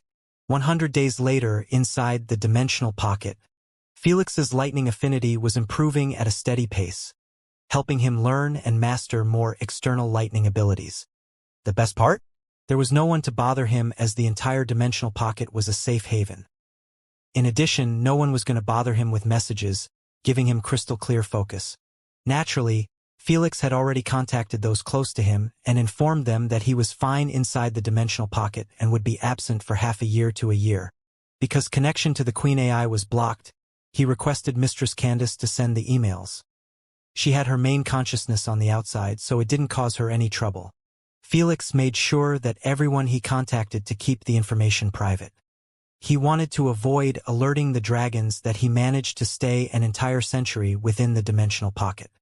He would rather not see them preparing armies at his exit, thinking that he must have done something to their ancestor when he leaves. Speaking about dragons, the entire royal family was losing their shit at the notion that Felix hadn't exited after 24 hours. Now, even Felix's fans and viewers were started to see that something fishy was going on. Based on the information on the network, the meeting shouldn't last more than 2 minutes. Don't tell me they locked our lord inside. As expected of our lord. The dragon's ancestor must have loved having him around. I am having a bad feeling about this. Felix's fans, who were still in the dark, could only express their comments and worries in the stream chat. The fact that the royal family didn't come out with a statement yet made them even more agitated. He is still inside? Yes, my lord. Contact me the moment he gets kicked out. Will do, my lord. A blue human servant bowed his head respectfully in front of a gigantic black-scaled dragon before excusing himself from the chamber. This black dragon was none other than Prince Domino. All of his sustained injuries seemed to have healed perfectly in the past 24 hours. However, he still had an irritated expression like he had a bone stuck between his teeth. Who could blame him? He ate 2 nukes while he was merely seeking a true physical confrontation with his opponents. If his pride wasn't too high, he would have already resorted to nukes as well in the ceremony. He knew that if he ever fired one, he would have turned both Prince Arentis and Felix into dust particles. As much as he was irked by the way he lost the ceremony, he didn't make excuses. However, it didn't mean that his disgruntlement would be appeased with time. He still hasn't fulfilled his promise of a 1-versus-1 fight. Prince Domino narrowed his eyes as he recalled the terms of their bet. Felix had promised him a 1-versus-1 fight if he helped him fool the White Clan into taking him in their team. Although they had fought twice in the ceremony, they didn't count in his eyes. It was somewhat true. Felix ditched the first fight, which was a dickish move. The second one shouldn't even be counted as a fight since they were prioritizing the ancestral wine jar. 1 day, 1 month, even 1 year. Prince Domino eyed the giant moon above him as he said coldly, "I will be waiting to redeem myself." Prince Domino was not convinced one bit that Felix had defeated him. Until he battled Felix without anyone's interference, he would never admit that Felix was stronger than him. The fact that he had lost the ceremony had already dealt a massive blow to his self-esteem and future within the royal family. In his eyes, he had a tiny bit of hope that if he managed to defeat Felix in a 1-versus-1 battle, his father would reconsider reinvesting in him to challenge the Elder Dragon. While Prince Domino only cared about fighting Felix, the 4 royal clan officials had joined an emergency meeting to handle this abnormal situation. I am really starting to think that our ancestor has killed the Dragon Slayer, Clan head Bimit said. 100 days. At this point, anything is possible. Clan head Curson sighed. If it were before, he would have disapproved it. But 100 days was really too long for a meeting. Maybe our ancestor is keeping him around due to his masters? Clan head Igo suggested. That's plausible. Everyone nodded their heads in agreement. They knew that Felix had primogenitors as his masters due to being informed of matters around the Champions Games. In their eyes, it only made sense for the primogenitors to keep a wisp of their consciousness within Felix's mind. Compared to Felix's getting killed or trapped, this made much more sense. But still, 100 days is a long time. Clan head Bimid said, "Don't forget that our ancestor burned his mental energy to keep a dimensional backdoor for the last participant to leave." As the 4 clan heads, they naturally knew plenty of matters about their ancestor. After all, if he didn't share those things with them, he would naturally not share them with anyone. Assumptions aren't going to help us deal with the backlash of the viewers. One of the White Clan officials noted, "We need to prepare ourselves for the notion that the Dragon Slayer might stay much longer than this." Backlash? His people can fuck themselves. Clan head Azastirth sneered, "Even if we angered the entire human race, what the hell can they do?" Don't forget that they are still just a bunch of worms with no guts. Upon hearing so, the official realized that he was projecting Felix's strength into his entire race, making him forget that humans were still at the bottom of the barrel. Felix was simply an anomaly. Look at us, worried about outsiders' reaction. We have been really affected too deeply by the Dragon Slayer. Clan head Bimid chuckled. Exactly. The only purpose of this meeting should be how to contain the royal dragon's discussion about the time difference. Everyone's expression hardened at the sound of that. In their eyes, this was a much more serious issue than Felix dying in the dimensional pocket. That's because the ancestor's death was related to the time difference heavily. When Ancestor Ymer's corpse was found in the dimensional pocket by the royal family, the news weren't contained as everyone hoped. So, it became common knowledge that the ancestor Ymer had died in the dimensional pocket and why it was called the sacred resting grounds of the ancestor. As for the cause of death, no one but the upper echelon of the dragon race knew that he had literally committed suicide by exhausting his lifespan. If the time difference of the dimensional pocket was to ever get exposed in the open, the smart ones would connect the dots easily. Instead of having a mysterious and maybe an epic death, everyone would start believing that the ancestor of the dragons had died such a shameful death. This was a massive hit to the reputation of the dragons and their authority within the universe. This time, they would truly turn into a laughingstock. So, the upper echelon refused to even share the knowledge about the time difference to the red dragons. Most of the royal dragons knowing about it was already too much. I suggest that each clan keep a close eye on their members. I don't care if you ban discussing the Dragonslayer in general to avoid our secret getting out. Clan head Igo said coldly, just make sure to keep a tight lid on it. Honestly, the only real way for this to blow out is for the Dragonslayer to leave as soon as possible. Clan head Bimot sighed. Everyone nodded their heads in agreement. Alas, they were in for a treat. 5 years later, in the dimensional pocket, Felix could be seen floating in a mediation position while being carried with millions of electrical arcs connected with the ground. He was still on the same summit and in the same position. However, there was now a sea of electricity around him, reaching at least 500 meters. Giant sword at 400 meters to my right.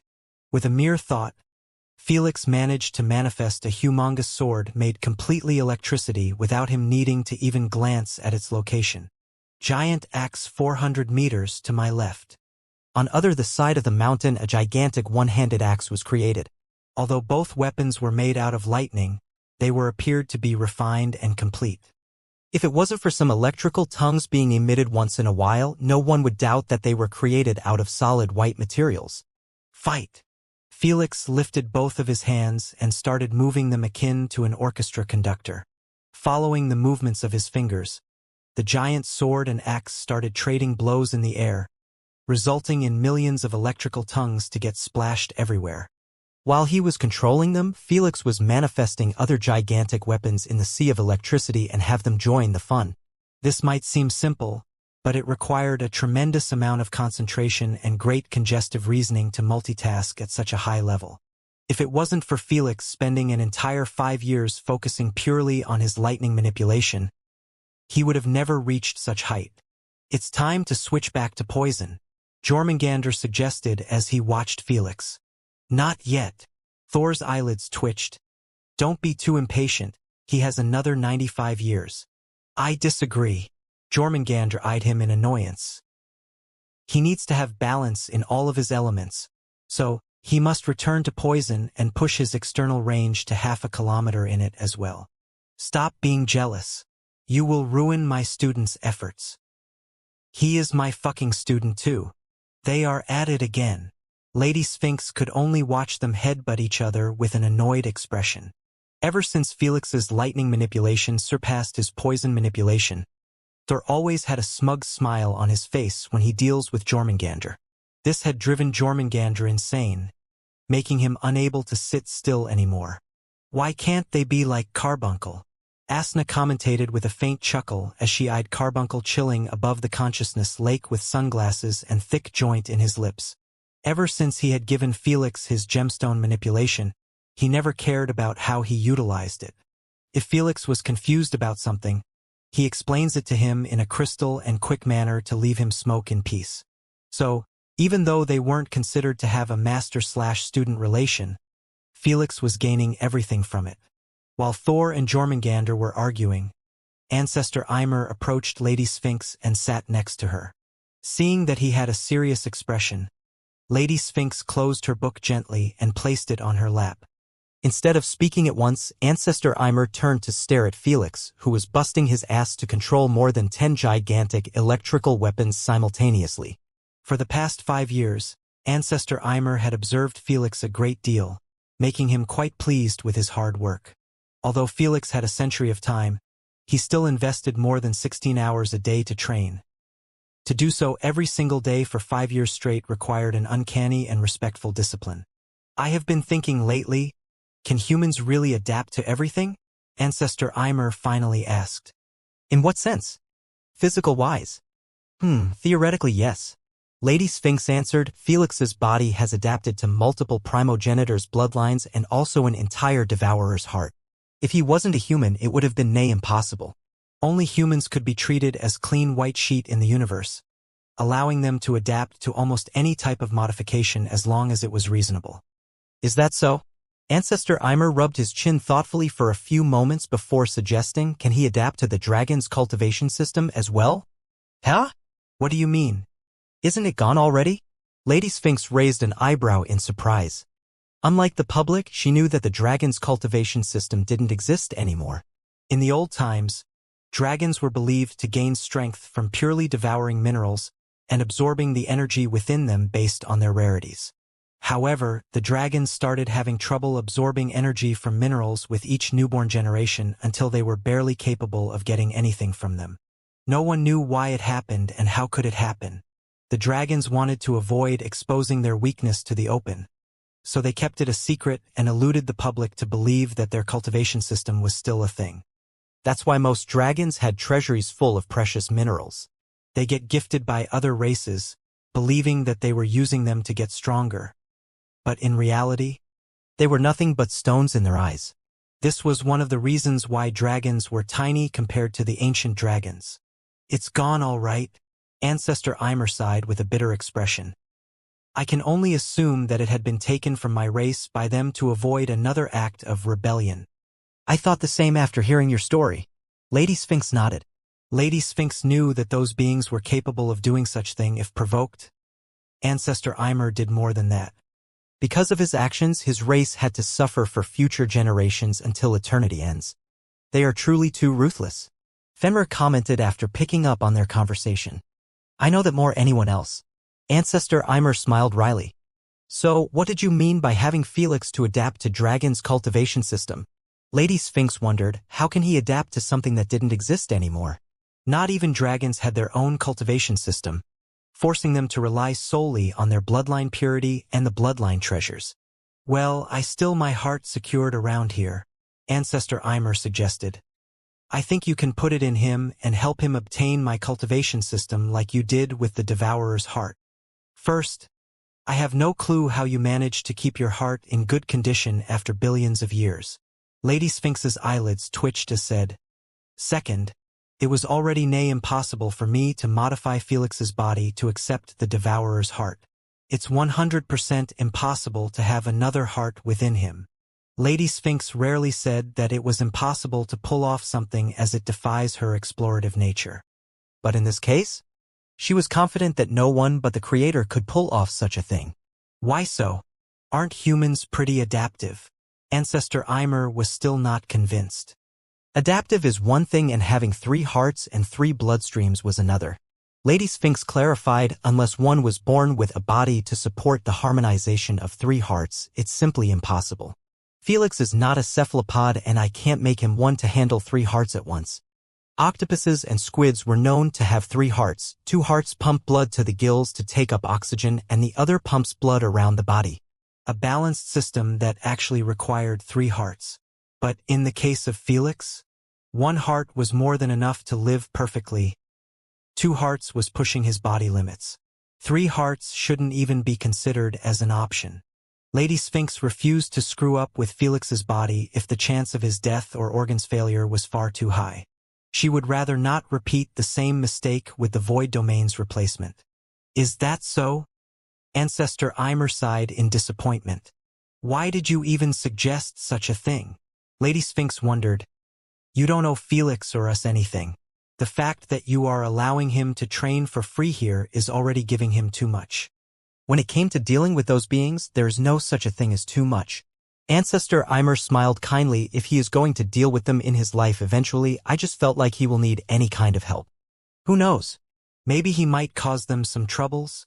Ancestor Eimer laughed. I will be full-filed to know my heart was there when it happened. Ancestor Eimer might not show it under his appearance of weakness and fragility, but his hate on those beings knew no bounds. He wished to see them get ripped apart for ruining his entire race, but he knew that no such thing was going to happen. However, after seeing Felix's discipline, uncanny potential, and the army of great masters behind his back, he felt that if someone could make his dream happen, it would be definitely him. I am sorry to disappoint you, but the only way to have your heart in his body is by giving up on the Devourer's heart. Lady Sphinx shook her head. If he did so, he will lose any kind of strength he obtained through his marks. Since the replacement enhancement was heavily related to the marks, it would end up getting affected as well. Felix could count himself lucky if he remained with 50k plus BF after losing his Devourer's heart. Let's not do that, Ancestor Eimer said. He just wanted to help out Felix in his difficult endeavor. If it wasn't possible without influencing his already established foundation, then it was better not to mention it. How about you give it to my student instead? Fenrir inserted Noah without an ounce of shame. Your student? Who is TH? Hell no. Fuck off. This is Felix's opportunity. Before Ancestor Eimer could ask, Thor and Jormungandr paused their argument almost simultaneously and teleported next to Fenrir. Then they dragged him away with a sleeper choke. They might fight over Felix's training schedule, but when it came to an outsider trying to screw up with his improvement, they would unite instantly. You stingy bastards. Lady Sphinx already gave her verdict that it's not possible. Why not let Noah benefit from it so he can be more useful? Fenrir eyed them in irritation as he escaped easily from their sleeper choke.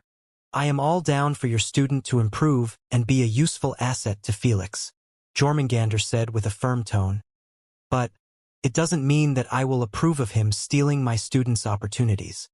Indeed, Felix has almost broken his back to carry those losers in the ceremony to reach this far. Thor sneered. How's it fair that your student will get the best prize while you guys are chilling in another part of the universe?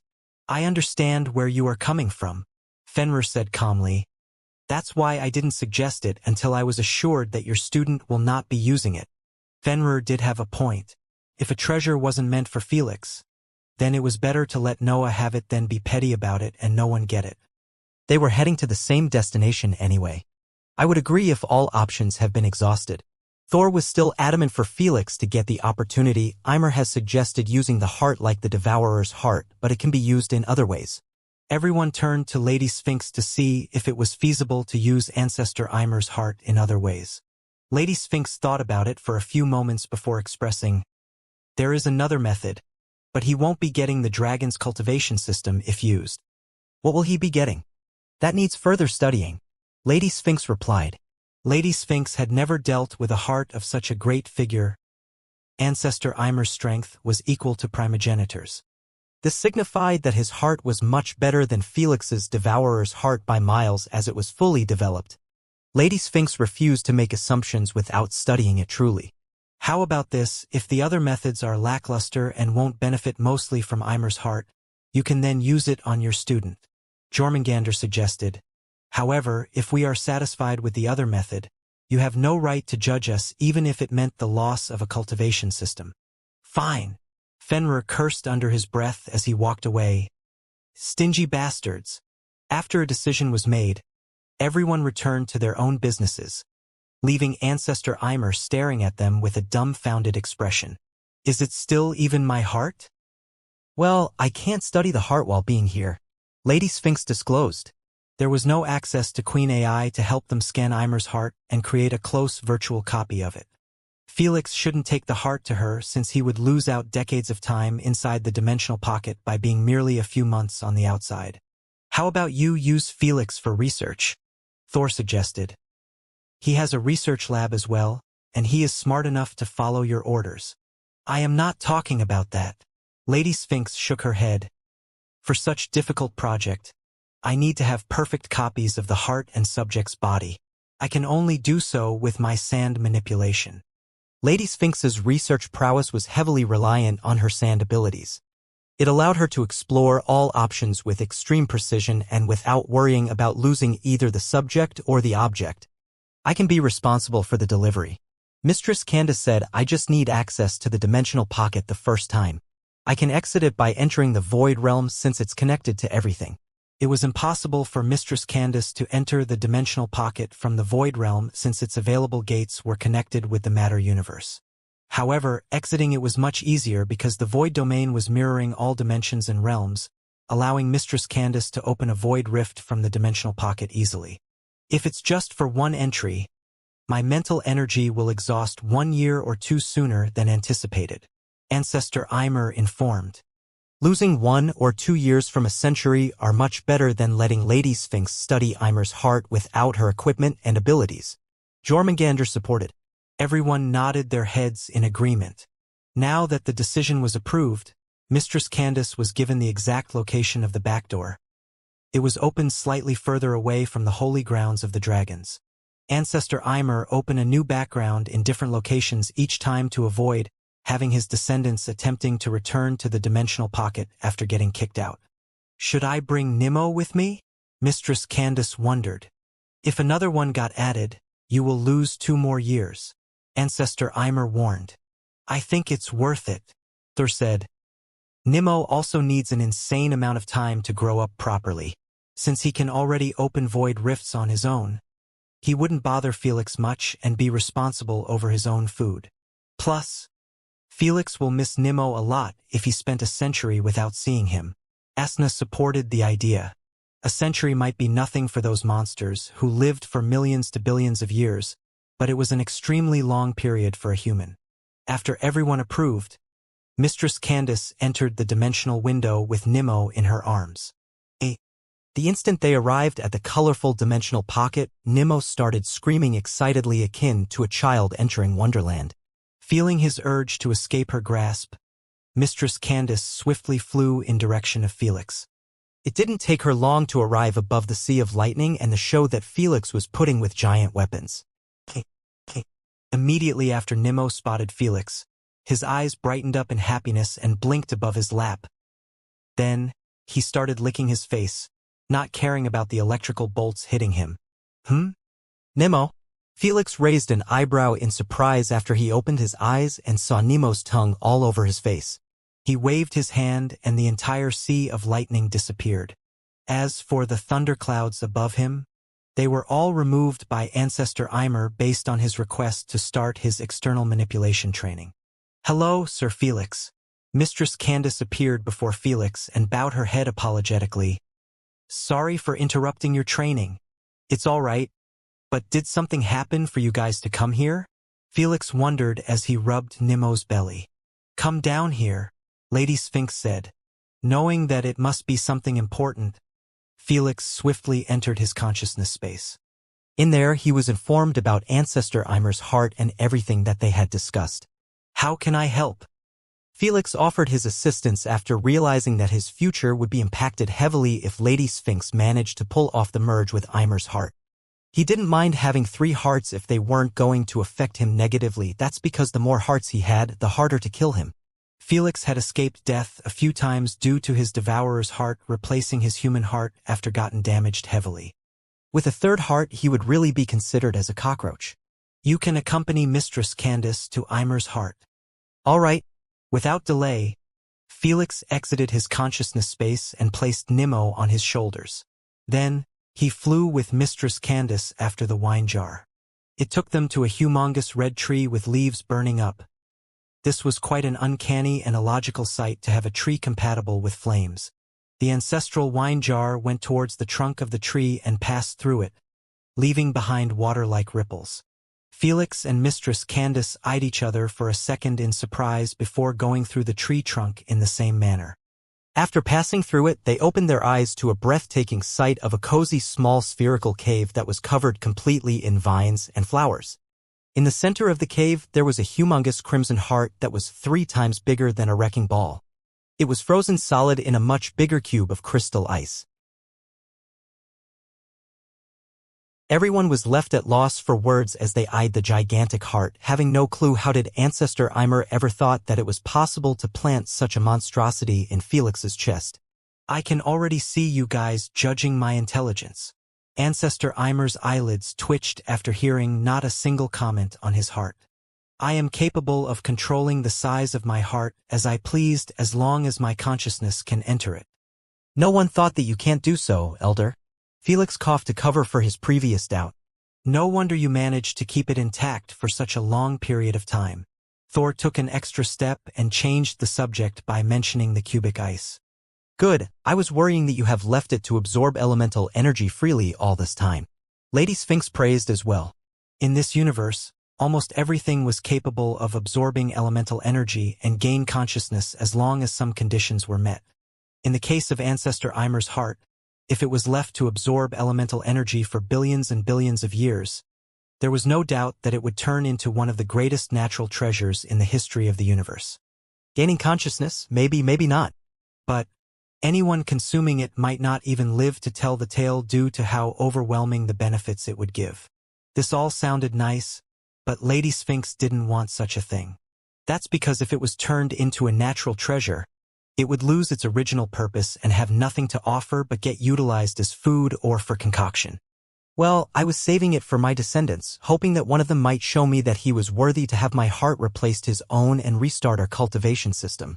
Ancestor Ymer sighed, alas, with each generation my descendants keep getting worse and worse. How about the Elder Dragon? Felix wondered. He is believed to be the greatest dragon to be born with the highest amount of purity after the ancient dragons. If he has your heart, I believe he can get even stronger. That brat? The greatest? Ancestor Ymer laughed like he heard the funniest joke in his life. Haha, you know nothing, child. Huh? Did I say something wrong? Felix titled his head in confusion. Felix simply repeated what was believed in public ever since the foundation of the SG Alliance. The Elder Dragon was thought by everyone to be the strongest to be born in the dragon race. The fact that he was capable of reaching 100 kilometers in size or even bigger was enough proof. It was simply incomparable to other dragons, who could barely surpass 70 meters. Sure, he wasn't as amazing as the ancient dragons, but he was much closer to them than the other dragons. Was he always capable of reaching 100 kilometers in size? Ancestor Ymer asked. Well, no, but he reached it after he grew to an adult. Felix answered. Ancestor Ymer chuckled. That's where you have been fooled, just like everyone else. What do you mean? The current Elder Dragon has never been meant to reach such a size. In fact, he was never meant to even surpass 100 meters just like every other dragon. Ha! Felix was stunned to hear such a revelation. If it didn't come from the ancestor of the dragons himself, he wouldn't have believed it. The big boss of the Alliance should have been merely like any other dragon. It was preposterous. How did he become so big then? Asna wondered. It was because of me, Ancestor Ymer confessed. When I realized that my descendants are growing weaker and weaker with each generation, I knew that I had to do something to save them from hitting the bottom. Is this related to bloodline treasures? Lady Sphinx inquired, already knowing where he was going with this. Yes, Ancestor Ymer confirmed before adding, I have created a technique that allows my descendants to absorb the royal gemstones of each other. Come again. Felix's eyes widened in disbelief. It didn't take a genius to connect the dots and recognize that Ancestor Ymer was implying that the bloodline treasures were actually royal gemstones of dragons. I know, you have been told that the bloodline treasures are the crystallization of the ancient dragon's blood. Ancestor Ymer chuckled. Indeed, Felix and everyone else were told that. No one bothered to think about it for a split second since it did make some sense. The bloodline treasures were found mostly in the first dragon city, implying heavy relation to the ancient dragons. So you are telling me that all bloodline treasures found here are actually royal gemstones of dead dragons? Felix said. Yes. Ancestor Ymer nodded. Why do you think that all of them had different colors? Thinking about it, Felix did find it somewhat odd that some of the bloodline treasures he found were blue, orange, or even white. Sure, the majority were still red gemstones, but those couple bloodline treasures did raise some doubt. But he was too focused about winning the ceremony to waste his energy on something useless. Holy, I just recalled. Felix's pupil enlarged in shock as he disclosed when a royal dragon dies, his gemstone get extracted by the royal family for safekeeping inside the hall of the deceased. Don't tell me that there was no such a thing, and that the royal family is merely extracting those royal gemstones to boost their strength? That's precisely what is going on. Ancestor Eimer confirmed it causally before adding, "Who do you think most of those royal gemstones goes to?" The Elder Dragon. Indeed. Ancestor Eimer continued on, though the royal gemstones obtained from the dead weren't the ones that helped him reach such a moderate size compared to the others. It was the fact that he was the Elder Dragon when I created the technique. Ancestor Eimer mentioned, at that time, the royal family had 100,000 royal gemstones, if not more, extracted from the corpses of the massacred ancient dragons. It was the biggest pool ever of gigantic royal gemstones simply waiting to be used. Felix understood immediately that the Elder Dragon must have used his authority as the Supreme Emperor to get himself the biggest share of the royal gemstones. The more he consumed, the stronger he had gotten and the less resistance he was met by the officials. By the time he had reached 100 kilometers in size and was considered to be one of the strongest beings in the universe, not a single dragon was capable of standing against him. This must have had happened way before the foundation of the SG Alliance. That's because the first ever recorded video of the Elder Dragon was while he had such a colossal size. Why didn't you oversee the absorption to avoid having one dragon hogging everything? Asna inquired. In a sense, the Elder Dragon wouldn't have dared to hog almost all the ancient royal gemstones if Ancestor Eimer didn't allow it. Why would I do so? Ancestor Eimer replied calmly. I have given them a method to help them at least stay on top of other races. It doesn't concern me how they used it as long as the dragons are considered to be on top. Thinking about it, Elder Dragon might have pulled a dickish move, but it turned out to work out just perfectly for his race. With solely his authoritative pressure and strength, he had made himself the unofficial boss of the SG Alliance. If the royal gemstones were split and a few dragons reached a couple of kilometers in size, they wouldn't have the same level of pressure as the Elder Dragon. He was a different breed and respected by all races, even the metal and hive race, one of the most dangerous races in the universe. Truly a good timing in a good place, Felix remarked. Now, he knew that Elder Dragon was no one special, and he simply lucked out heavily during his term of leadership. If Ancestor Eimer decided to share the technique after he was replaced, the next dragon would have enjoyed this opportunity, giving the universe a different Elder Dragon. No wonder the 4 royal clans are hoping to replace him. Asna commentated, the next Elder Dragon would be eligible to obtain the royal gemstones of the deceased royal dragons. Good luck with that. Felix shook his head. Now that I know what it took to reach his level, I know for a fact that not a single dragon is going to replace him anytime soon. It didn't matter whether it was Prince Domino or another prodigy dragon. Unless they were born with the purest dragon bloodline ever, helping them reach his level naturally or devour as many royal gemstones as him. Both options sounded quite impossible to achieve. Doesn't this mean that my portion of the royal gemstones is going to fetch a much higher price than anticipated? Felix grinned. Now that he understood that true importance of those bloodline treasures, the 4 royal clans were going to fight tooth and nail for them. It was quite obvious that the 4 clans were gathering more and more royal gemstones instead of using them wantonly. They did this to help only one dragon of their clan to close the gap with the Elder Dragon. Considering that not a single dragon could be seen to be above 1 kilometer, they must have collected royal gemstones for a very, very long time, simply waiting for the destined dragon to be born and replace the Elder Dragon.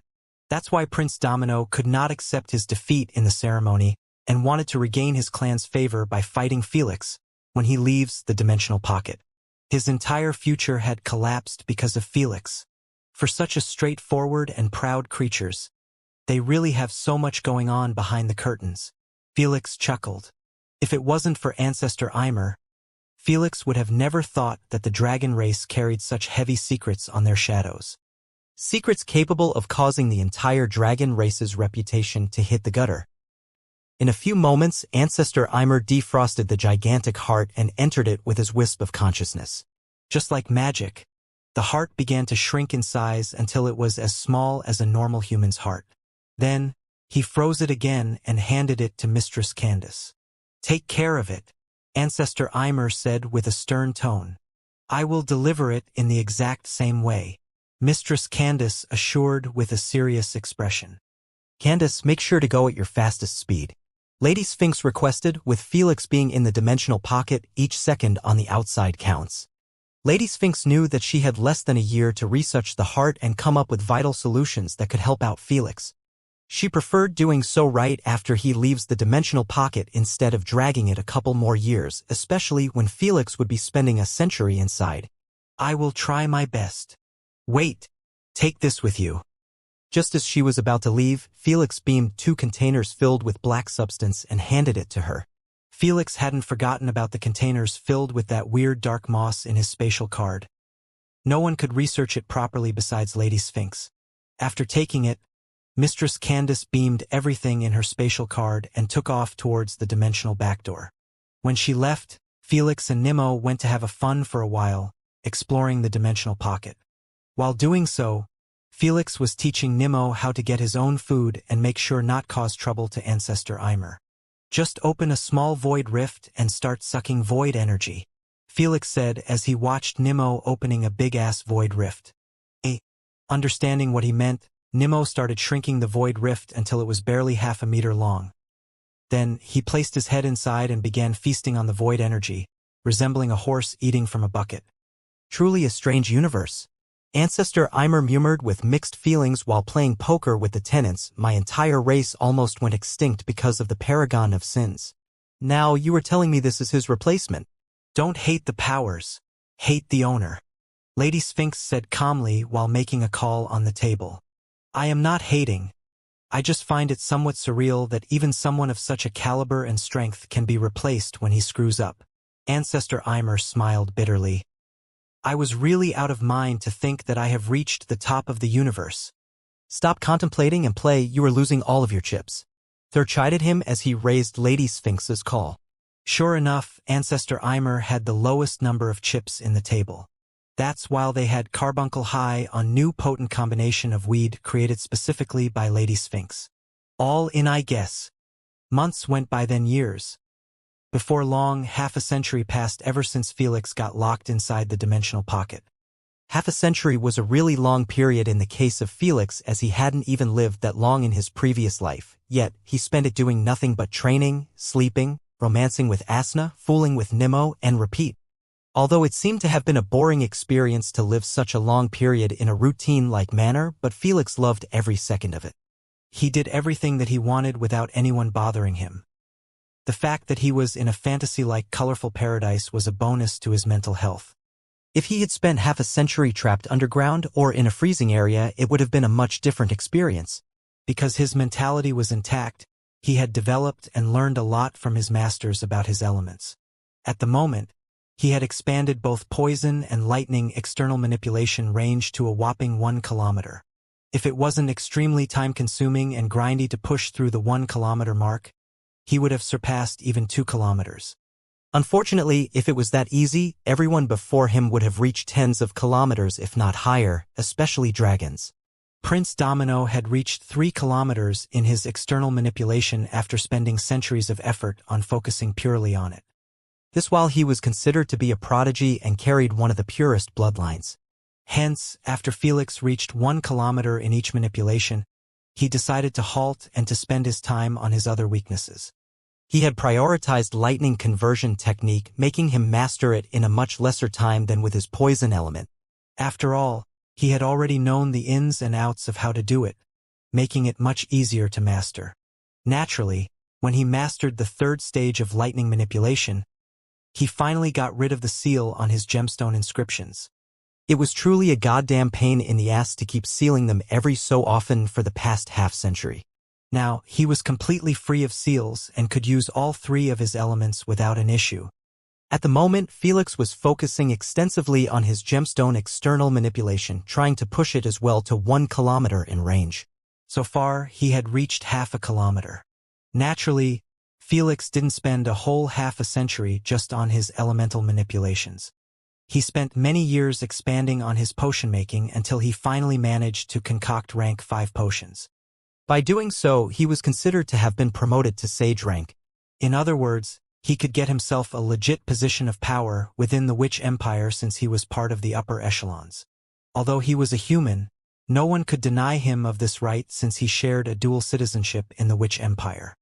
But Felix didn't care about any of that when he hit the sage rank. All he wanted was to truly begin on his journey of concocting unique and bizarre unranked potions. Too bad. Lady Sphinx had advised him to keep mastering more rank 5 potions until he had established his footing as a sage witcher. Only then would she start teaching him more about those unranked recipes that could concoct only by her. When Felix wasn't concocting or training his elements, he spent some personal time with Asna in her mansion. Unfortunately, Asna was still not ready to take their relationship to 3rd stage even though they spent half a century with each other. Though Felix had taken it to the 2nd stage, which was quite an applaudable achievement when it was related to Asna. Felix didn't know why she was still resistant, but if he had to guess, it would definitely be related to her freedom and duty as a uni-djinn. So, he slowed down his advances as well, making her get comfortable with the way things are. As for Nimmo's improvement in the past half-century, well, that's a whole different story on its own. For now, Felix could be seen stretching his arms after waking up from a small induced coma that lasted for 4 years. Every time Felix tired from the routine, he consumes an alarming amount of natural treasures and sleep for a few years to reset his mind. Although Felix had spent half a century of his lifespan, he hadn't changed one bit. He didn't even grow a beard as his genetics from his father made it somewhat impossible. 6 years now total and still haven't reached 7th mark. Felix yawned while scratching his head with a bothered look. It will probably take me decades of sleep to even hit 10th mark. Good morning to you too, old man, Asna cursed in annoyance. Morning, love. Felix smiled charmingly while stepping outside the VR pod. It might not be used to log in, but it could be used as a comfortable bed. Without delay, Felix entered his consciousness space and greeted his masters and the other tenants respectfully before going straight to Asna's mansion. As he expected, he found her lazing in her bed while watching an old drama series, looking as gorgeous as ever. Without saying anything, Felix lifted the cover and sneaked under it before popping his head above her. Hello there. Want to see my new technique? Before Asna could reply, Felix held her hands together and started assaulting her face with kisses. Stoop. It's ticklish. And you're putting your saliva all over my face. Asna squirmed from his clutches while laughing. That's the goal. Felix chuckled as he finally let go of her arms. The moment Asna tried to clean her face with the bed cover, Felix held her chin and pulled her lips closer to his before murmuring, "Did you miss me? You already can. MMM." Alas, her lips were sealed and invaded by Felix's slithering tongue before she could finish her sentence. Time stopped when his lips met hers, but the flutter only intensified in Asna's heart. It pounded in her chest as legs gave in to the waves of pleasure coursing through her nerves. At this moment, she could only focus on how soft he felt against her mouth, how addictively he invaded all her senses. Although Felix was in a coma for 3 years, making him feel like he had seen Asna just a minute ago, there was still raw emotion in the way his fingers curled around hers and his soft breathing as he kissed her deeply. For half a century those two were having steamy and passionate moments on almost daily basis. Yet, neither one of them had grown bored of it or felt any differently about each other. In fact, their relationship had grown as close as Felix's hands to Asna's perfect breasts. With a single motion, his hand had slipped through her pajamas from her waist and gently caressed and fondled them like he was dealing with a precious, fragile treasure. After fondling them to his heart content, Felix's fingers reached out to her cute but firm pink nipple and squeezed it ever so gently. Hi. Felix had received an immediate feedback to his touch as Asna had released a soft moan after her lips were spared for a split second. While they were having such a loving and intimate moment, the other tenants had deadpan expressions while they were doing their own things, appearing like they had absolutely no clue what was going on inside Asna's mansion. Alas, they just had to have super hearing. The weather is sure great today, Thor expressed as he eyed the dimensional pocket's clear sky while chugging alcohol like there was no tomorrow. Hi. It sure is, my friend, it sure is. Jormungandr sighed as he recalled Asna's shyness. Half a century was enough to kill something like that, especially when Felix was too shameless to care about having an audience. While Felix was eating the forbidden apple, tension began to arise in the Milky Way due to the Federation and Bardo Empire. Half a year had passed on the outside universe. It might look like not much, but it was enough to make almost all royal dragons assume that Felix had died in the dimensional pocket. Although the royal dragons were banned from mentioning Felix or anything related to the dimensional pocket at the moment, almost everyone else had picked up their pessimistic view on this uncanny situation. Right now, the majority of the people all across the universe were considering Felix to be dead as well, simply due to how the royal dragons were behaving. Naturally, this had caused the royal family to face the music of their silence, as the network kept bombarding them with insults, curses, and confirmation questions. The royal family turned a deaf ear to the backlash and simply waited for everyone to forget about Felix. While Felix's fans were holding hope that their lord couldn't be killed in such an underwhelming manner, the upper echelon of the Milky Way galaxy were beyond pleased by the news, especially the Bardo Empire. Felix's death meant that his 90 million army of void creatures would finally be removed from on top of their heads like a judgment sword. They ought to feel glad by his death, since his army was making them unable to retaliate against the Federation poaching attempts on their important backgrounds. The Federation's promises and true democratic system was quite alluring for all backgrounds around the galaxy, especially when the inner trades, armies, public transportations, and free public services between allies made everyone to prosper together. In addition, they had a close partnership with the Guardian Empire and the Void Guild, helping them reduce the cost of hiring soldiers and mercenaries on trades between those two territories. The most critical lore was the fact that most influential human in the history of the universe was the indirect leader and guardian of the Federation. In other words, no one would dare lift his weight on other allies when there was a terrifying boss, supervising everyone and making sure that no one gets bullied. This had caused many of the Bardo Empire's allies to defect. After all, the Bardo Empire might be the first believed democratic empire with a council made out of origin bloodliners, but they were oppressive to backgrounds without an origin bloodliner amidst them. So it was only democratic to those in power, and the rest could only watch as most of their empire's resources get shared between the upper echelon while leaving them the crumbles. Unfortunately for the Bardo Empire, their democratic beliefs and confidence in their empire's excellence had made them avoid erecting strict and slave-like contracts for the backgrounds in their territory. In the past, they knew that no one would bother choosing the Mariana Empire due to the royal family's incompetence and disorderly territory. As for the Guardian Empire, it wasn't even a choice, with the void creatures running amok. Right now, they could only watch as their territories were shrinking without daring to lift a finger because of Felix's deterrence. Everything had changed the moment the royal dragons started assuming him to be dead. The smooth sailing of the Federation had started to face some light waves from the Bardo Empire, and also a few ambitious and greedy internal backgrounds. Madame Zoja, we have received intel that the third councilman had paid a personal visit to planet Dracaris and convinced the four-headed Night Sparrow Nation to not jump boats. Even the Night Sparrows? They are really taking advantage of our internal problems to retain their territories. Madame Zoja massaged her puffy eyelids with clear exhaustion signs all over her face. She was sitting in her desk with hundreds of small holographic screens around her, each displaying a different kind of report or news. Should I call a meeting to deal with this? Her assistants asked from the middle holographic screen. Just let them have it. We have enough problems internally. Madame Zoja waved her hand in rejection. She understood that it would be extremely difficult to win them back when the Bardo Empire had sent the third councilman, especially when the Federation wasn't in its best shape at the moment. If 6 months of absence was enough to halt our development and for bad apples to emerge, I don't even know what's going to happen if Felix has really died. Madame Zoja smiled bitterly as she tapped her finger on the disc. Only now did she realize that Felix's existence was the true backbone of the Federation, even if he was hands-free on the Federation's advancement. If half a year had caused the Bardo Empire to fight back in the political scene and for greedy internal leaders to start searching for more profit, then it meant that the Federation Council was still lacking respect and authority.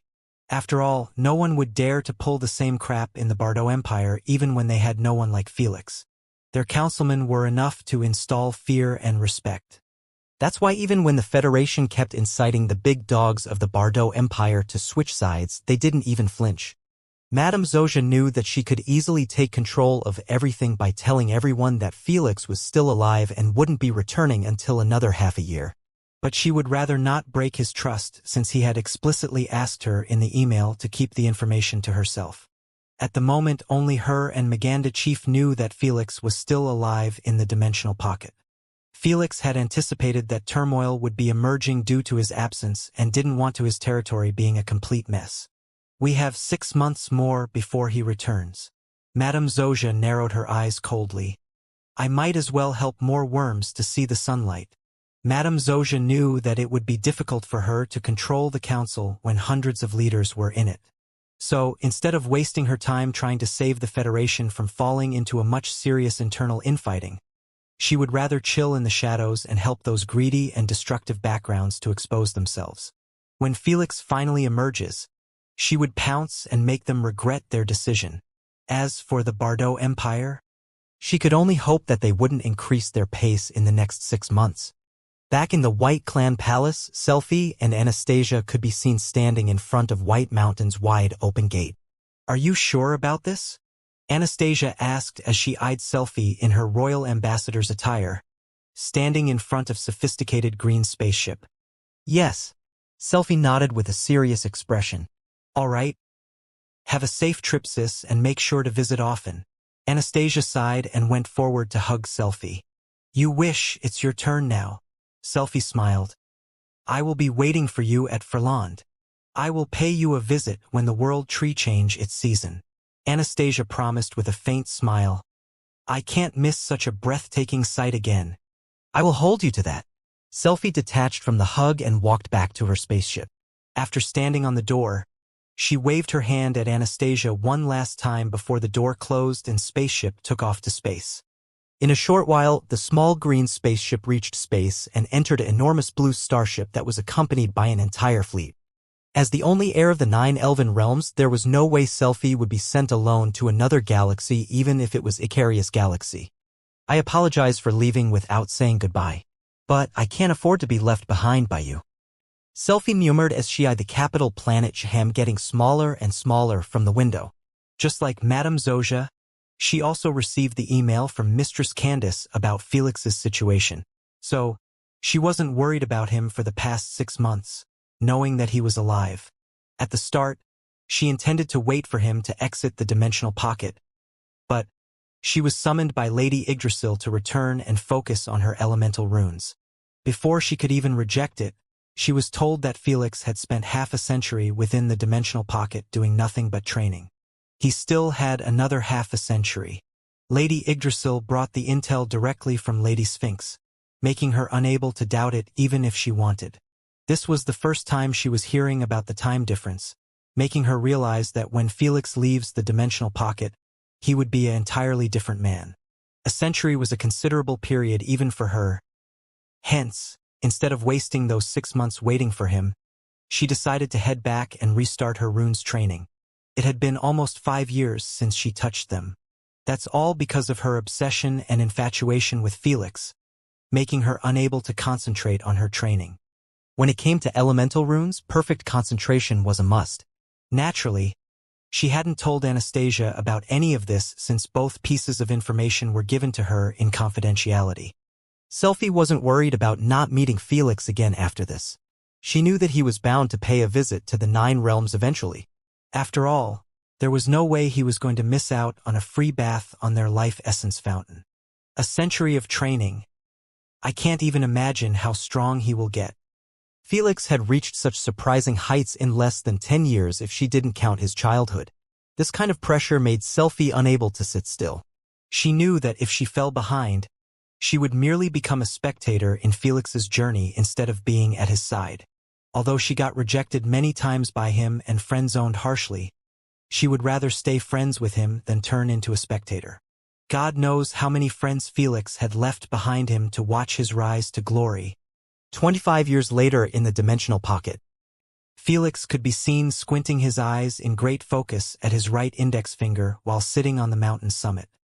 After a few minutes of staring at his finger without a single blink, Felix's pupil got narrowed at his nail starting to deconstruct into an electrical discharge.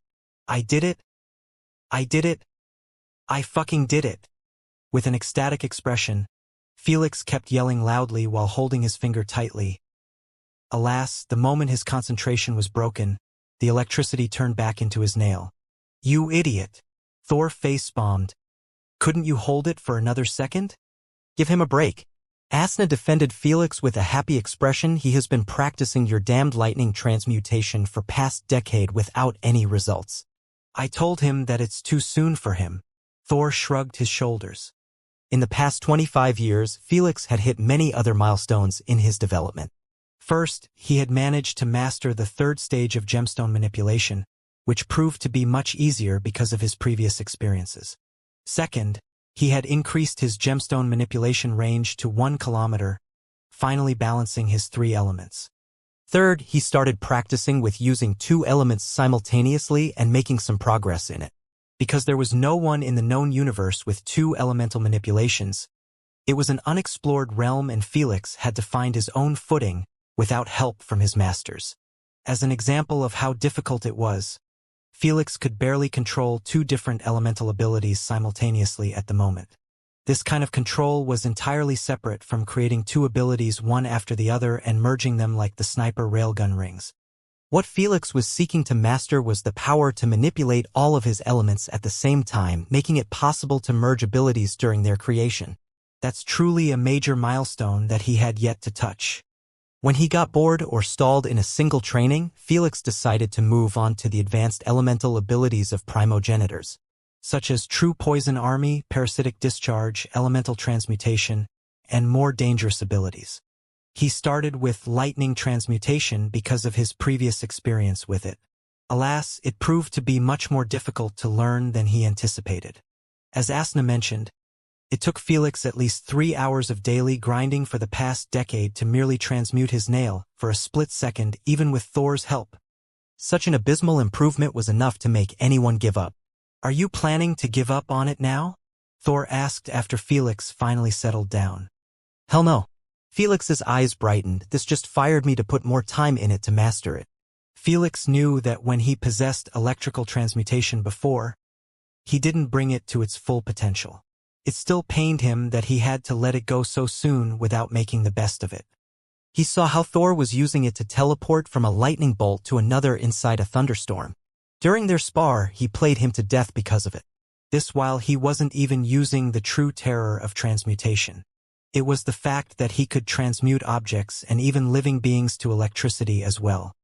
"As you wish." Thor smiled. "Just know that it will take you more than a couple of decades to truly master it and transmute your entire body freely and instantaneously." "I am cool with that." Felix smirked. "If I manage to master it, I will be able to master other elemental transmutations in half the time." This was the true reason Felix prioritized transmutation over other advanced abilities. It was an ability that could be applied to every element, unlike parasitic discharge or something else. Without further ado, Felix returned to his position and tried to capture the same feeling of turning his nail into electricity. The concept was quite elementary, as he was told by Thor that he needed to envision his body to be made out of lightning particles.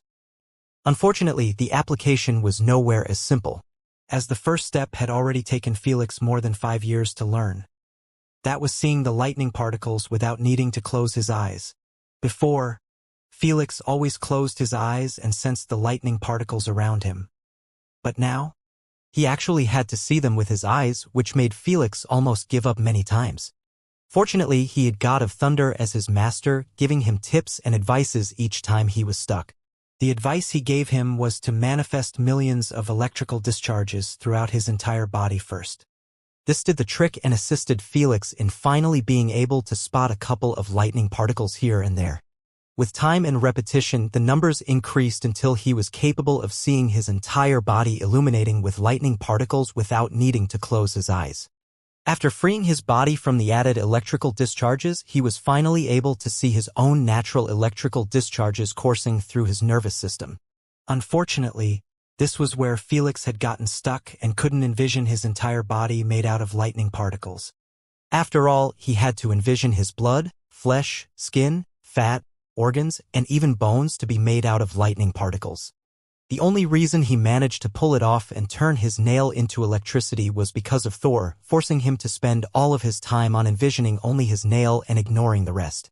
In addition, He received help by adding new electrical discharges, which acted as way to fool his mind that his entire nail was merely lightning particles stacked. Unfortunately, Felix was unable to repeat the same result even when he followed the same steps for the next 2 hours. Damn, it was really just lucky strike. Felix scratched his cheek with a disappointed smile. Continue to grind, and you will be able to use it at will eventually. Thor encouraged him. I hope so. Felix decided to give it a rest for today and focus on other matters. However, the moment he stopped his training, Lady Sphinx took the opportunity to inform him calmly. I have managed to find 3 new methods that can help you utilize Ymer's heart. This was more than enough to make everyone drop everything and focus on her. Felix didn't hesitate to enter the consciousness space and join their table. He had waited for this moment for more than 75 years now. Please do tell, Master, he requested with a serious expression. The first method requires you to eat Ymer's heart in a consistent manner for the next 6 months while following a specific cooking recipe I have created. Lady Sphinx disclosed. Eat?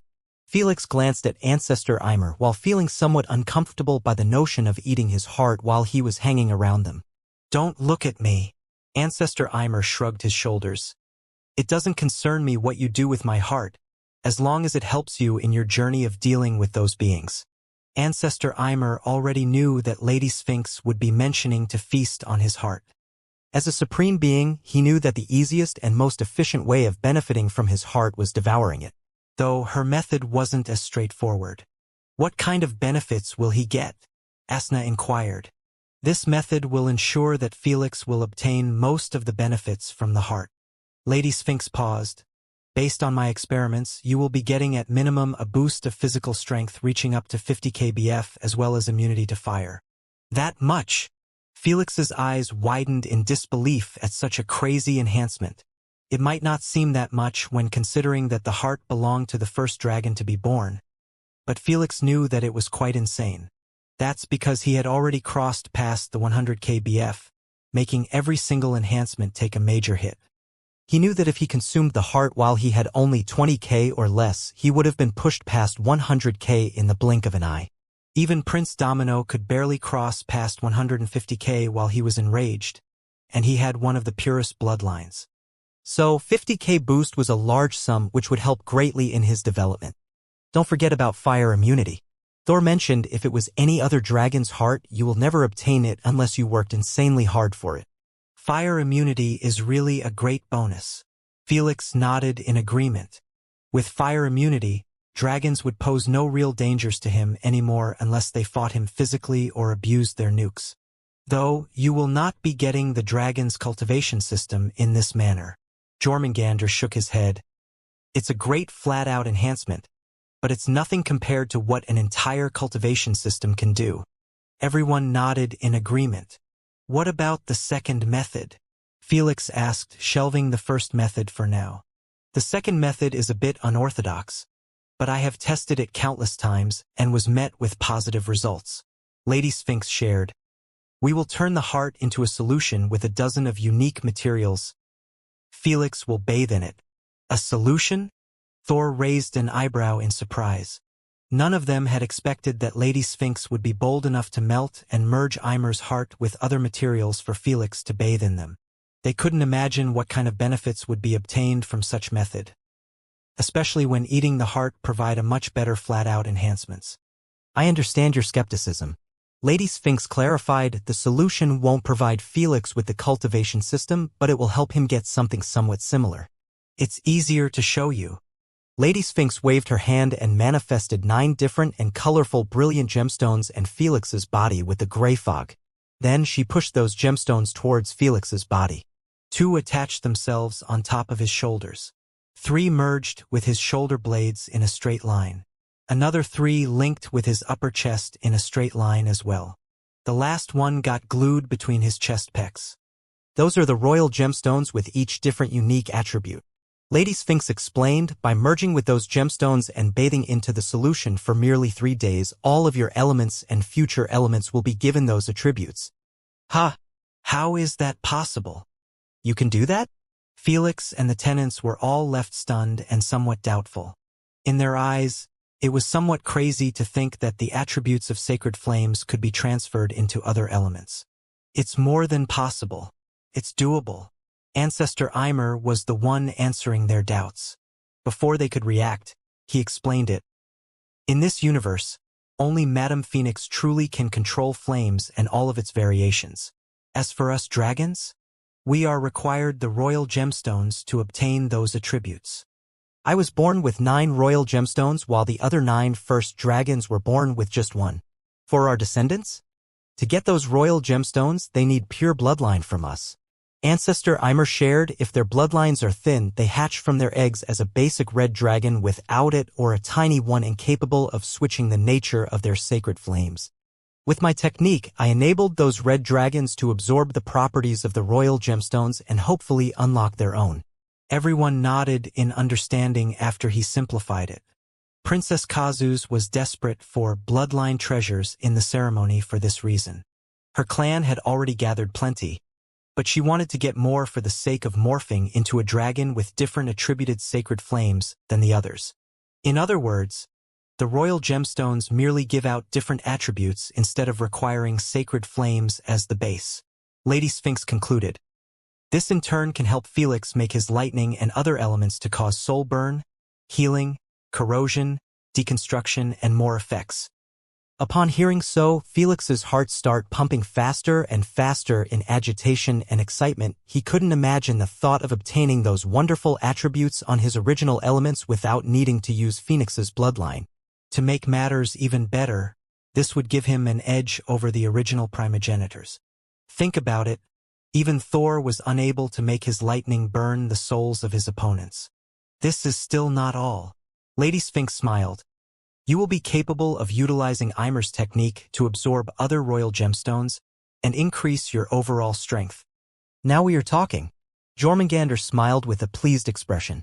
Everything that he heard about the second method was spectacular, but as a realist, he recognized that it didn't offer the true important benefits. Physical enhancement or a way to increase it. What's the point of having attributed elements if his physical strength was lacking? I guess your student ain't getting the heart. Thor grinned at Fenrir, teasing him a bit. Fenrir flicked him a middle finger expressionlessly. Hee, don't be salty. Thor chuckled. Our Sphinx is just too good at what she does. Do we even need to hear the third method? Felix rubbed his palms in eagerness, already made up his mind to choose this method. In his eyes, nothing could top this method since it offered everything that he wanted and more. Hold your horses. Lady Sphinx smiled faintly. I always leave the best for last. Upon hearing so, everyone's eyes widened a little. They knew that Lady Sphinx's wisdom transcend dimensions, but if she truly managed to top even this method, they would honestly start to worship her intelligence. The third method isn't as secured as the previous ones. However, if we pulled it off, Lady Sphinx smirked a little, you will be getting the cultivation system as well as the perks from the other 2 methods. This was enough to silence everyone and stare at Lady Sphinx with stunned looks.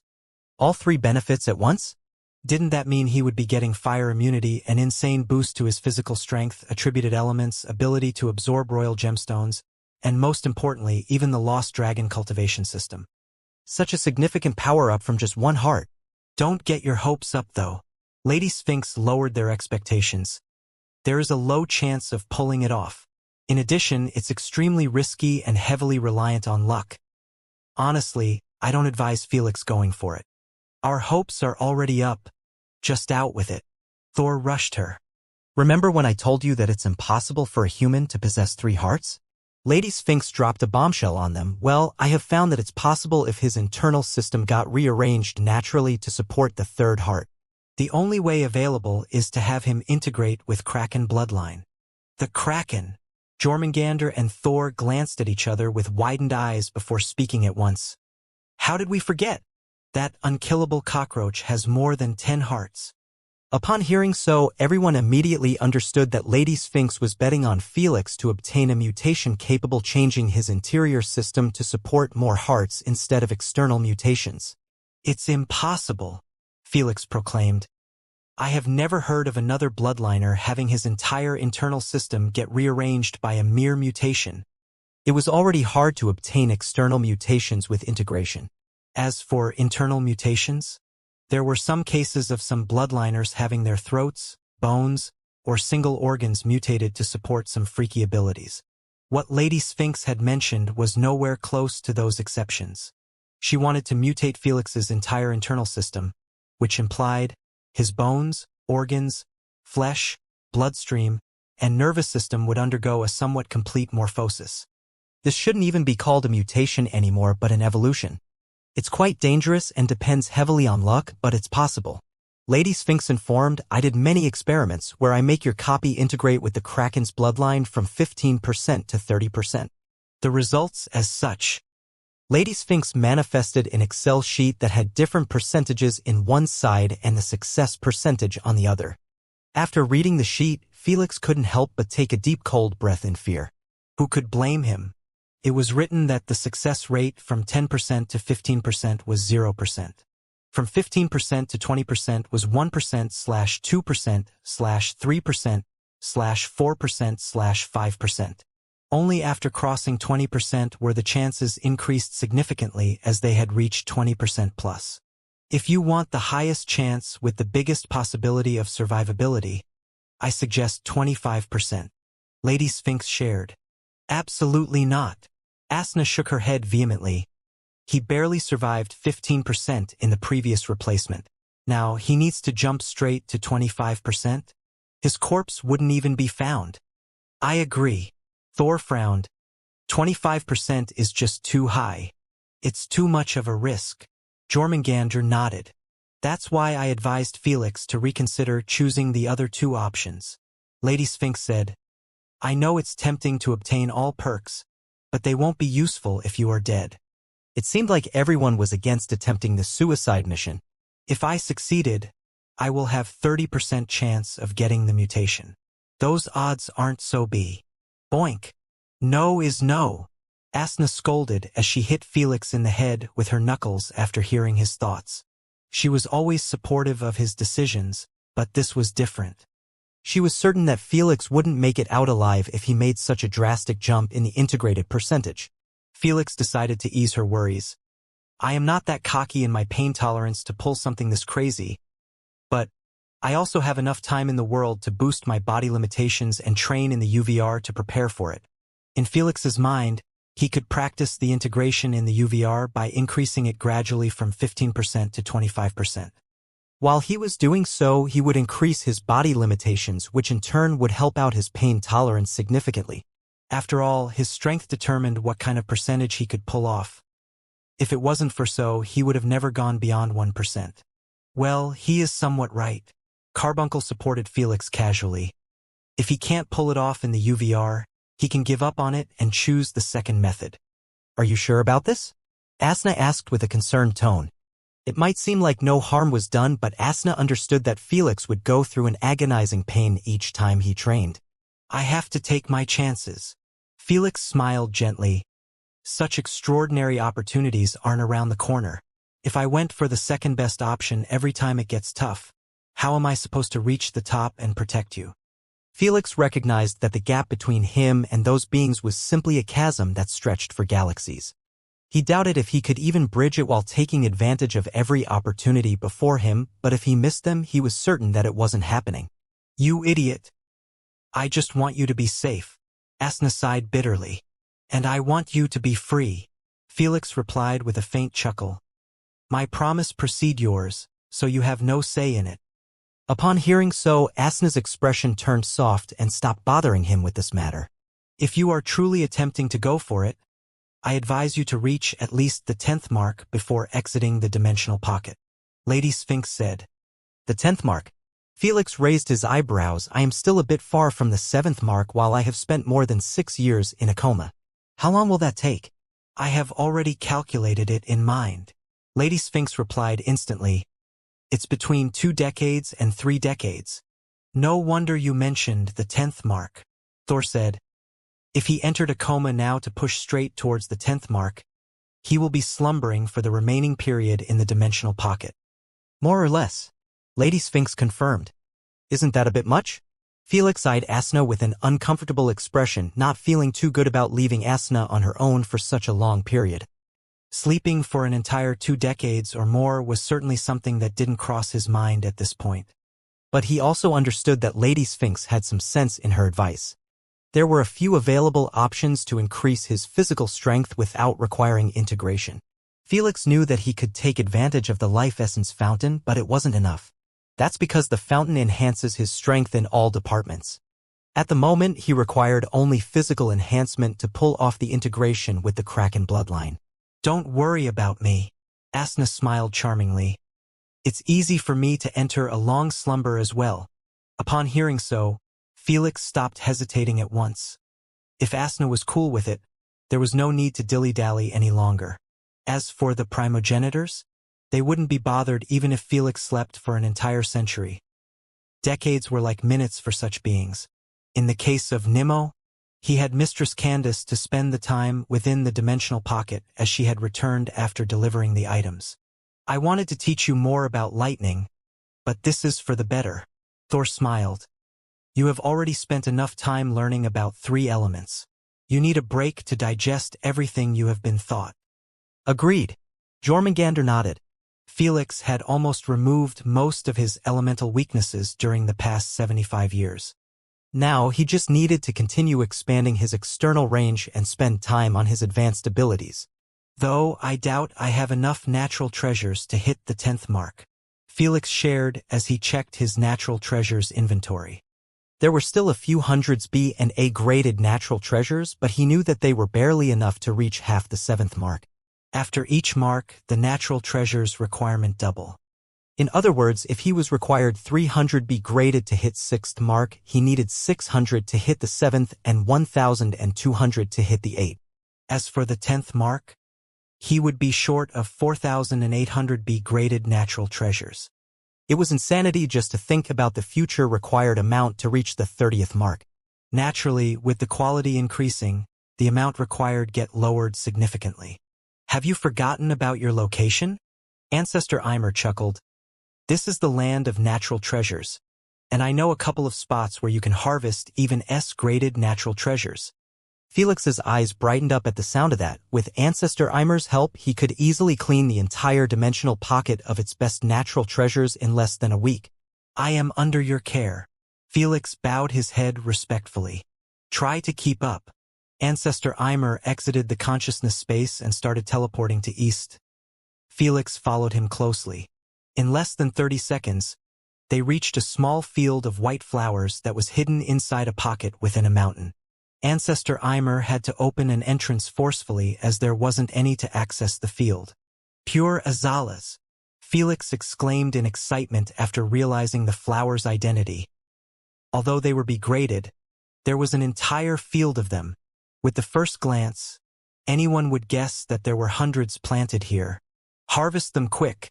We have more stops to hit, Ancestor Eimer said while sitting on Felix's shoulder. Good thing I have an army. Felix smirked while summoning tens of small pink golems. He didn't even use his gemstone golem's ability, as he had already reached a high level of gemstone manipulation to create them with any size he wanted. Felix bestowed intelligence on them with the root gemstone and ordered, harvest the flowers as gently as possible. The army of cute pink smurfs nodded in understanding and started working hard. Leave them here and follow me, Ancestor Eimer disclosed. I have another nearby spot less than a kilometer away. Without hesitation, Felix chased after him, knowing that his little golems wouldn't disappear unless he went past 1 kilometer in range. With the root gemstone, he could feel their presence and even see through their eyes whenever he wanted. In less than a week, Felix had cleaned out the entire dimensional pocket of S/A B-graded natural treasures. It was effortless when he was being guided by the god of the dimensional pocket. I have more than 2,000 B-graded, 500 A-graded, and 50 S-graded natural treasures. Felix grinned widely as he stared at his packed inventory. This is enough to go past the 10th mark. Now that he had enough, Felix prepared for the inedible feast. He knew that it would be difficult to eat everything without tiring himself out or his stomach not able to handle it. I have to turn everything into one big smoothie and drink it in my giant form. Felix felt disgusted just by the thought. Too bad, it was the only way forward. Felix got to work by manifesting a towering mortar made out of white adamantine. Then he jumped on top of it and sat at the edge.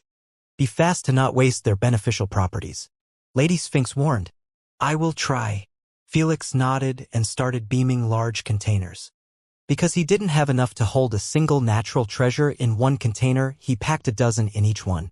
In a swift manner, Felix kept emptying the containers inside the crystal glass like he was dumping garbage. The natural treasure continued to stack against each other until the crystal mortar was half full. Then, he poured some clean water to facilitate the mixture process. Next, Felix created a giant white pestle and enlarged his body until he was able to hold it easily in one hand.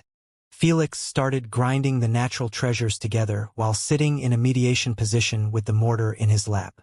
He kept doing so for more than 2 minutes until the natural treasures and water were turned into a gooey black substance. He must have lost at least 10% of the beneficial properties. Thor commentated as he eyed the revolting mixture. That's a manageable percentage.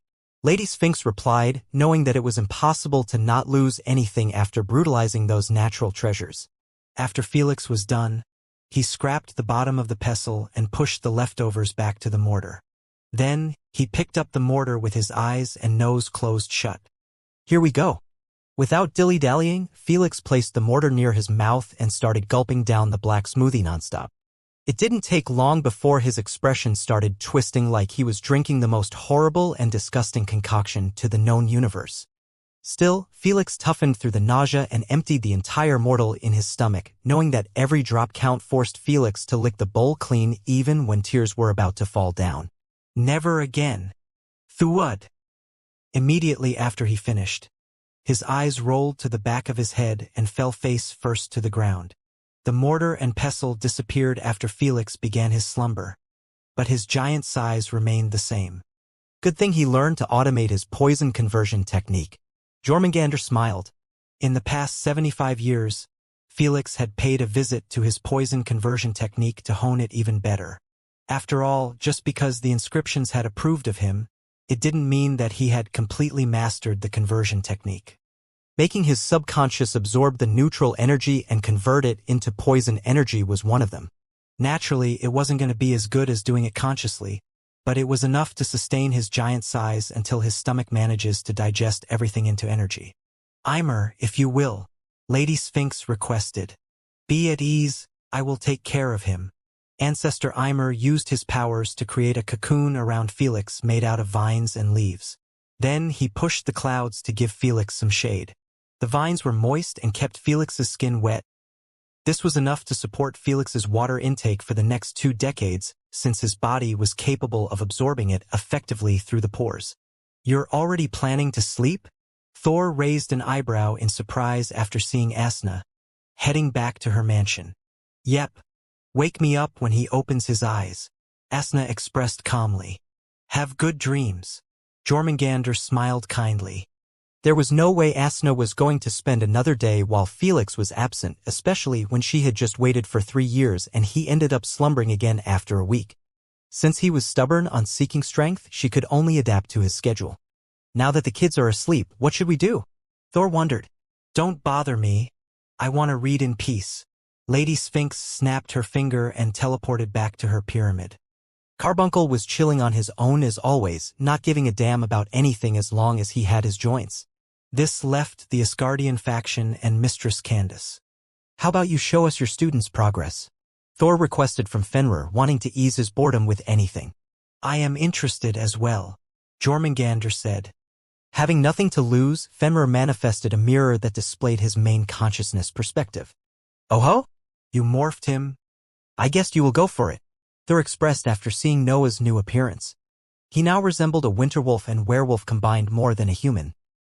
He was 3 meters tall and had half of his skin completely covered in snow-white fur.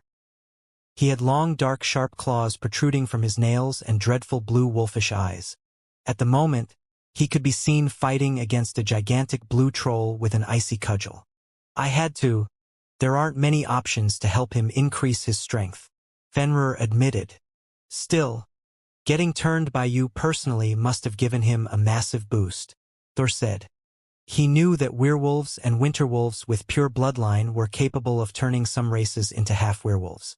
Though the list of races and werewolves capable of doing so were extremely short, humans being one of the most adaptive races in the universe were naturally part of the list. The pure vampires were capable of achieving the same if they allowed another race to drink their blood while they were drinking theirs. Naturally, such a genetic modification was quite risky, especially for people with an already modified genes. Fortunately for Noah, he was turned by the ancestor of wolves himself, which removed any kind of risk to the transformation. At the moment, Noah could be counted to be a half-werewolf but possess much purer bloodline than the werewolves and winterwolves. I wonder if Felix can benefit from the strength enhancement if he got turned as well. Mistress Candace thought out loud. We haven't brought this up before because we didn't want him to be turned. Thor shook his head. Sure, the strength enhancement is astonishing, but he is already half-devourer. We should not mess with his genetics too much unless the results are just too good to be ignored.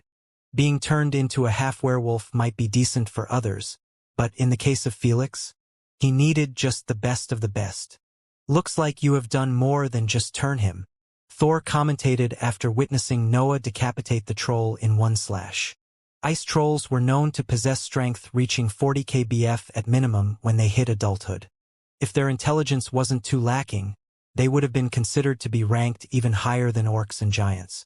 For Noah to slice the troll's head in a single motion implied that he must have posses at least 50 kbf. That's only natural. Fenrir confirmed it. To have an alive and active primogenitor behind your back wasn't the same as having them as merely wisps of consciousness. Noah had an advantage over Felix for this, as Fenrir could take him around the universe to areas where he knew that there would an abundance of opportunities. Although Lady Sphinx was also alive, she didn't care too much about Felix's strength compared to his other two masters. I can already see that he will be hitting his limitations soon. Jormungandr inquired, "What's your future plans for him?" Fenrir remained quiet for a second before answering. "I will find a way for him to enter the origin realm. I don't know why, but I have a feeling that humans' limitations gets broken after they cross that barrier." Well, your instincts are always on point. Thor scratched his beard as he doubted, but I don't know about this one. If their limits gets unlocked, why all those so-called origin bloodliners stops getting stronger immediately after breaking through? Thor knew that humans must have tried almost everything in their powers to develop a new cultivation system or a new path forward after the origin realm. He was completely right. Humans' ambition could never let them settle down in one place for too long. Unfortunately, they had tried all options to no avail. They even involved the metal race. No one was capable of opening a new path forward for origin bloodliners even when they were at their strongest and freest period of their lives. What other choice do I have? Fenrir said composedly. Origin realm is the only way forward. 19 years later, if your boy doesn't wake up in the next 2 years, I will be forced to kick him out while he is asleep, Ancestor Ymir disclosed while playing chess with Lady Sphinx. My mental energy is on the verge of exhaustion. Don't worry, Lady Sphinx replied calmly while moving up a pawn. He will be waking up in a few days. How are you so sure? Thor asked from afar. He has lost 10% or so of the natural treasure's benefits. This should have reduced the time of absorption. Makes sense. As Lady Sphinx anticipated, Felix's eyelids started making movement at first light of the next day. After a few moments, Felix opened his muddled eyes and started looking around him with a cloudy vision, not able to focus on a single object. To make matters worse, he felt like body didn't belong to him. He kept ordering his head to turn around, but it refused to budge. What a shitty feeling. Irritated, Felix murmured in his mind and gave up trying to move. He knew that slumbering for such a long time had caused his limbs to stiffen and his nervous system to shut down temporarily. Haha, if you are complaining about this after 2 decades, I don't know how you will react if you have entered the same slumbers as us. Thor laughed after seeing Felix's inability to stand up. I have a feeling that I will be joining your sleep schedule eventually. Felix sighed at the thought of needing 2 decades to reach the 10th mark. He didn't even want to imagine how many years he would need for the next marks. Welcome back, kiddo. Carbuncle greeted with a sleepy expression. Thanks, Elder. Felix asked, "How long was I asleep for?" About 19 years. Lady Sphinx replied. That's shorter than I thought. Felix raised an eyebrow in surprise. You haven't absorbed 100% of the natural treasure's benefits. No wonder. Felix inquired. Where is Asna? Is she asleep? It was quite weird for her bitchy voice to not be the first thing he hears after opening his eyes. She went into slumber a few moments after you. She has been sleeping ever since. Thor informed. Don't wake her up. Felix grinned wickedly. I will do it. The tenant's eyelids twitched, knowing that he was up to no good. In a short while, Felix's muscles were finally relieved from the tenseness of being inactive for a whole 2 decades. If it was a normal human, it was doubtful if he could even walk properly after months of physical therapy. Without further ado, Felix emerged from the cocoon fully nude like he had just gone into rebirth. Felix blocked his eyes from the sunlight and kept them squinted due to their high sensitivity. He threw some clothes on him and sat next to the cocoon. At least it was worth it. Felix smirked faintly after sensing that his strength been enhanced to the point he could feel it without even testing it out. Before he entered the dimensional pocket, he had 116 kbf and was at the 6th mark. Now that he had reached the 10th mark, his bloodline force had been increased to a generous 146k. He was officially stronger than the youngest generation of the dragons, including Prince Domino, though not as much if he entered his enraged state. Just as Felix wanted to enter his consciousness space, Nimmo appeared out of nowhere and collided with his chest. Easy there. Felix chuckled as he picked up Nimmo and rubbed his face with his soft black fur. Nimmo started making giggling noises while trying to escape from Felix's grasp. Were you making trouble when I was asleep? Felix smiled. He was behaving properly. Mistress Candace defended Nimmo after she emerged from a void rift nearby. That's what I like to hear. Felix patted Nimmo with a pleased expression. He has been eating and growing quite well. Mistress Candace disclosed. What about his abilities? Felix inquired. Did he unlock anything new? Before he entered this slumber, Nimmo had unlocked many abilities and techniques related to void laws. The process of unlocking those abilities was related to growth and age. Now that almost a century had gone by, Nimmo had stacked up many abilities. He did unlock new ones. Mistress Candace eyed Nimmo before confessing, however, they aren't related to void laws. Felix raised an eyebrow in surprise. Don't tell me. Yes, he finally started using the laws of sins. Mistress Candace confirmed with a fanatic look. Felix looked at Nimmo's innocence but loving eyes and murmured, how can such a cutie control those evil powers? Have you guys already tested them? No. Mistress Candace smiled wryly, but I saw Nimmo using the lust powers to control some animals and force them to play tag with him. Felix didn't know whether to laugh or cry at the sound of that. Are you certain that he has used the sins laws instead of just using his spiritual pressure? Felix wondered. I am certain, Mistress Candace said. I have the same powers after all. Felix didn't doubt her anymore after hearing so. As Void Succubus, she was also capable of using some abilities related to lust laws. Although she was capable of using the laws, she couldn't manipulate them or even understand how her abilities worked.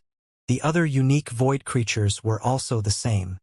It was like they were bloodliners and the paragon of sins was the beast they get their abilities from.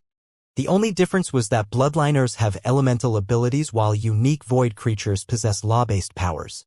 If it wasn't for so, the paragon of sins wouldn't have been hit by one of the harshest punishments ever. Did he use any other sins besides lust? No.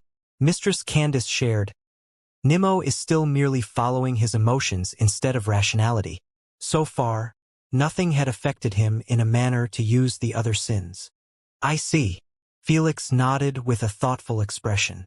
He truly had no clue why Nimmo's intelligence hadn't matured much even though he spent an entire century growing.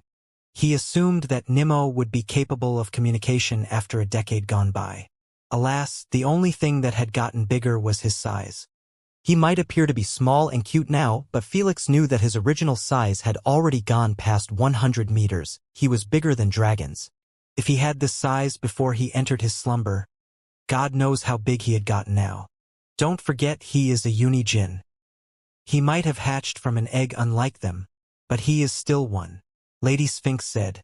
Upon being reminded of this fact, Felix realized that it was quite normal for Nimmo to still have a child intelligence even though a century passed.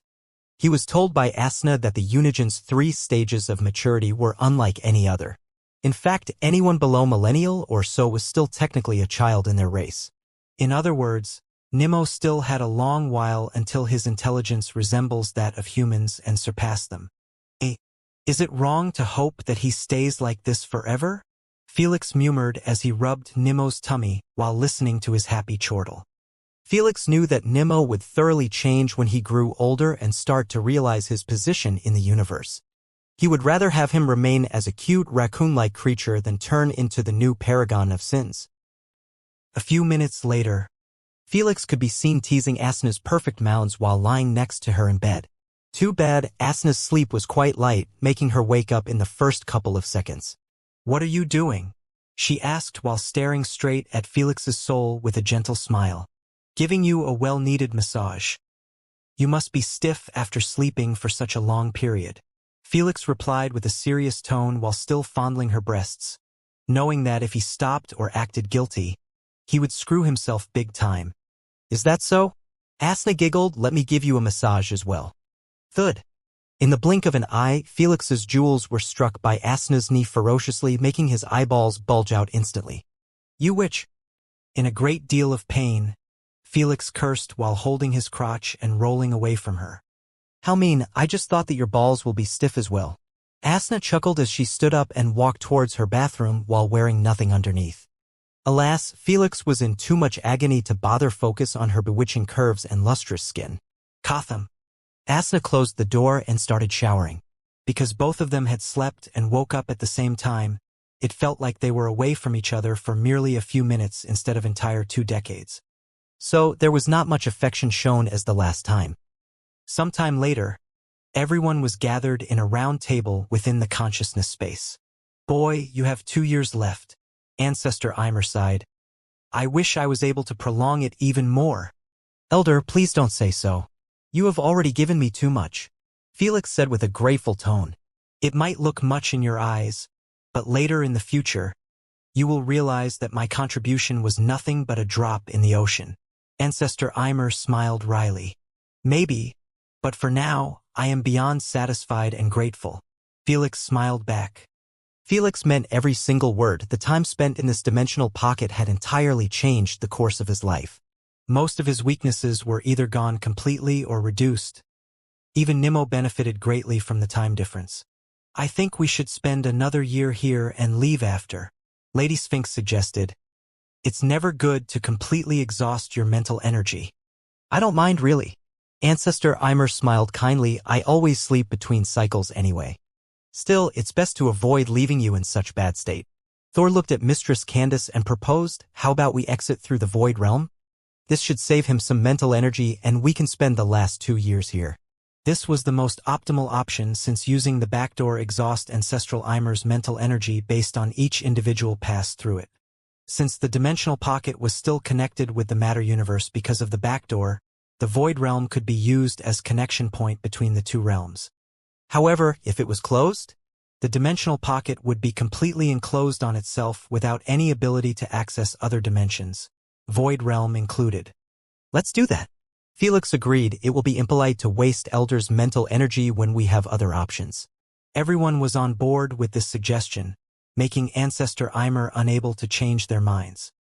For the next 2 years, Felix did nothing more than spend quality time with Asna and Nimmo. Occasionally, he would train adapting to his newfound strength and search for royal gemstones. He felt that it was better to relax and take it easy before he returned to the chaos. It was a great decision as those 2 years had pacified his heart and calmed his nerves that were always screaming at him to keep grinding nonstop. In addition, he had managed to collect more than 100 royal gemstones with the help of Ancestor Eimer. Whether he chose the second or last method, royal gemstones would be necessary to his cultivation. Felix knew that he could have gotten even more, but he wanted to avoid cutting off the lifeline of the dragon race. Ancestor Eimer was nothing but nice to him, and he would feel like crap if he abused his kindness. Plus, if he cleared the entire dimensional pocket, he was bound to be accused of doing so when the next cycle kicks off and the dragons find nothing but air. It would not be good to add the dragon race into his list of enemies. In the last day, I wish you all the best of luck in your journey. Ancestor Eimer patted Felix's shoulder as he offered kindly, remember, you are always welcome here. I will leave a back door specifically for you after the future ceremonies ends to avoid dealing with my descendants. Thank you, Elder, truly. I am forever in debt to your gifts. Felix expressed with a grateful tone while bowing deeply. If it wasn't impossible for Ancestor Eimer to leave the dimensional pocket, he would have offered him to join the party in his mind. At least, he wouldn't be so lonely and have like-minded beings to spend his time with. Alas, becoming a god of the dimensional pocket had its downfalls. After everyone said goodbyes to Ancestor Eimer, Felix exited the consciousness space and entered the Void Realm with Mistress Candace and Nimmo. Felix turned around and waved his hand one last time at the ancestral wine jar that was hovering in front of the Void Rift. Then he turned around and disappeared through the darkness, leaving the Void Rift to close up slowly. I am waiting patiently for the day you reach the peak, waiting patiently. Ancestor Eimer murmured one last time before the Void Rift completely closed off. A couple of hours later, Felix had finally arrived at the White Clan City. Their travel took a while since the Dimensional Gate wasn't near the capital planet Sham at all. The Dimensional Gate merely acted as bridge to the pocket, which was in a complete different area of the galaxy. Since those hours spent within the Void Realm were after the Void Rift had been closed, they counted towards the matter universe. That's because time within the Void Realm was relative to the dimension it was connected to. In other words, if Felix opened a Void Rift and kept it open, the time he spends in the Void Realm would also be 100 times faster. However, if the bridge was lost, the time within the Void Realm would be relative to the matter universe since the realm was mirroring it. Candace, please open a Void Rift and keep Nimmo with you for a little while. Felix requested. All right. After the Void Rift was opened, Felix swiftly exited it and unleashed his wings. Grr. Immediately after, his AP bracelet went off with endless notifications popping out on his screen. Before Felix could read them, he heard Queen AI monotonous voice resound in his mind. Network connection has been restored. Welcome back, Sir Felix. My queen, I have truly missed your sweet robotic voice. Felix smiled widely in delight after finally hearing Queen AI's voice. He had never gone this long in his 2 lives without hearing the reliable voice of Queen AI. Alas, Queen AI didn't share the same sentiment as she jumped straight to the contract's issue. Sir Felix, you have been offline for more than a year while you have active binding contracts, she informed. I know, Felix replied calmly. I believe that everyone in the universe knows that I have been trapped against my will inside a dimensional pocket without any connection to the network. If you want to send an investigation squad to get further information, I don't mind cooperating. Queen AI went quiet for a few seconds before announcing, since your connection has been established and that no contract has been broken in your absence, I declare that you are free from further investigation. Thank you. Felix smiled faintly. Felix was never worried about getting in trouble with the Alliance for breaking the 2 hours rule since he had a legit reason that was backed by the public. Because he had returned, and no contracts were broken, there was no need for Queen AI to send an investigation squad to dig even further. Queen AI always checks first before involving the investigation squads. After all, they were a bunch of scary hunters who were tasked with locating the contract breakers and checking whether they did it willingly or not. If Felix had lost connection without anyone seeing him, they would have been definitely sent in his direction. Looks like a lot has happened when I was gone, Felix murmured after checking on the notifications. There were messages left by Selfie, Madame Zoja, Anastasia, and even Prince Domino had left one. Just like he had received those notifications the moment he got online, almost everyone else close to him or had a contract with him were alerted. He is finally out, Clan Head Curson exclaimed with a shocked expression after seeing the notification pop up. He is actually still alive even after an entire century inside? Quickly, call him over before the other clans hears about this. The White Clan courtroom had descended into chaos abruptly at the news. No one doubted its legitimacy since Felix had 2 contracts with them. In other words, his online status was always known to them until the contract get closed. This was how they were certain that Felix was still stuck in the dimensional pocket instead of getting out of the back door and hiding somewhere else. No need to call for me. Suddenly, Felix emerged from a void rift above the top rail of a chair and sat on it with a composed expression. Everyone was too stunned by Felix's entry, they quietened down immediately. I apologize for being late, but I came to get what was I promised. Felix smiled. Hold on a second, Dragonslayer. An official narrowed his eyes at Felix and expressed, you can't expect to get what you want after barging in like this without a single explanation on why you stayed that long in the dimensional pocket. The rest of the officials all shared the same displeased expression. Honestly, they weren't really mad about Felix's disrespectful entry but the troubles he had caused them due to his prolonged stay in the dimensional pocket. Sure, he had brought the White Clan the victory, but they weren't able to even celebrate it or rub it in the other clans' faces because of all the attention being on him. No one cared anymore about the winner of the ceremony when a human was stuck for more than a year/a century inside the dimensional pocket. To make matters worse for them, the other three clans gave them crap for causing all of this by recruiting a troublesome human. I know that I must have caused you some issues, and I am sorry about that. Felix shrugged his shoulders, but it wasn't my fault. Your ancestor is a friend of my master Lady Sphinx, and he kept me inside to catch up with her. Felix didn't hesitate to put the blame on Ancestor Ymer, knowing that not a single dragon was bold enough to question their ancestor's decisions. Felix had already received permission from Ancestor Ymer to use him as a shield, knowing that Felix would be in big trouble otherwise. After all, he had spent an entire century inside their precious sacred grounds and came back alive. The first thought every dragon would have was, how many bloodline treasures did he gather in this insane duration and without contest from anyone else? As we have assumed, the ancestor really kept him in due to his masters. An official spoke telepathically. But it still doesn't make sense that he was kept for a century. We won't know for certain unless we ask the ancestor personally. Clan head Curson said, since there was nothing binding Felix to tell the complete truth. Anything he said was taken with a grain of salt by them. I am just glad you have returned. Clan head Curson lowered the tension with a soft tone. Thank you, Elder. Felix nodded in appreciation. As for our deal, we naturally won't pull the rag on you. Clan head Curson waved his hand and beamed a giant white chest that was donned with pink shimmering crystals. Felix raised an eyebrow in surprise at the size of the chest, not expecting to be bigger than a bus. Looks like they found the ancestor's corpse while he was in his enlarged size. Asna said. Open it. Clan head Curson requested. Without delay, Felix flew towards the chest's handle and unlocked it with a single push. Immediately after, he was forced to close his eyes shut after they got hit by blinding golden flash. The other dragons were also forced to squint their eyes at the shimmering golden light. After Felix's eyes got accustomed to it, he unlocked them slightly and stared at the content of the chest. Are those scales or gold plates? Felix was left dazed at the appearance of the ancestral scales. They truly resembled wide, thick plates made entirely out of gold.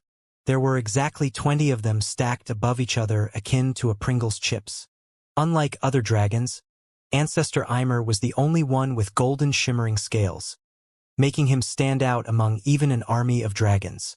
The frail image of him and his gray dyed-out scales within the dimensional pocket shouldn't be taken as a reference. Satisfied? Clan head Curson asked while showing a bitter expression. Yes. Seeing that all the surrounding dragons had negative expressions, Felix swiftly closed the chest and beamed it in his spatial card before they changed their decision. He could see that most of them weren't pleased with themselves by taking this deal. Sure, it helped them secure the victory for their clan, but the price was selling the remains of their own ancestor. It was doubtful if they could ever forgive themselves. As we have signed, the public must never know about our deal. Clan head Curson warned Felix with a stern look. It was one thing for them to feel shitty about it and for everyone else to know about their deal. If it went public, they would receive the biggest backlash ever from their race, and it might even cause them to get punished heavily by the Elder Dragon. You have my word, Felix assured them with a firm tone. Seeing that Felix was taking this matter seriously had put some officials' minds a bit at ease. Let's change the subject. The less we talk about it, the better. Clan head Curson rubbed his chin before asking Felix, "Be honest. You must have picked many bloodline treasures in your prolonged stay. We know that the ancestor is generous and will allow you to run free." "I did pick some, but they weren't my priority," Felix replied calmly while beaming 30 royal gemstones on the table. "So many. Oh God. Jackpot." Everyone around stopped moping at once about their ancestral scales and got hyped up. 30 royal gemstones was a large figure that had never been gathered by any team for a very long time. After all, the royal gemstones belonged to ancient dragon corpses, making them a finite resource. With each cycle, the harvest get less and less. "I am registering this as my own share in the team pool," Felix disclosed. Of course.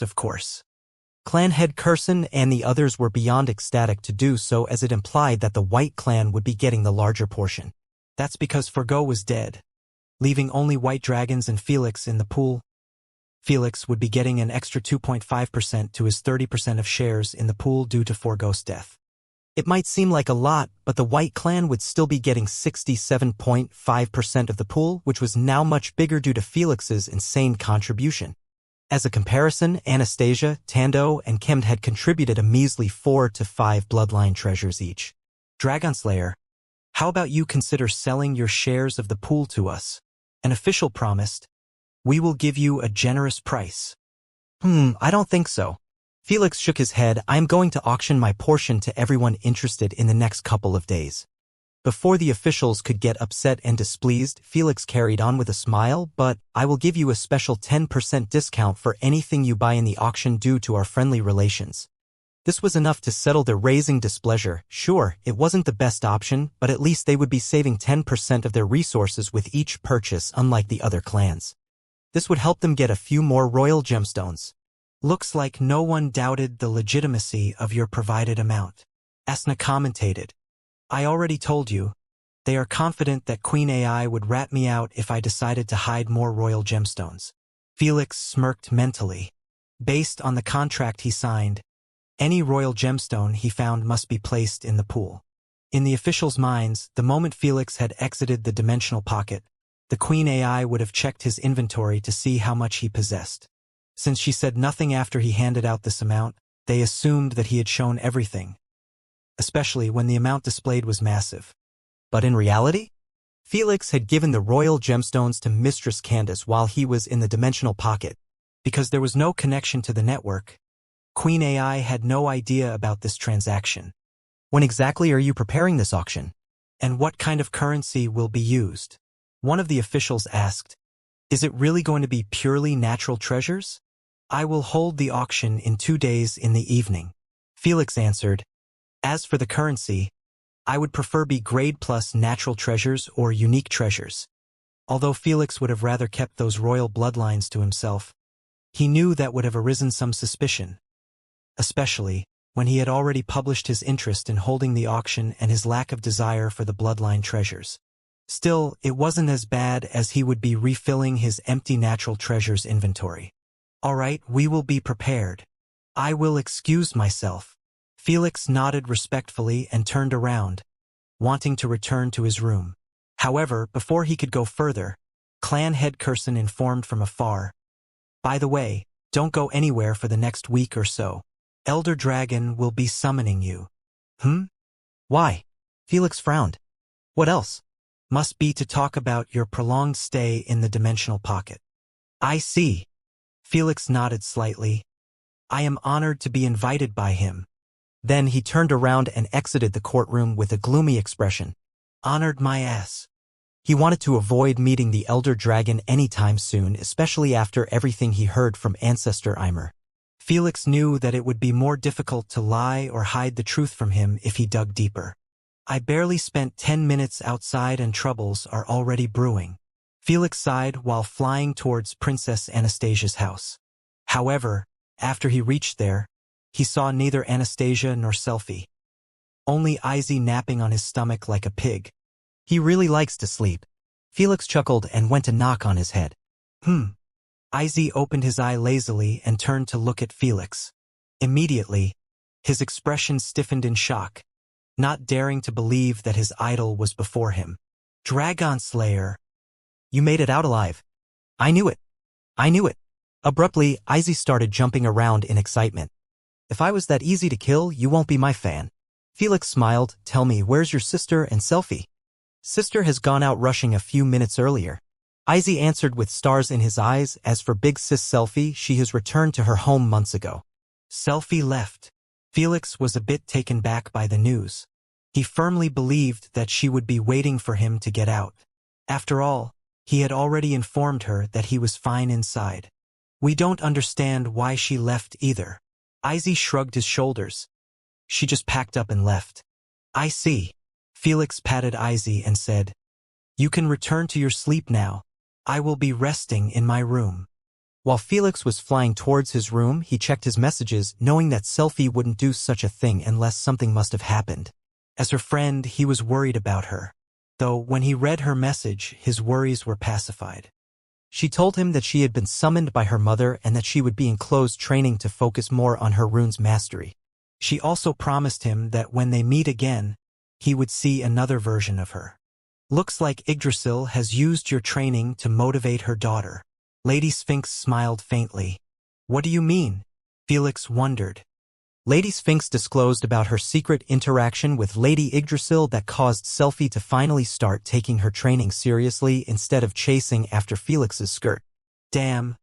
I was already incapable of defeating her while I had void domain. Felix gulped a mouthful.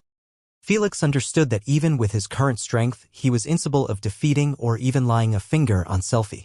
As a time elementalist, she was simply untouchable since time was capable of countering every other element besides void element.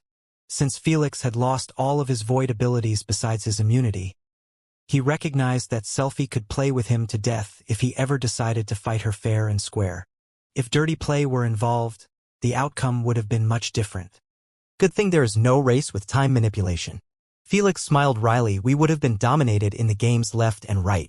Felix knew that there was a time element primogenitor, and he was still alive, though he was much more reclusive than even creation primogenitor. In fact, he was told by Lady Sphinx that most primogenitors had never actually met him in real life. Soon, Felix wrote back a letter to Selfie, wishing her all the best of luck in her training. In addition, he informed her that he would be paying the 9 Elvish realms a visit very soon. After Felix entered his room, he checked the other important messages. The ones at the top were related to the Federation. Looks like some worms started getting antsy while I am gone. Felix smiled coldly while reading Madame Zozia and Maganda Chief's messages. Most of them were reports on problems and issues arising due to some backgrounds not doing their part to complete his agendas. The others were related to the Bardo Empire fighting back against their poaching attempts. TSK, it only took a year of absence and some rumors for them to stop fearing you and bare their greedy teeth. Asna snickered. You need to make an example out of them so no one would dare step out of line even if you disappeared for centuries. That's precisely what I intend to do. Felix nodded. Without further ado, Felix took a seat and started recording himself with a composed expression. This is Felix speaking.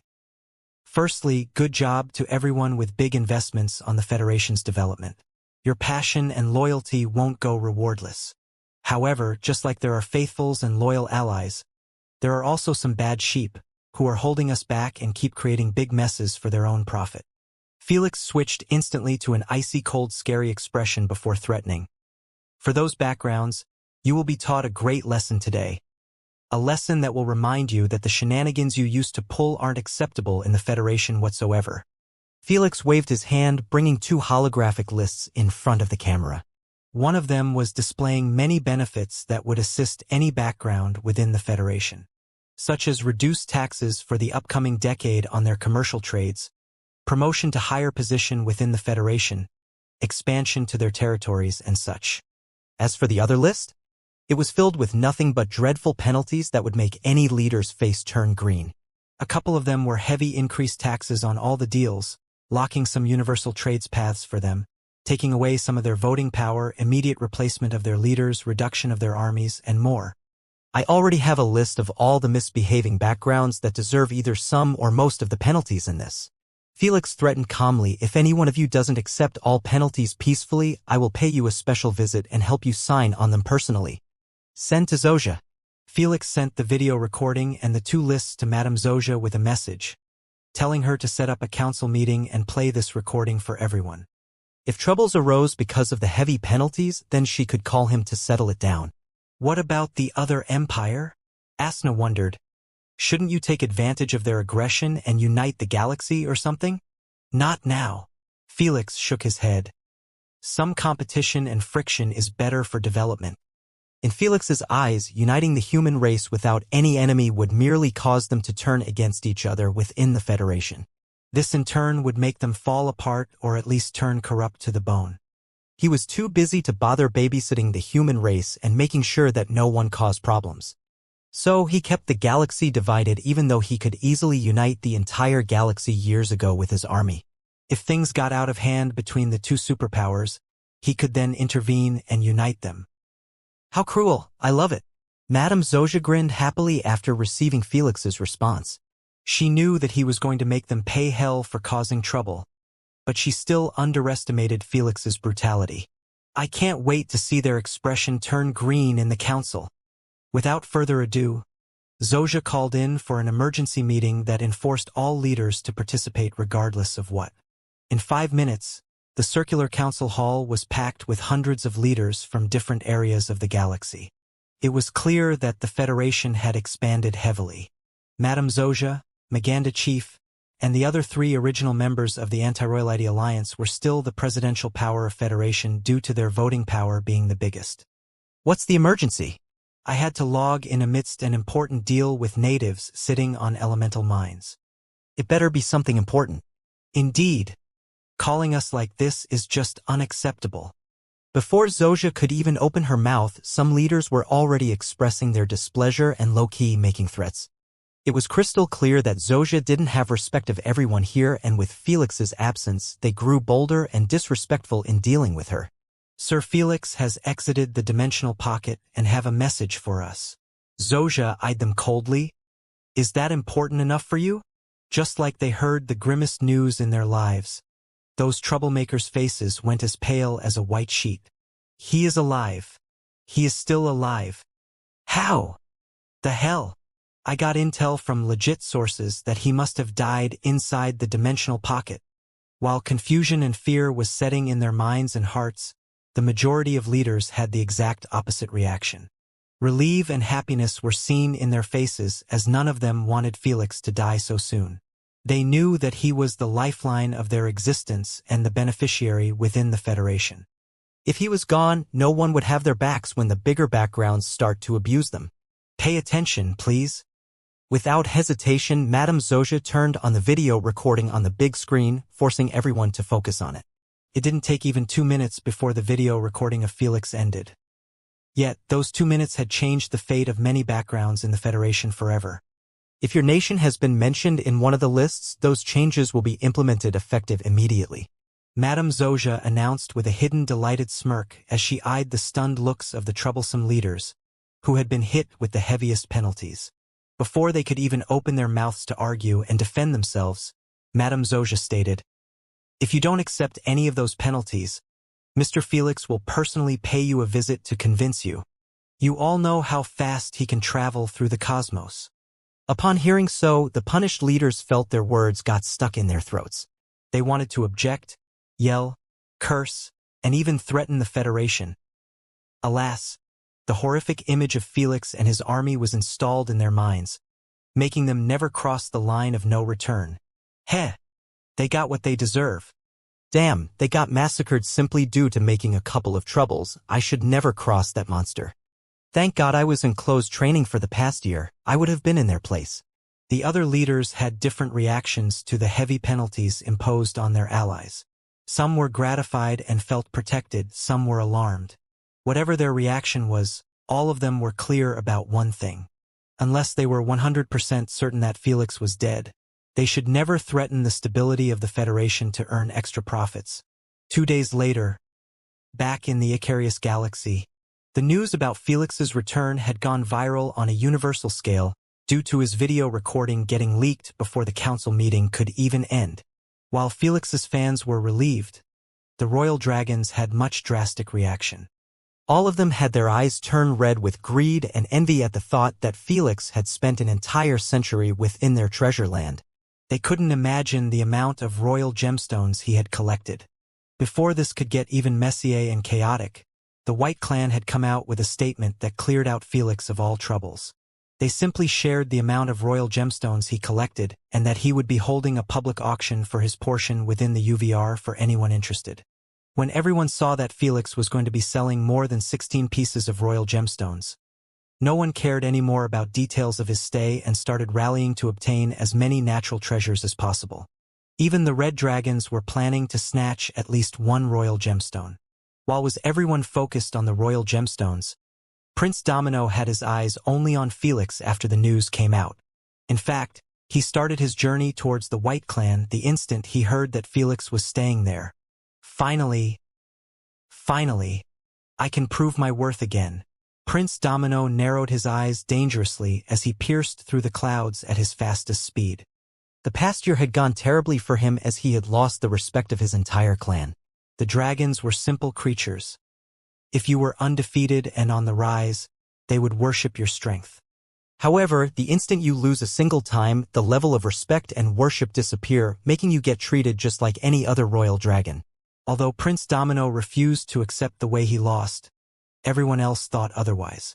Nothing he said could change this fact, only actions. Is everything set properly?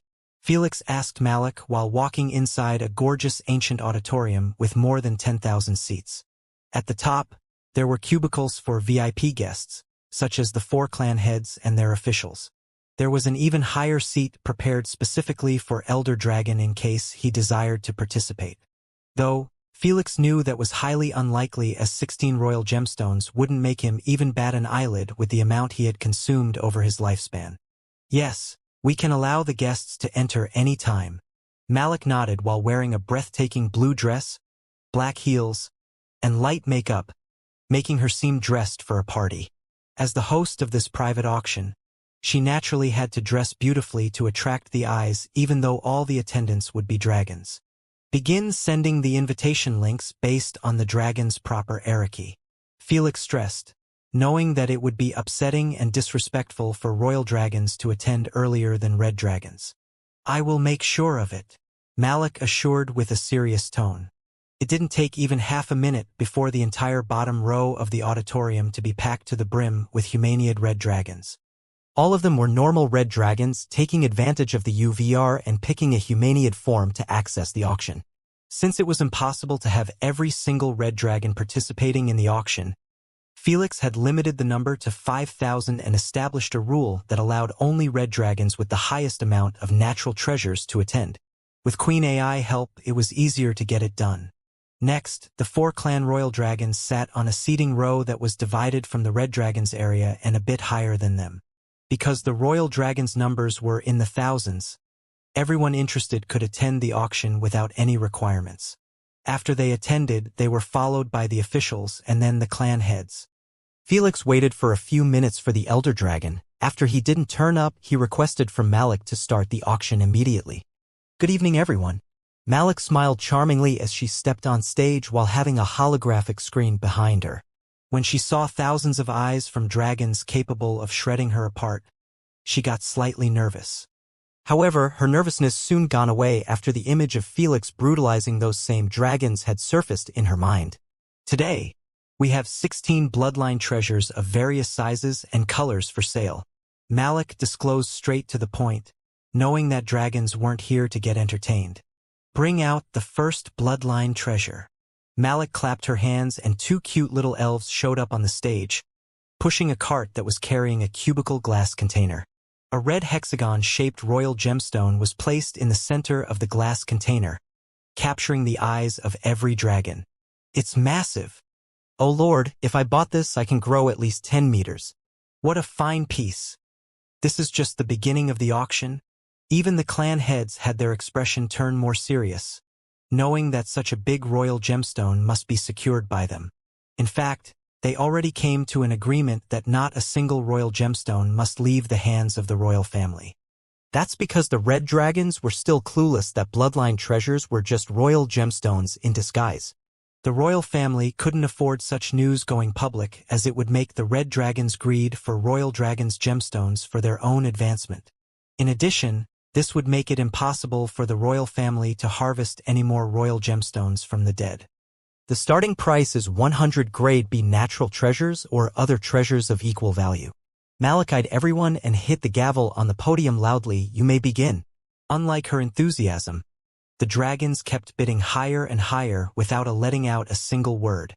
All of them had invisible holographic screens before them to be used as bidding tablets. Meanwhile, Malik had a hologram to the side showing her all the bids and the current price for the royal gemstone. Dear Lord, how can they be this filthy rich? Malik felt poorer each second she saw a new bid getting placed. Who could blame her? The starting price was 100 B graded natural treasures. In less than 30 seconds, it had reached 1,000 B graded natural treasures. Good. Good. Good. Keep bidding to make sure that your secret doesn't get out. In the corner of the auditorium, Felix was watching his pocket getting filled with a creepy wide grin. The auction was merely his first step. Felix planned to dry every single dragon here from their natural treasures before he leaves the galaxy. If he didn't do so, he wouldn't be called Felix,